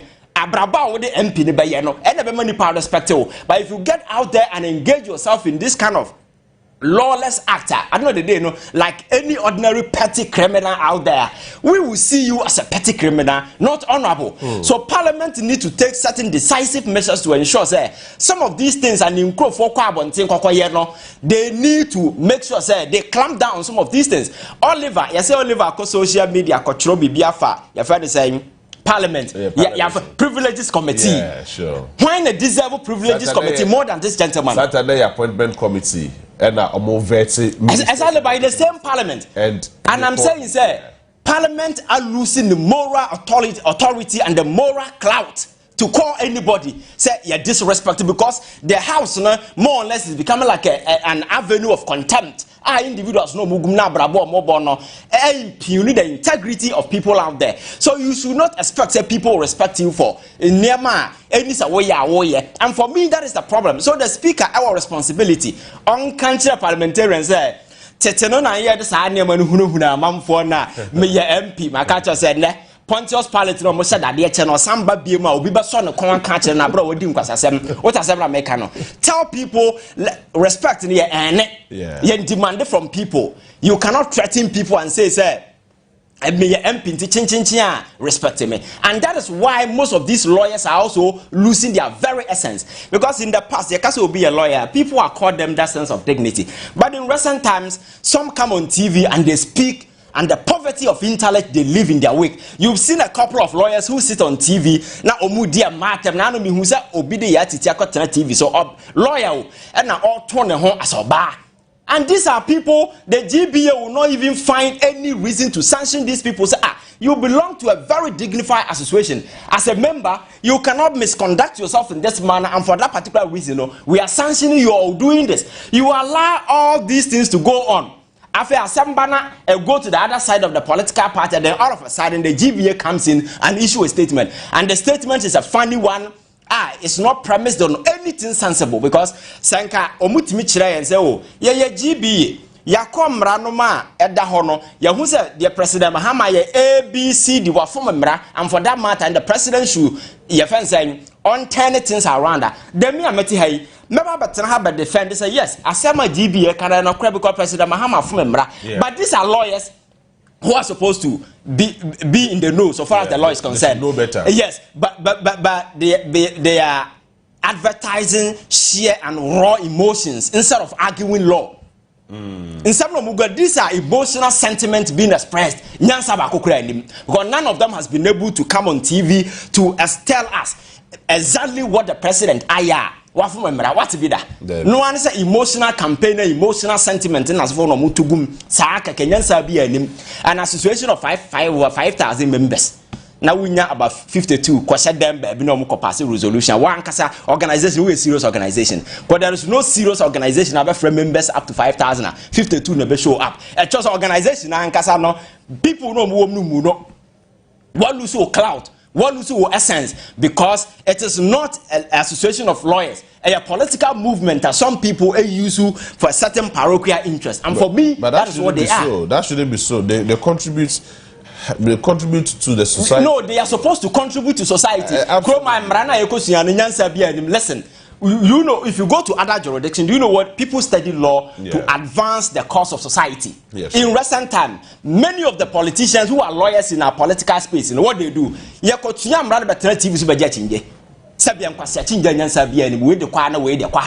sometimes you listen to argument on TV and you yourself become more confused than the very people speaking. You understand? But you see, because they are not arguing wisdom, they are not arguing fact, they are not arguing law or evidence, they are arguing emotions based on where you stand across the political divide. And the NDC near MPP near and the direction of the law. We are not arguing in near mass and Nipabete. And for me, some of these things Emma Manfo lose respect in this country. So the GBA must realize that there is a sharp decline in terms of respect people have for them. And they need to do everything to bring their members apart. We need to become relevant in the eyes of the people. And can some nobody will question them if they've been able to premise their argument on something substantial, argument grounded in law. But Oba, and you're speaking raw out of emotions. There is nothing substantial, nothing sensible to be attributed to Nsabna Wokana. What do you expect me to do? And for me, that is the worry. So back to the MPP and the Chief Justice. You see, my culture says MPP is a sinking enterprise. It's a party that is diving into the sea. They have no relevance. They've lost their mojo, everything. So now, no. That's exactly what they are doing. They are on a foolish course. Anything be but this is a democratic right. And that is why Mr. T argument. But you see, the question is you are not demonstrating in the eyes of your friend saying some bunch of ignorant people. And let people are very much enlightened. Oh, yeah, demonstration. They want to know identity will demonstrate it. And these are your facts. The fact is somebody has submitted a petition to the president. The president has followed through, submitted same to Council of State. Council of State has reviewed the petition, and the conclusion is next step of the process has to be activated. And that is exactly what the president has done. Somebody wake up and says the president did not breach constitutional procedures. The question is which procedure was breached? Then we rectify it. You are unable to single out a single breacher. Do you think people will take you serious? I see. Nobody will take you serious. So you see, politics, you've got into a point. I think emotions are taking the larger part of the political discourse. You're politicking in this country, the major part of it has to do with emotions. And emotions, so in this space, our the intellectual table, whenever you go to the intellectual table with emotions, you only expose yourself and tell people how gullible and weak-minded you are. Because at that table, there is no room for your friends emotions. The question is fact now what they about to substantiate your argument. I need your and Mraba and president are good for demonstration now. What are the bases?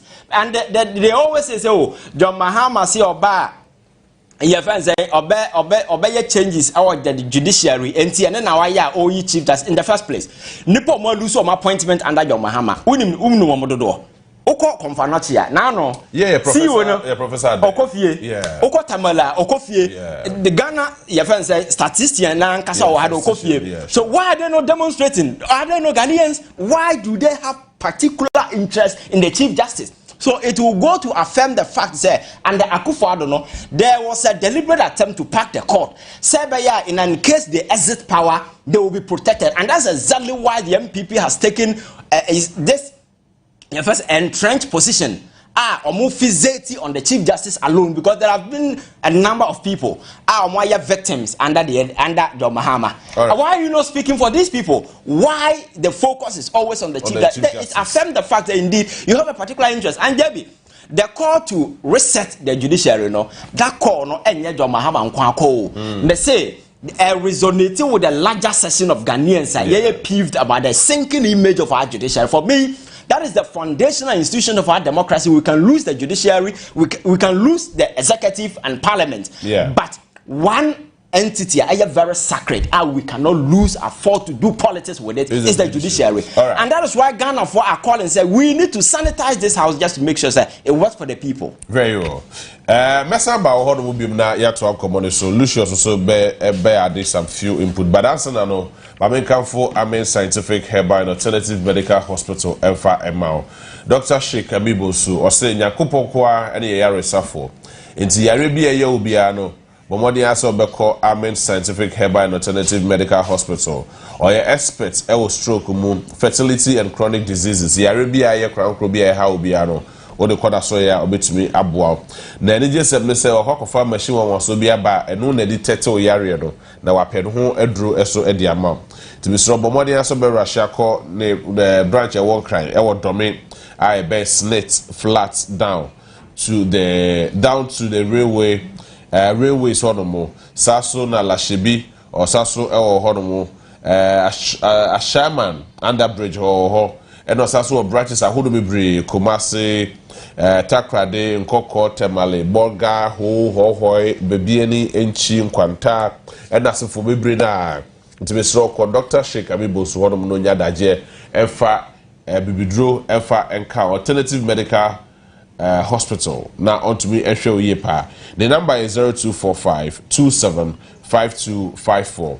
0245 27 5254. At 0207 229505 0207-229505. Now let's shake Dr. Abibosu any komo. Now, so yembra back into our discussion. There are two important issues I'm discussing.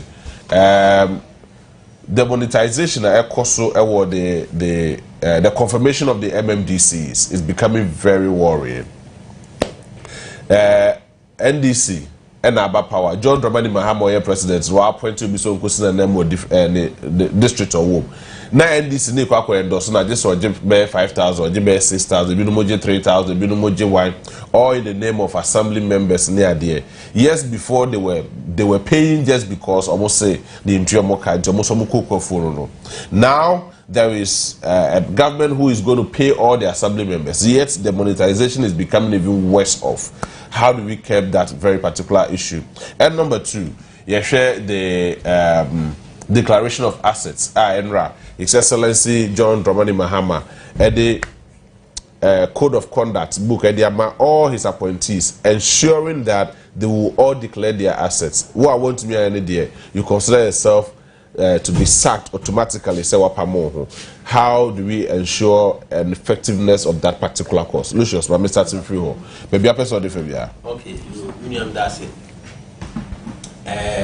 I'm fine free endorsement, no? Yeah. MMDC endorsement, also.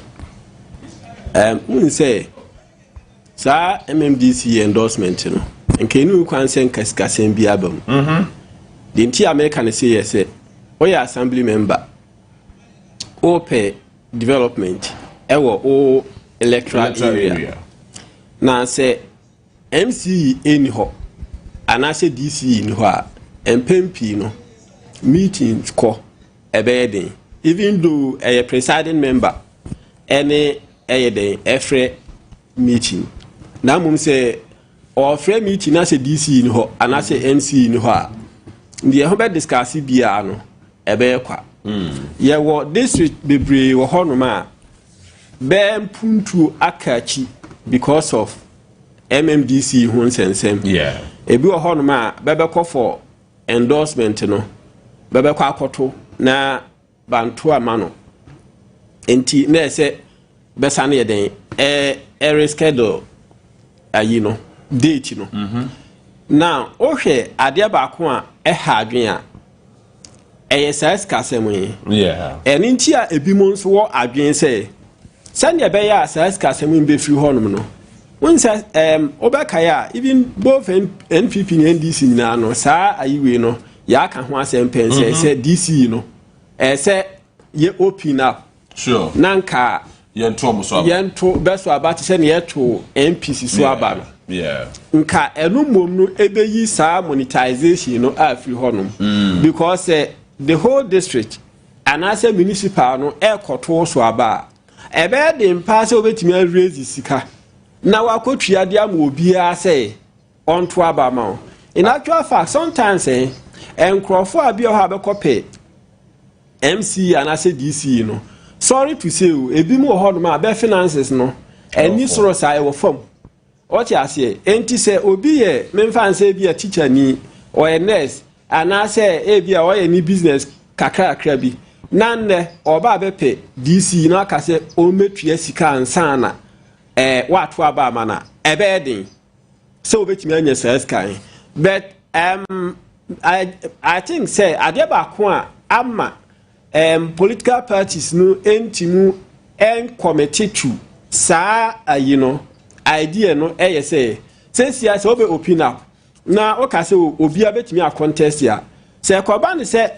NPP NDC ni wa ban sisi na say NPP ni ekofa form na o contest na say Owenia eno so mpuntu duma ebede obet sabotage government here district hall. And we can have cases like in the Volta region and Ashanti region. Yes, because Oko Volta region are heavily dominated by the NDC. Oko Ashanti region are heavily dominated by the NPP. Yeah, so obviously say NDC so now Kofa obi to say mayor ewo Kumasi now see into the swaba obviously NPP for be dominating at NDC. Yeah, and it's the same case in the Volta region. Inti say Koba say bema mpuntu duma so ayede ayede wahu enti asade no entimu nyeden entimu emba so no be me no mom no madesre de amesre say assembly members no mom say betimi hwe sa na ema no yie because ukofa government and as a president nominate will be de no ba na say we say oba ba gisika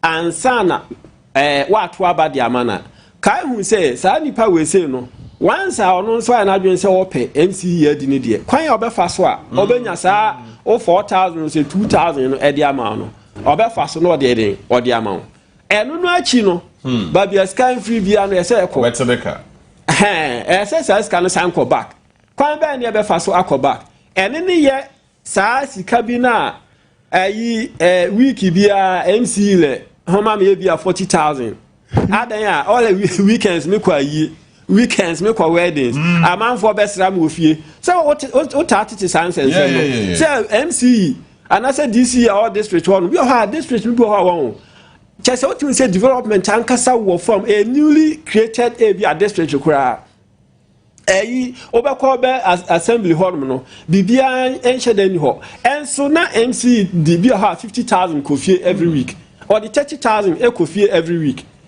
wabra kwa nkasa sika bebetimi ache no ede aye enema bi wo district honum enti mesre se na be ya benso bebetimi hold the MCs no na say DCs no accountable na transparency ebe ya adwuma no ben modern say benso no bebetimi ade aye clean in their dealings with MCs no se na be ya ochina bi no onko ya say go say wo abaji sika free nipa no ho waje 4000 na say 2000 free nipa no wato abama na say ochina bi obeto na say wodi nsemu a wo kan ho asem enye yi because in the first place no one kasa we corrupt what you say me edo na free home na me de aba code of conduct no yes and president mama clear wo ne niema bi ho enti obia ahu minua ye nyina corruption ya ka ho asema bia ya eden ya dre enne ya nya president ɔyɛ committed na waka say enough is enough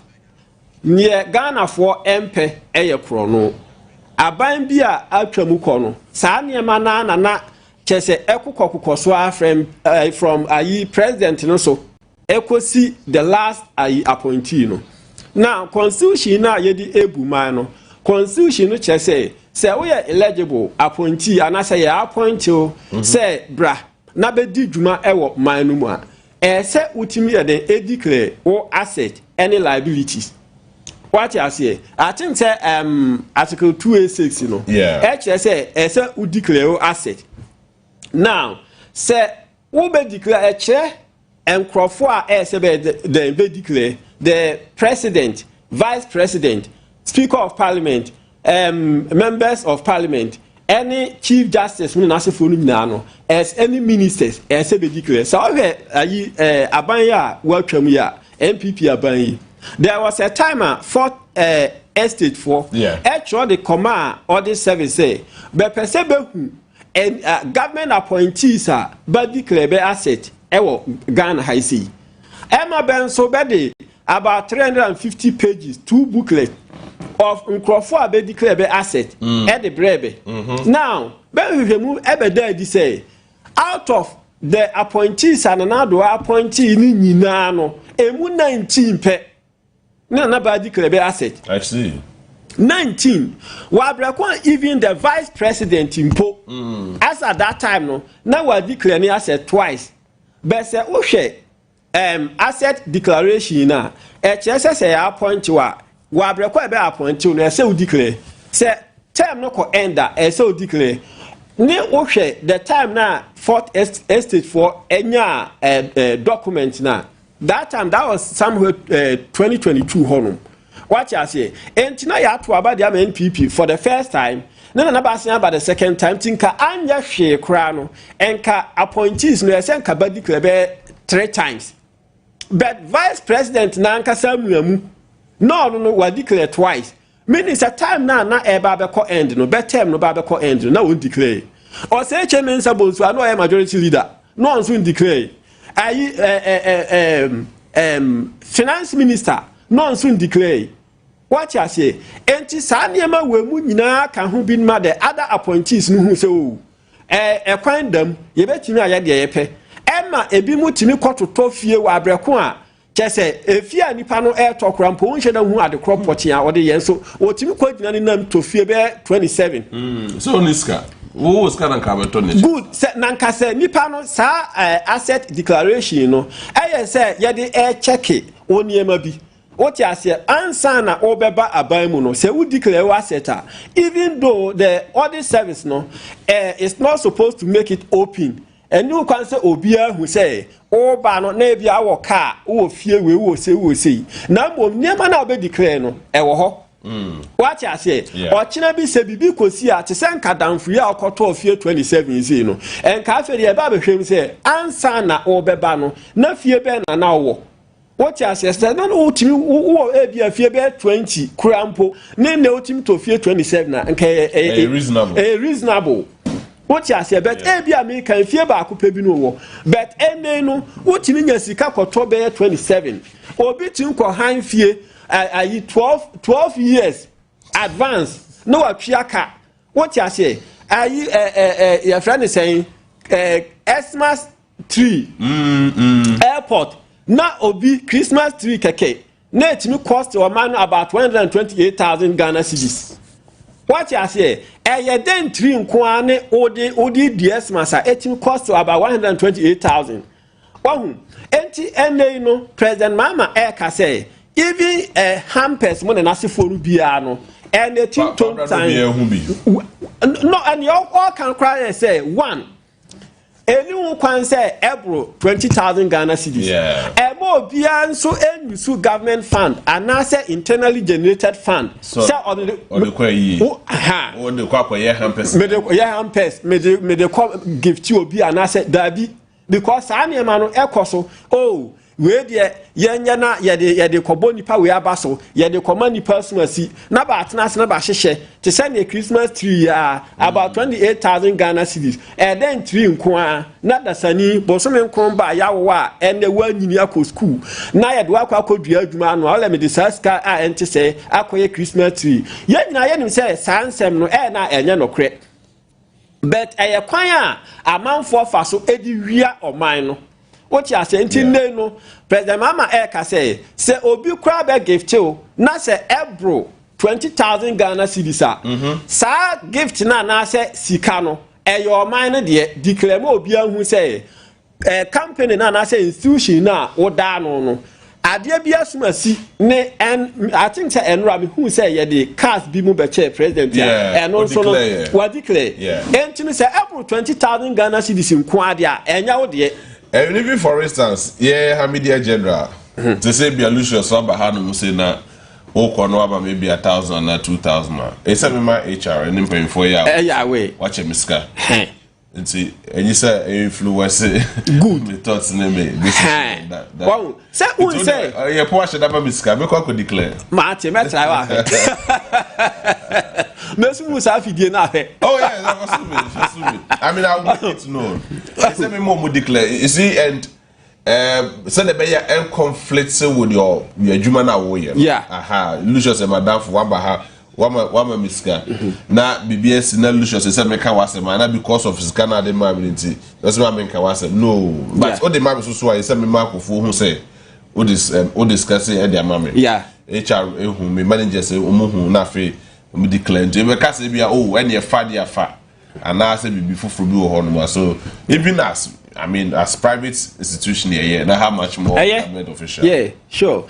And I think say NC hwa nyenra President Mama eka say or share 31st March say obia mfa declare ni asset sa 31st March no or no ne source HN say enipa bi mo anasha appointees inu bi mo enya declare eninti ade na edikan a obeye say wa ma be another timeline which is Wednesday. Wednesday say declare o asset eno no krampo na o che say ba be appointee be before 31st March no say be declare ya wa di kan ka say appointees no bia emfa ne 1 month pay enko ayi Maakye no enti ba no nso bantimi and declare be asset before the 31st March nanso ya appointee be before 31st March no ben so be forfeit 3 months enti ba bosumi akatua no miensa be forfeit enya de a aban no e de be ma be ebe ko Maakye enti e kire won say 1 wadi kan kasa appointees no bia de 1 month pay ko honom ni tu wasan so abrichi enti sa wo de emu 3 ebe de enti na so betua 4 what you say 4 months pay ni ebe de ebe ko Maakye and I think say president here Bonabaso was a commitment we are why because ankane na enkoba bia because sometimes we say president na nkasa dey na oye enti say president no ye bia eno nso ma ayi offense other appointees no akwanya say yansi yetimi yetimi eyebi enti ne se yaba benya president ya all ka say dabi say obia etimi kire niema owo ansa na oba ban mu ne obeduru aban mu nso no say term no yakọ end out term of office no yakọ end say otimi kire niema owo a say timbo na baso because enya Newton yenya yenim say constitution no sa ne constitution no kire nanso na enya ade a yetimi eden yetimi edi so emane yi. But I say Lucius a member of the NDC communication team, but let me say a very good morning to Miaminia, the editor, and the Punch newspaper. Foster, I say good morning to you. After your marking at the release Bidiaba calling on the IGP to investigate near a course. So I say petition for investigation and disciplinary action against Constable Forcing for assault at Parliament House during the Save the Judiciary demonstration. So, God refer to Sunobia and KB, Nami Maba, Ivan Hodomunafe, Ivan Edenidia. But say, I hereby formally petition your office to investigate and take appropriate disciplinary action against Constable Forcing, a tall, fair, and heavily built officer who was stationed at the entrance of the Parliament House to provide security during today's Save the Judiciary demonstration. Constable Forcing assaulted me at the entrance of the Parliament House during the demonstration. So this is Afiyo Maakye Eka said. To address this incident and correct misleading narrative circulating in the public domain, I have issued a public statement detailing the events as it occurred. I rely on the said statement, which is hereby attached for the information and further action, counting on your cooperation. Yours faithfully, Osahene Alexander Kwabena Afiyo Maakye. Iti odo ena senya kukudro ede letter de command the IGP say or investigate now on taking disciplinary action against Constable Forcing, our heavily built or assaulted during the Save the Judiciary demonstration. Anyway, so Ivan, back to you now. Minim say be able to tackle this issue, and I say you call the monetization in the endorsement of the MMDCs and declaration of assets. Any of them? I think this thing should be disregarded with a contempt it deserves. And you see, the caliber of people. A letter now to Afiyo Maakye letter. The caliber of people we are talking about. This is a video that is circulating. Yeah. A man for more di who dance here. What happens? It's not just about a video because every video needs to be captured.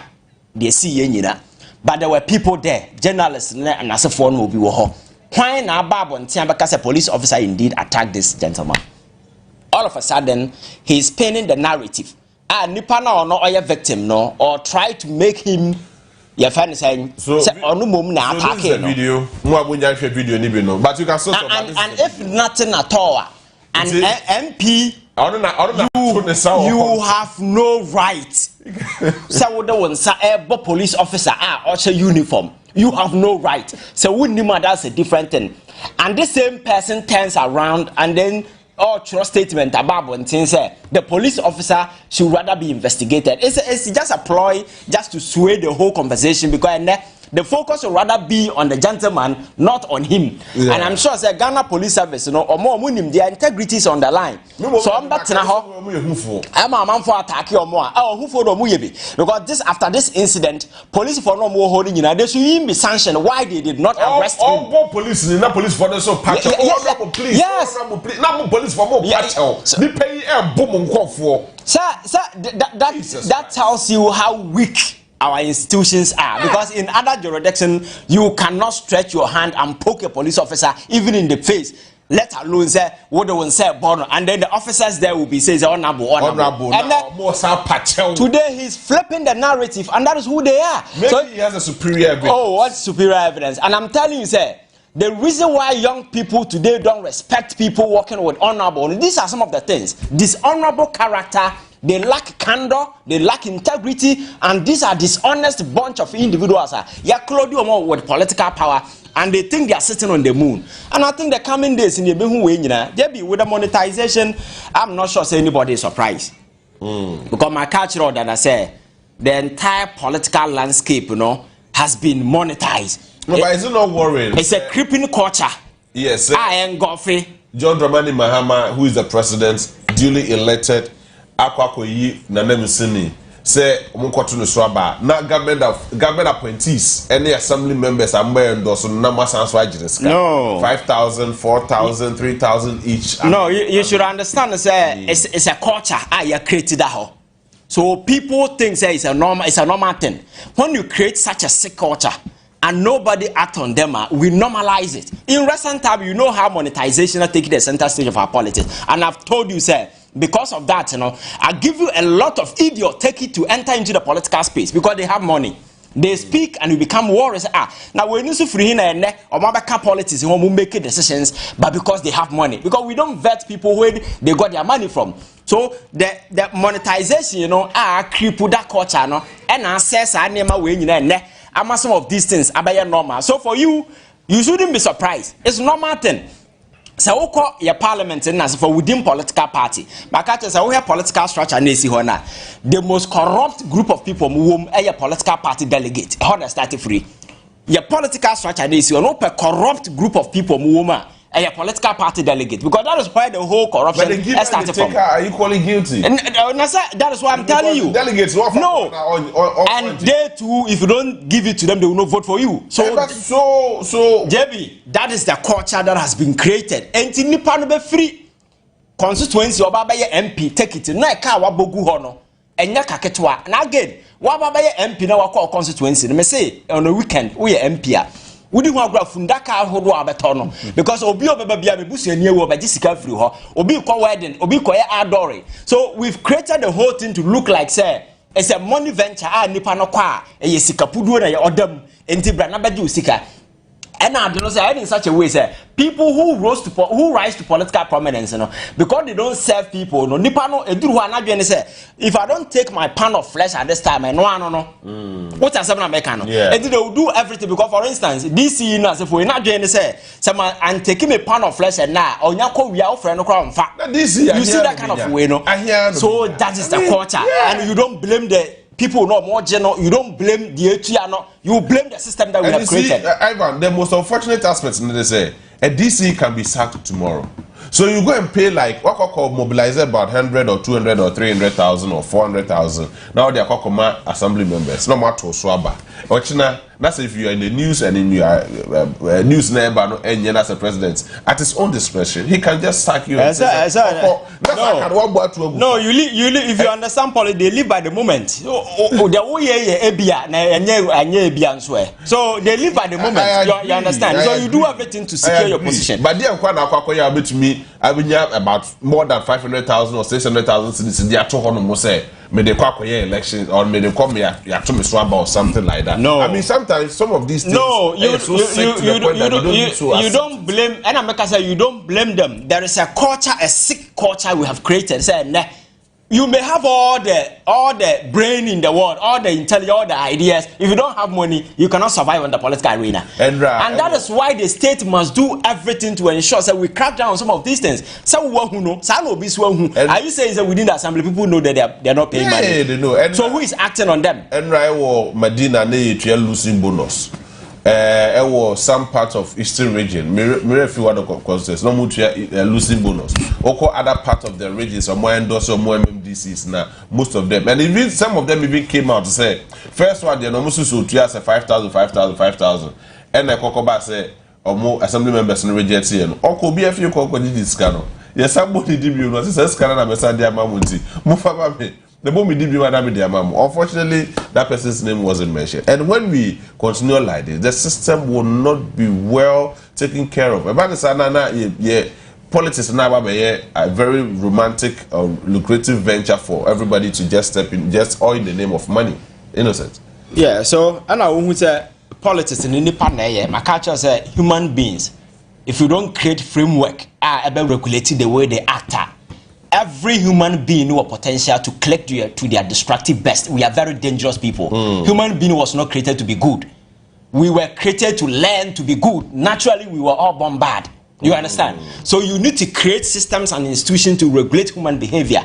So once me and yes, as a state, I don't expect man say on his own he will do the right thing, because there are those you need to learn to be good, but to be bad there you don't learn it. That is why we say untrained criminals. We train people to be good. So until such system number say as I'm making sure say we find this way to say we say and some way who doesn't know obianim. So this is what goes on within our system.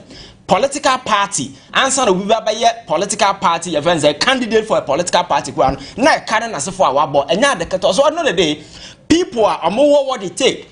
the skills, the intellectual know-how to be able to help to navigate through this stormy circumstance here, you know, because they don't have cash, they will sit back and watch people who have money to go in and destroy the estate for us. And that's exactly what we've been witnessing in recent times. Party chairman, constituency chairman, wine chairman. See the caliber of people coming up. Yeah. And some of these idiots very soon, because they have money, they will tell you that they want to be president. Because they have cash. So there is no room for intellectualism, that kind of merit. Nipa no the ability to do. The space, you know, has been hijacked by these high-stake bidders. They have money and they can do everything. NSA use and system to deflate this and then tell people say governance leadership is never about money. It is about people who have the ideas, people with vision. Because if you go out there and sell that particular thing to Obia, for instance, me pay MP, me constituency. Now, but Jimmy Sikana me talk me the man we na me ko. Can you come to me and say me baby ma? Because I can't mabono. Some of them are owning the banks. Some of them are owning the banks, huge sums of money. Some have taken money from loan sharks and they are paying. They have to pay. Obi who have sponsor or any contract be a family. That's what they do. You understand? So some of these things, you know, explain how ineffective the whole system has become. Now, Chroma it me a quine.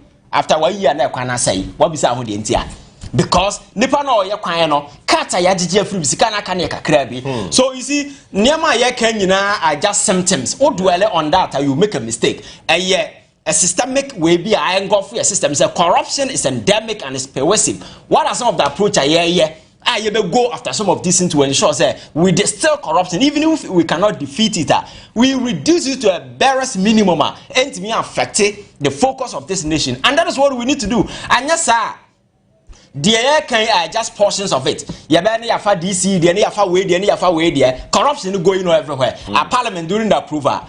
And over the years we've been hearing this or say somebody called him to bribe the side and so you understand? Yeah, sure. And somebody by investigating here. Even parliament that accusation came up till date nobody investigated. You understand? So for me, a culture creative and we seem comfortable with it and it explains why the state is sinking. We really need to be very ready and say, enough of this creeping culture. I ain't go for your political winner. I say no. I put you away the intellectuals away because no decent-minded individual me constituency me compare MP. Na ma betue sika ma men yet. I won't give you one city because me walk around into your because me serve. And if I'm coming to serve you, what should I pay? You understand?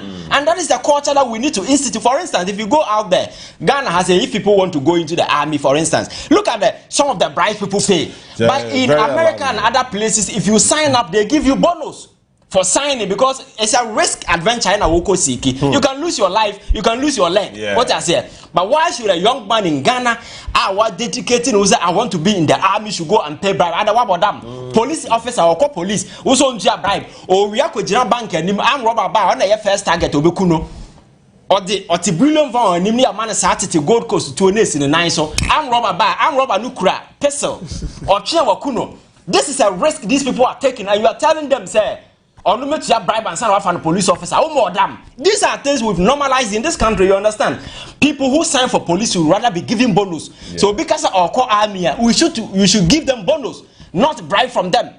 But the culture we've created no normal. Everybody is aware.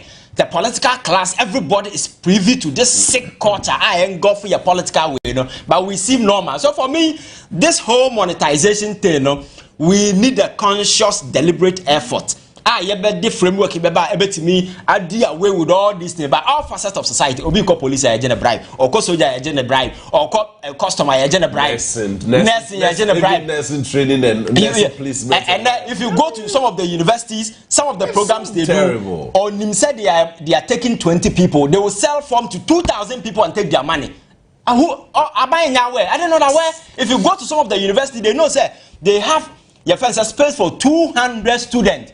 They will sell form to over 2,000 people, shortlist about 1,005 for interview and take money from them. At the end of the day, you know, near for 200. And if the state institutions are robbing the people, how much more ordinary person? So system institution are setting Robbie Amanfo a chrono enterprise and I setting a unit home. They are benefiting or no be no, they are benefiting no casa. And that is the same culture that we need to deflate. With this asset declaration in the next, I think 1 minute. With this, for me, I think that the kind of impact that as you free no, and for me it's even becoming unnecessary because Nipa no declared a shame from the Koyembi, so nobody is verifying us for them. We need some pragmatic approach. Say Nipa no the bar. We need independent way. They will go and verify and know say because obi betimi akobo send the cotton account. Yeah, sure. Obi betimi akojo obi dan papers no was sign yana the ontua sika bia. People can do all these things because in the name say me ba me oni. So exactly. Obi si dan obi we what transact obi we. Yes, and I make say criminals, first, and the criminals are very intelligent people, very sophisticated in mind. It's a very sophisticated enterprise. Who you fool, you not survive. So some of these people can maneuver their way. Right. The state need to institute measures to be able to verify and check all these things to know say indeed. Nipa and some now can I just church or never good papers. So the other one in church or never good papers. Let's 30 seconds now. Okay. Yeah, now I buy can work. Se this is assembly concept now. This is assembly concept, you know. Why remember that? Why be that? That be, but say yes, your structure now. Okay, come up how. Okay, come up because here say offer assembly concept now. Over the local level, no crime puna assembly members any unit committee form. Enka any partisan. Enti ho mom ni ade no yese nke start free wahu na mom de tie say ade na ye ka se enye partisan no se ekoduru se ye be ye assembly elections a political parties nso ebe kwa akoye dey co-sponsor. That is very watch as enti no from the word go no the oil unit committee member and I say assembly member ewo electoral area honum no or no eye ayi politician. What you say? Now, the who was Sikatria Wimuno, say Ekobani say, oh, district be now Ebia a dominated by who party a woman fancy NDC was CCA. Now, Bako district be no assembly members are better honum. Do one ye may fancy MPP for a child say, Sababa Sababa endorse ya.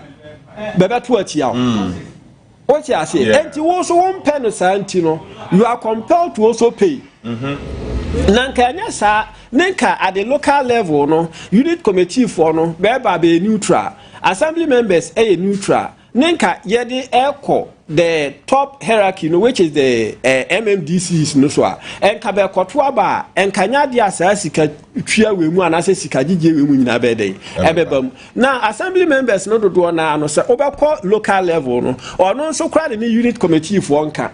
As to when obekọ meeting what is being discussed at the meeting no bia no. Beba na they don't account for anything. Say be a call a can say analysis that be nyasade no. What you say enti me say no de and who be Samuel ye bit me can say and the ye assembly concept no e good pa ade ba ko pe mom ne say ye hwe na yi firi mu say e kodru assembly elections na and kayen politicians no betwe ye ho. What you say na nipa no enko as a neutral person say obetimi a serve ni electoral area say be access no na be hu say or that potentials na say credibility no so betimi accept na say betoma na enu mo mbeboa assembly no sense bia ebe shebachi na nipa no be wi na ono no nso no eba be ye nema bi say asna ba betia aban no but I say Mamenda Lucius ase na Mamenda Ivan Che Innocent so ase for your time before we are grateful but yeah ma be pon but me any kind birthdays bi o ha no say na yeah, sorry, so Detective Chief Inspector David Jokoto of Marine Ports and Railways, and would have the Ghana Police Service, and would our tema Detective Chief Inspector David Jokoto, and Marine Ports and Railway of the Ghana Police Service tema, and would may heaven be kind to you and may heaven open his doors for you. Nana adesu otoso enum kwamuhene of Aguna kwayoko and also proprietor ewo His Divine Grace Academy. Sanso Task Force Commander ewo Kaswa. And ewa woda from Frederick Adasu Assembly at Adam Nana Kaswa. Today is a birthday. Happy birthday, Nana Yami Inshral. And happy birthday to Prophet Kofi King George. We wish you a year ahead filled with new adventure, opportunities,